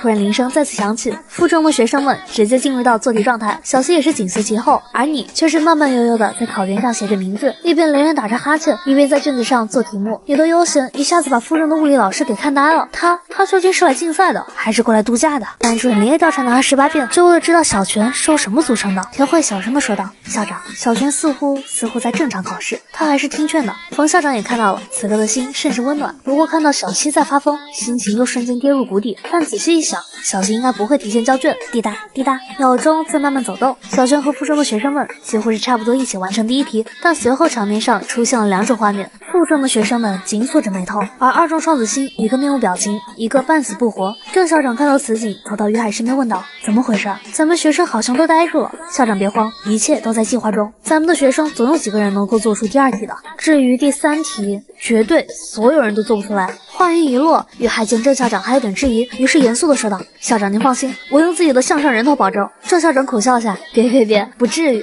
小希长吁一口气，终于做完第二题了，下意识地朝着你看去，发现他居然还在写第二题，瞬间有点疑惑了，什么情况？平时他都比我快，怎么今天他比我慢了？小希倒也没有太纠结，稳了稳自己的情绪后，着手准备功课。最后一道关卡，2分半后，你已经磨洋工磨完了第二题，不过你并没有着急去做最后一题，而是默默打开自己的系统面板，看着已经攒到2万的魔芋积分，终于凑齐了。恭喜获得技能综合身体1级，全面提升身体强度。你看了眼自己的体力评价，已经从当初的61升到81了，评价也从残疾人进化到普通人，是时候该拿出全部的实力了。随着大脑超频和麒麟臂的同时开启，你正式迈入休息2小时、超频10分钟的超长待机时代。在场某有眼尖的附中老师急忙对于海说道：“老于，小希在做第3题，速度很快。”结果没等于海反应过来，那位附中老师又小声惊呼道：“你们快看小泉！”于海将目光挪到小泉的身上，就看到他正在以一种近乎疯狂的速度在做题。什么情况？刚刚他可不是这样的，怎么突然就……不可能！于海看着上面的这道题目，难道连自己都看不懂？学生又怎么可能看懂？完了，这下全完了！想到刚才在郑校长面前夸下海口，身为特级教师的于海感到一阵的羞耻。不过他还有最后的希望，那就是盼两人别作对，不慌，稳住。两人只是在做题罢了，谁知道对不对呢？于海不断深呼吸着，努力调整着自己的情绪和心态。看着你那快到手臂都出现残影，众人一时间心里阵阵的发凉发虚。这还是人吗？这两人难道是外星人假扮的？另一边，二中的冯校长看着彻底失控的卧龙凤雏，顿时想死的心都要有了。悲剧啊！他不是要损失一位老友？冯校长偷偷摸摸看向附中的校长，果不其然，此刻的老友已经面目痴呆，眉宇间满满都是绝望和痛苦。最震撼的就是王主任和吴主任了。老吴，这感觉有点夸张了。咱们俩设计出来的最后一道大题，居然在双子星面前存活不到10秒。吴涛眉宇间已经没有了震惊，只有深深的渴望。如果复大物理系能够得到这两人，别说在国内可以彻底称霸，就算是放在全球，那也是炸裂的存在。就在卧龙凤雏拼命解第3道题目的时候，那些附中的学生们已经彻底底绝望了。这怎么比？拿什么比？直接被人摁在地上锤，想还手的机会都没有。在场有些心理素质差的学生，此时的眼眶已经红了。唉，无趣。你写下最后一个符号，用时仅仅6分钟。你整个人瘫痪在椅子上，两眼无神的看着卷子。与此同时，附中的老师们一个个面露惊愕，正不可思议的看着你。结束了，6分钟就完事儿了，这未免也太快了。又过去3分钟，小谢也结束了战斗。当他放下手中的笔，目光情不自禁瞄向某人，恰好某人也在看着他。此时两人正四目相对，交卷。于海怀着悲痛的情绪，默默收走两人的卷子，而乌龙凤雏则是朝着自家校长走去。冯校长没有过多停留，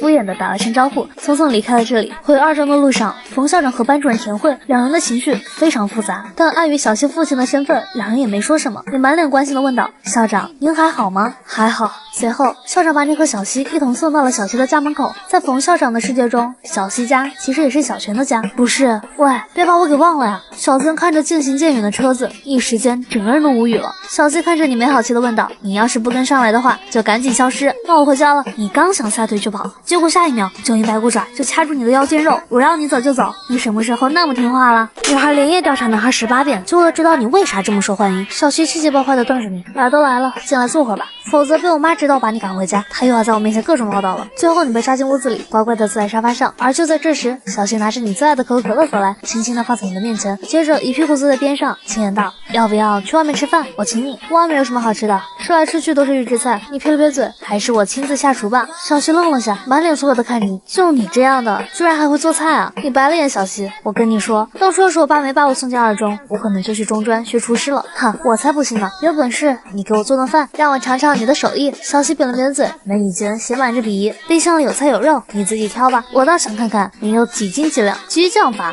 想白嫖我的饭菜？你贱兮兮的笑道：“小姑娘，你还是有点嫩啊！”刹那间，小西直接红了，气急败坏的伸出爪子，对着你的腰间和胳膊各种嘶吼。也就不到1分钟的时间，你就这样对我吧，总有一天会后悔死的。丢下这句安慰自己的狠话后，你满脸怨气的走进厨房，气鼓鼓的开始挑选食材。看着你满脸幽怨的表情，小西扑哧就笑了出来。他轻咬着自己的嘴唇，眼神中充斥着某种难言的情愫，喃喃的嘀咕道：“真是个宇宙无敌超级大白痴，也不知道为什么会喜欢你。不过仔细想想，他真的很适合做老公。万万没想到，他居然还会做饭，应该味道很不错吧？”就在这时，魏倩华从外面走进来，紧接着母女俩四目相对。咦，西西，你怎么那么早就回家了？魏倩华一脸茫然的看着满脸懵的女儿，走到厨房就看到你在灶台前切着菜。你看向魏倩华，笑着说道：“阿姨，你下班了？我和小徐同学刚刚比完赛回来，然后他说想下馆子，但外面很多都是预制菜，所以我就自告奋勇跟小徐同学做晚饭。阿姨，您赶紧去客厅里休息，这里就放心交给我吧。以前一个人在家，经常自己下厨。”魏倩华反应过来，双眸直直盯着眼前的大男孩，眉宇间毫不遮掩对您的喜欢，温柔的说道：“小璇啊，干脆以后做阿姨的儿子吧。”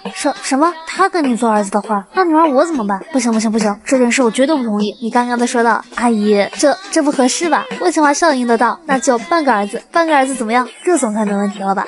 半个，那不就是女婿吗？”小璇更加的不知所措了，一时间不知道该怎么回答。妈，别捣乱了，人家在做菜呢。小西又恼又羞耻，冲着自己老妈大喊道：“什么儿子半个儿子的？你少说这些乱七八糟的东西。这傻丫头，我这是在帮你呢，你还跟我急眼了。”魏倩华有点嗤之以鼻，不过倒也不是很担心。其实能看出来，小璇很在乎西西，也很照顾西西，关键又很会哄未来的丈母娘。就剩这点，她插翅难逃。魏倩华坐到女儿的身边，轻声的询问道：“你去过他家吗？”“去过了。”“有什么问题吗？”“他爸妈好相处吗？”“挺好的，当时在他家里吃饭，他妈给我各种夹菜。”“啊，都吃过饭了？”魏倩华白了眼自己的女儿，没好气道：“怎么不告诉我？有啥好说的？到同学家吃饭应该很正常吧？正常吗？不正常吗？不正常，正常。”母女俩正在较劲中，两人谁都没让着谁，最终还是魏倩华让步了，没好气的道：“你呀，跟你爸一个德行，这脾气死犟的。”也许一种扑鼻的香味从厨房飘到客厅，魏倩华随即望向厨房，脸上满满都是惊喜，轻言道：“想不到小泉那么会做饭，光闻着这股香味就知道肯定很好吃。”话音一落，魏倩华眼角的余光瞄向无所事事的女儿：“你呀，有时候也该做做家务了。这以后要是嫁人，你的婆婆见到你这个懒样子，心里肯定会不舒服的。到时候把我和你妈的脸全部丢完，不嫁没有人配得上我。你个死丫头，你以后在外面敢在家里一样，别怪我对你不客气。哼，不听，那啥念经，反正我就这样，爱要不要吧。再说他敢不要吗？咸菜滚豆腐来喽！”你端着一锅豆腐，急匆匆从厨房出来，随后你看着小西的母亲，轻声说道：“阿姨，不知道这些菜有没有您爱吃的？要是没有的话，您就告诉我，我今晚马上去学。”魏倩华脸都快要笑歪了，感觉比坐月子时还要舒心，温柔的笑道：“不用，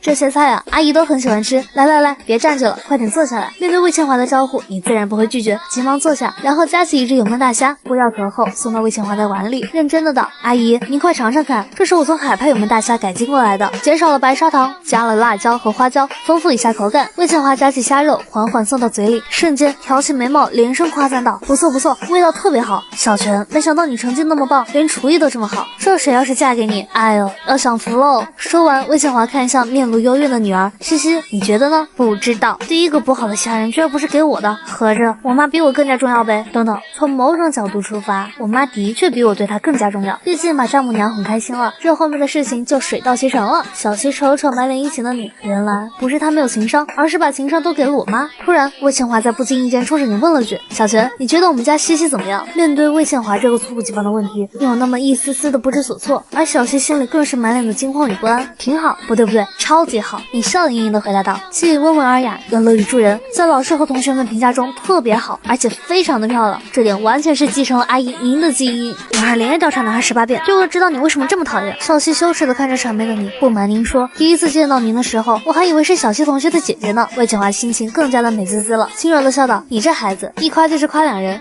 没，我是学生，不会骗人。正好高中文学天地近期可能要约稿了，我打算以您和我妈为原型，创作一篇关于母亲的散文，题目就叫做《母亲就是妈》。”魏倩华看着你温柔的笑道：“差点忘了，你还是大作家，那以后有没有兴趣未来给你叔叔当秘书？这可是个前途无量的岗位。”我不同意，先不提科研的事情，就单单这个过程，完全就是复制老爸曾经的路。老爸过去就是老爷的秘书，现在他要给爸当秘书，他不是以后天天加班？妈，人家要当科学家的，你别乱给人出主意。魏建华微微一笑，轻描淡写的回答道：“都是为人民服务，有什么区别吗？伽利略说过，科学的唯一目的就是减轻人类生存的苦难，科学家应该为大多数人着想，当官也是啊。你爸的每一个决策关系到千千万万人的未来。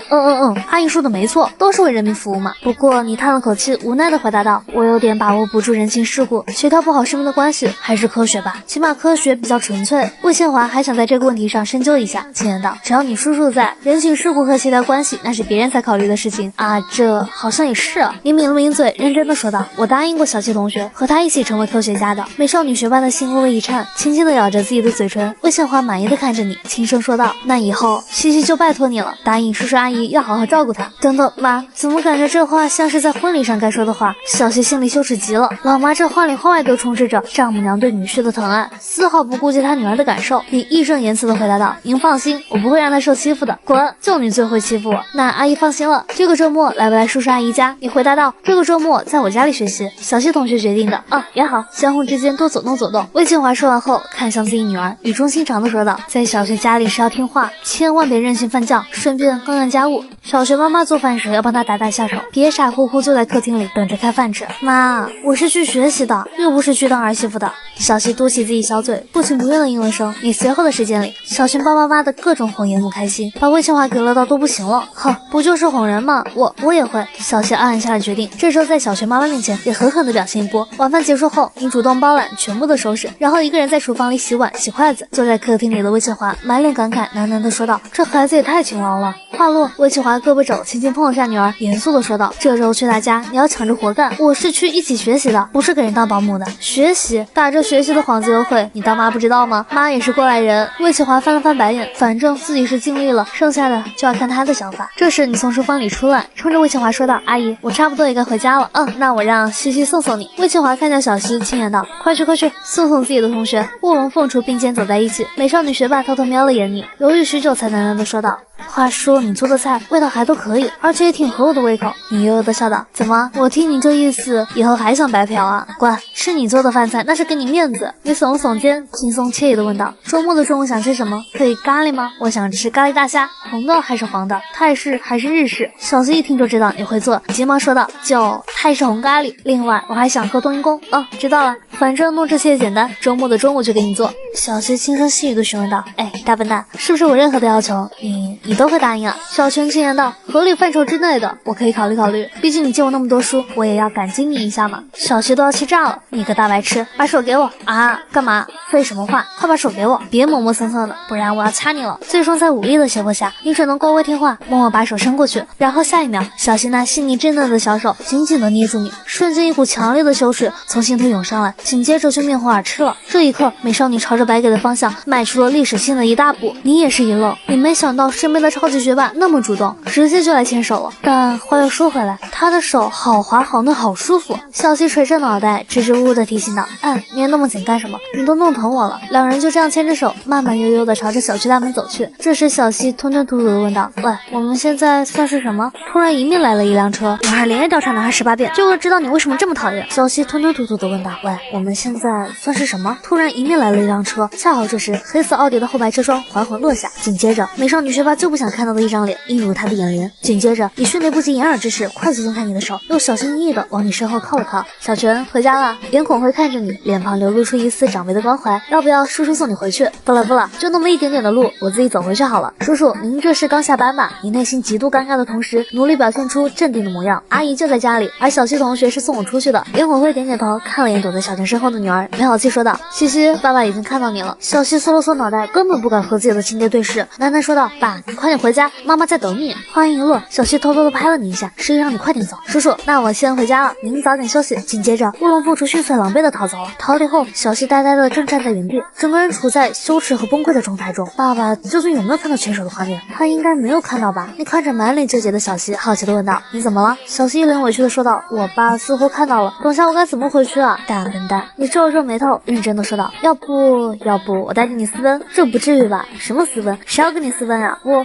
小希嘟着小嘴，吞吞吐吐地说道：“待会儿回家可能会召开家庭会议，会议的重点就是我和你牵手的事儿。到时候我就说你想牵我手，我当时不从，你就来强的。”你撇了撇嘴，悠悠地说道：“好家伙，感情让我背锅呗。不过就凭阿姨对我的信任程度，你觉得她会听信你的一面之词吗？毕竟我在你妈心中的地位比你这个女儿要高多了。”小希白了眼你这个臭家伙，轻抿着嘴唇呢喃地说道：“反正我就这么说，爱信不信吧。”话音一落，小希壮起胆子向前迈进一大步，认真严肃地质问道：“你老老实实告诉我，我们俩现在究竟属于什么样的关系？”科学道路上的战友啊！瞬间就被掐了。小希咬着嘴唇，眉宇间满是幽怨：“快点，你知道我想听什么？”你看着面前的美少女，轻声地回答道：“根据麦克斯韦方程组，我们可以得到光速不变原理，同时又因为光的恒定速度，那年繁星中有些甚至是死亡了，而阳光也更是8分钟前的阳光。这意味着我看到的和听到的都是延迟接受的信息。”你说到这儿，不由深吸口气，认真地说道：“但是当你站在我面前，彼此间的心率却是同步在跳动。”小希努力控制着自己的情绪，试图不让自己激动起来。哼，赶紧回家去，你个超级无敌大笨蛋！小希转身就走了。当他走了小段路后，猛地回头，认真地冲你喊道：“以后这种话不准对其他的女孩子说。另外，我想听的远远不止于此。提示你，那是4个字，什么时候你说出来，什么时候。”说到这儿，小希面红耳赤，咬着嘴唇，轻柔地说道：“明天别忘记来接我上学。”话落，小希便迈着轻盈的步子，一通小跑就溜走了，留下你还傻傻地站在那。与此同时，一位吃着西瓜的中年男人目睹到整个过程，他看了看小希逃窜的方向，又瞅了瞅你。哇哦，爱情！小希小心翼翼地走进家里，想着撕了一下就回到自己的房间。站住！老妈的声音猛地响起，差点把小希给吓死。没有搭理老妈的呼喊，小希羞红着小脸，快步冲进自己的房间，咔嚓将房间门给反锁上了。魏庆华没好气地抱怨道：“什么情况？毛毛躁躁又莫名其妙的。”因为心里有鬼。袁孔辉淡淡地说道：“我回家的时候看到他和小强两人手牵着手在小区里散步。”魏庆华满脸惊讶气恼道：“啊，真的假的？你怎么不早点告诉我？”袁孔辉轻描淡写地说道：“这有什么好说的？毕竟是女儿自己的事儿。”魏庆华又气又无奈，接着急匆匆地跑到2楼，轻轻敲了敲房门，温柔地说道：“西西，妈想和你聊聊心，可以吗？我已经睡着了。”一招此地无银300两，让魏庆华既无奈又好笑。算了，就这样吧，反正目前的形势一片大好。此时小希躺在床上，迷离的双眸盯着头顶的天花板，想起某人那番触及到灵魂的情话，心随之就泛滥成灾。突然放在边上的手机响了，美少女学霸看了眼，是胡文静打来的。“亲爱的，在干什么呢？”小希抿了抿嘴，缓缓地坐着身子，在家里，今天刚和那个混蛋从附中回来。附中就是复大附中吗？你们俩干什么去了？附中的学生想挑战我们俩，然后被我们俩给摁在地上揍。你呢？你最近还好吗？胡文静叹了口气，无奈地回答道：“别提了，最近来了位北大数学系的老师，专门来教我们数镜，都快被他给折磨死了。下次我就把你未来老公搬出来，所以大大方方把你未来老公贡献出来吧，就在这个周日，等你们2口子来。就这样，挂了。”没给小希反驳的机会，胡文静直接给夸断了。小希都快炸了，本来这个周日他给自己做咖喱的，结果变成做题了。不行，我要吃咖喱，吃他做的咖喱大虾。至于把他们从水深火热中救出来的这件事儿，等我吃完咖喱大虾再说吧，反正一时半会也死不了。女人连夜调查男人18遍，就为了知道你和小希什么时候在一起的。翌日的清晨，你骑着电瓶车来到了小希家。来了，快进来坐会儿。会儿，西西还在洗漱，你先坐在沙发上休息会儿。你点点头，随即坐了下来。魏千华也一脸笑意的坐到了你的一旁。听说你们俩抱在一起了，还亲上嘴了。话音刚落，瞬间你的大脑 CPU 都冒烟了。啥情况？明明只是牵个手，怎么变成抱在一起，而且还亲上嘴了？你一脸目瞪口呆的看着身边意味深长的严母，急忙回答道：没有，只是牵手，绝对没有抱在一起，更加没有亲嘴什么的。魏千华微微一笑，没想到这么容易就招了。随即他温柔的说道：你别紧张，昨晚西西送你出去后回来就有点怪怪的，问他也不回答，索性就来问问你。哎呦，社会险恶啊！你瞬间懊悔了起来，那么明显的套路，自己居然没发现，看来要这历史技能迫在眉睫了。如果自己能够从历史中吸取到教训，不可能会轻易上当的。魏千华看着发呆的未来女婿，轻声笑道：想什么呢？阿姨随便问问而已，牵个手又没什么，就算是抱一抱或者亲一下，阿姨也没有什么意见。阿姨很开明的。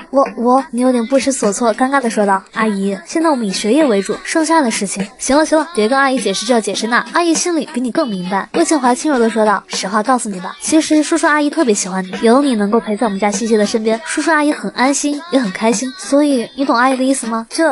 你头都快离开了，完全不知道该怎么办。魏千华抿了抿嘴，语重心长的说道：现在你们俩都18岁，4年后你们俩22了，直接就可以领证了，顺便把婚礼也给办了。对了，这婚礼不能大操大办，叔叔阿姨的身份比较特殊，最好是举办一场小型的婚礼吧。魏千华说到这里不由停顿了下，笑盈盈的说道：现在国家鼓励生3个，我先说个保底的数字，2个没问题吧？不是，孩子都想好了，你的大脑已经快要宕机了。然而冲击着当上外婆的魏千华还没有结束，关于孩子的教育，这个应该没什么问题，那么优秀的基因在这里。哎呦，挺好。魏千华抿了抿嘴，眉宇间满满都是对未来的向往。就在这时，小西走了过来。妈，你们俩在聊什么呢？魏千华看着自己的女儿轻声说道：没什么，聊聊未来的展望。洗漱好了，那赶紧吃饭吧。紧接着魏千华转头看向你，小泉，你也没吃早点吧？正好一起坐下来吃点，然后你就载着西西去上学吧。随后的时间里，3人便坐在一起吃早饭。你没看到严父，不由好奇的问道：叔叔呢？怎么不见叔叔的身影？6点就出门了，有叔叔这样的好市长带头，城市幸福指数蹭往上涨啊！真是服了，找到机会就是拍马屁。我爸都不在，你拍给谁看啊？小西各种的无语。你骑着自己的小电驴冲边上的魏千华说道：阿姨，那我们走了。看着女儿坐在后面装模作样扶着腰，魏千华就很想笑，明明那天晚上还是抱着腰的。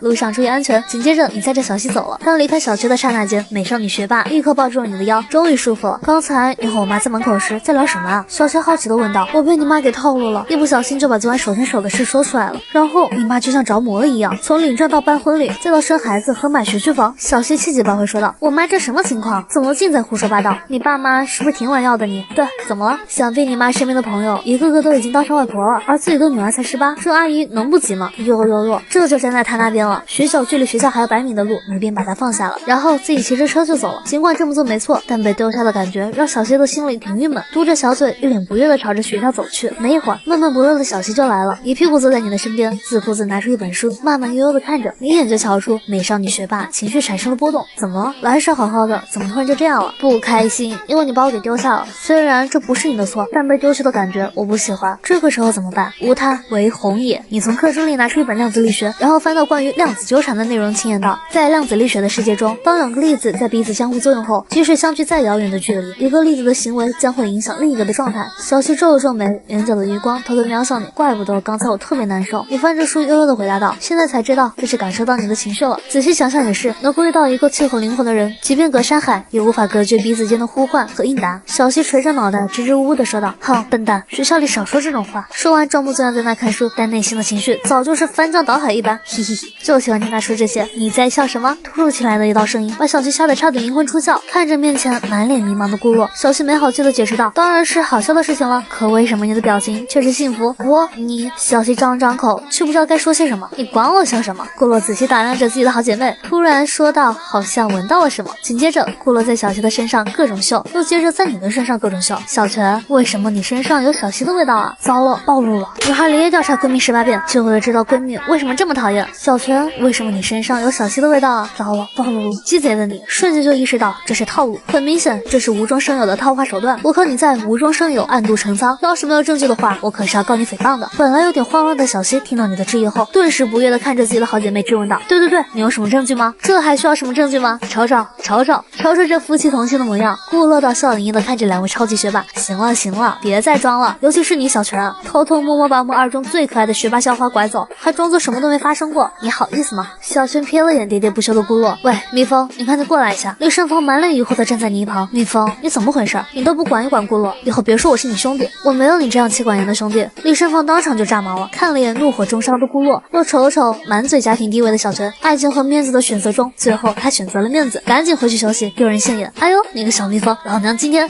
就灭了你！小七看这个势头有点不对劲，急忙拉着顾洛就出去了，然后就是一通的安慰，骗许顾洛的心情稍微好了点。你也不管管，他真是越来越过分了。我怎么去管他？他是班干部，而我就是普普通通的学生。顾洛翻了翻白眼，行了，你就别再演戏了。你以为我真是在无中生有？我的确在你身上嗅到了小泉的味道。你要怎么解释？不想解释，直接装死。与此同时，你冲着李胜峰夸赞道：“兄弟，刚刚我有点无辜，有点冒犯兄弟了。没想到你那么的有地位，仅仅一句话，尽显男子气概啊！”被小泉的连连夸赞后，李胜峰有点飘飘然的。不过随着小溪的回来，顷刻间那股气势就没了。顾洛说：“你死定了，我觉得还是去哄哄他吧。看他的样子，的确很生气啊！这小泉，你要救我啊！”李胜峰脸上满满都是哀求的看着你。爱情，爱情，爱情！你突然换了个面孔，义正言辞的道：“你怎么满脑子都是爱情？我们要学习新思想，争做新青年，为往圣继绝学，为万世开太平。”小溪一脸无语，别听他的，赶紧去哄哄吧，否则真就完蛋了。当李胜峰离开后，小溪就把矛头指向身边的你，看着他大义凛然的模样，越看越觉得牙疼，天天挥舞着道德大义的旗帜，就不怕被反噬吗？干嘛不好好学习？说的就是你。话落，瞬间你就被掐了。与此同时，天教书院内新来的培训老师特别严厉，胡文静几人正在遭受着残酷的拷打。我知道你们之中有些人被北大数学系给保送了，但我想说，就凭现在的这种水平，很难跟上北大数学系那位新来的北大老师。几位学生的脸都是青一阵紫一阵，这位老师出的题目根本就是脱离现实的存在，有点朝数学研究的方向在进展。下课那位老师离开后，国赛帮的成员聚在一起，相互倾诉着心中的苦闷。不行了，这实在太难受了，天天把北大数学系挂在嘴边，天天夸他们的青训班多么厉害。国赛第二的张凯此刻气急败坏的说道：“既然那么厉害，去年怎么被我们给打败了？”胡文静撇了撇嘴，气恼的说道：“故意刁难呗，你看看他出的那些题目，这是我们这些人可以解决的吗？也不知道集训队的领导怎么想的，找这种老师过来。”话音一落，胡文静停顿片许，神秘兮兮的道：“不过我找了位帮手来这里。”帮手？谁呀？等等，难道是……张凯看着胡文静眉宇间顿时露出一丝惊喜。如果是他，我觉得确实可以挫挫那个老师身上的锐气，关键他的确很会气人。胡文静笑了笑，轻声说道：“昨天我给小溪打了电话，让他这个周日来这里，顺便把小泉也带来。他不是说北大青训班全国是第一的存在吗？那行啊，比比呗，想怎么比就怎么比，不单单是数学，什么生物、化学、物理，甚至是写作，全都可以啊。”众人异口同声说道：“好办法，确实是好办法。”紧接着，胡文静和张凯两人前往了老师的办公室，轻轻敲了敲门，随着一声请进，两人推门而入。胡文静轻声的说道：“孙老师，周日你有空吗？我们有一位数学很好的朋友，想要来您这个地方取取经。”张凯也认真的说道：“虽然他没有参加过大型竞赛和集训队，但他不管从任何方面都无可挑剔。就拿数学来说，他一个人足足能顶北大10个青训班。”孙老师皱皱眉头，严肃的说道：“胡闹，我很忙的。”胡文静和张凯对视了眼，彼此间似乎下定了某种决心。孙老师，您不妨考验考验他，如果他输掉了，我们承认北大青训班很厉害。孙老师点点头，严肃的讲道：“行，这个周末的下午，你们让他过来，我给他准备3道题目，限时2个钟头。”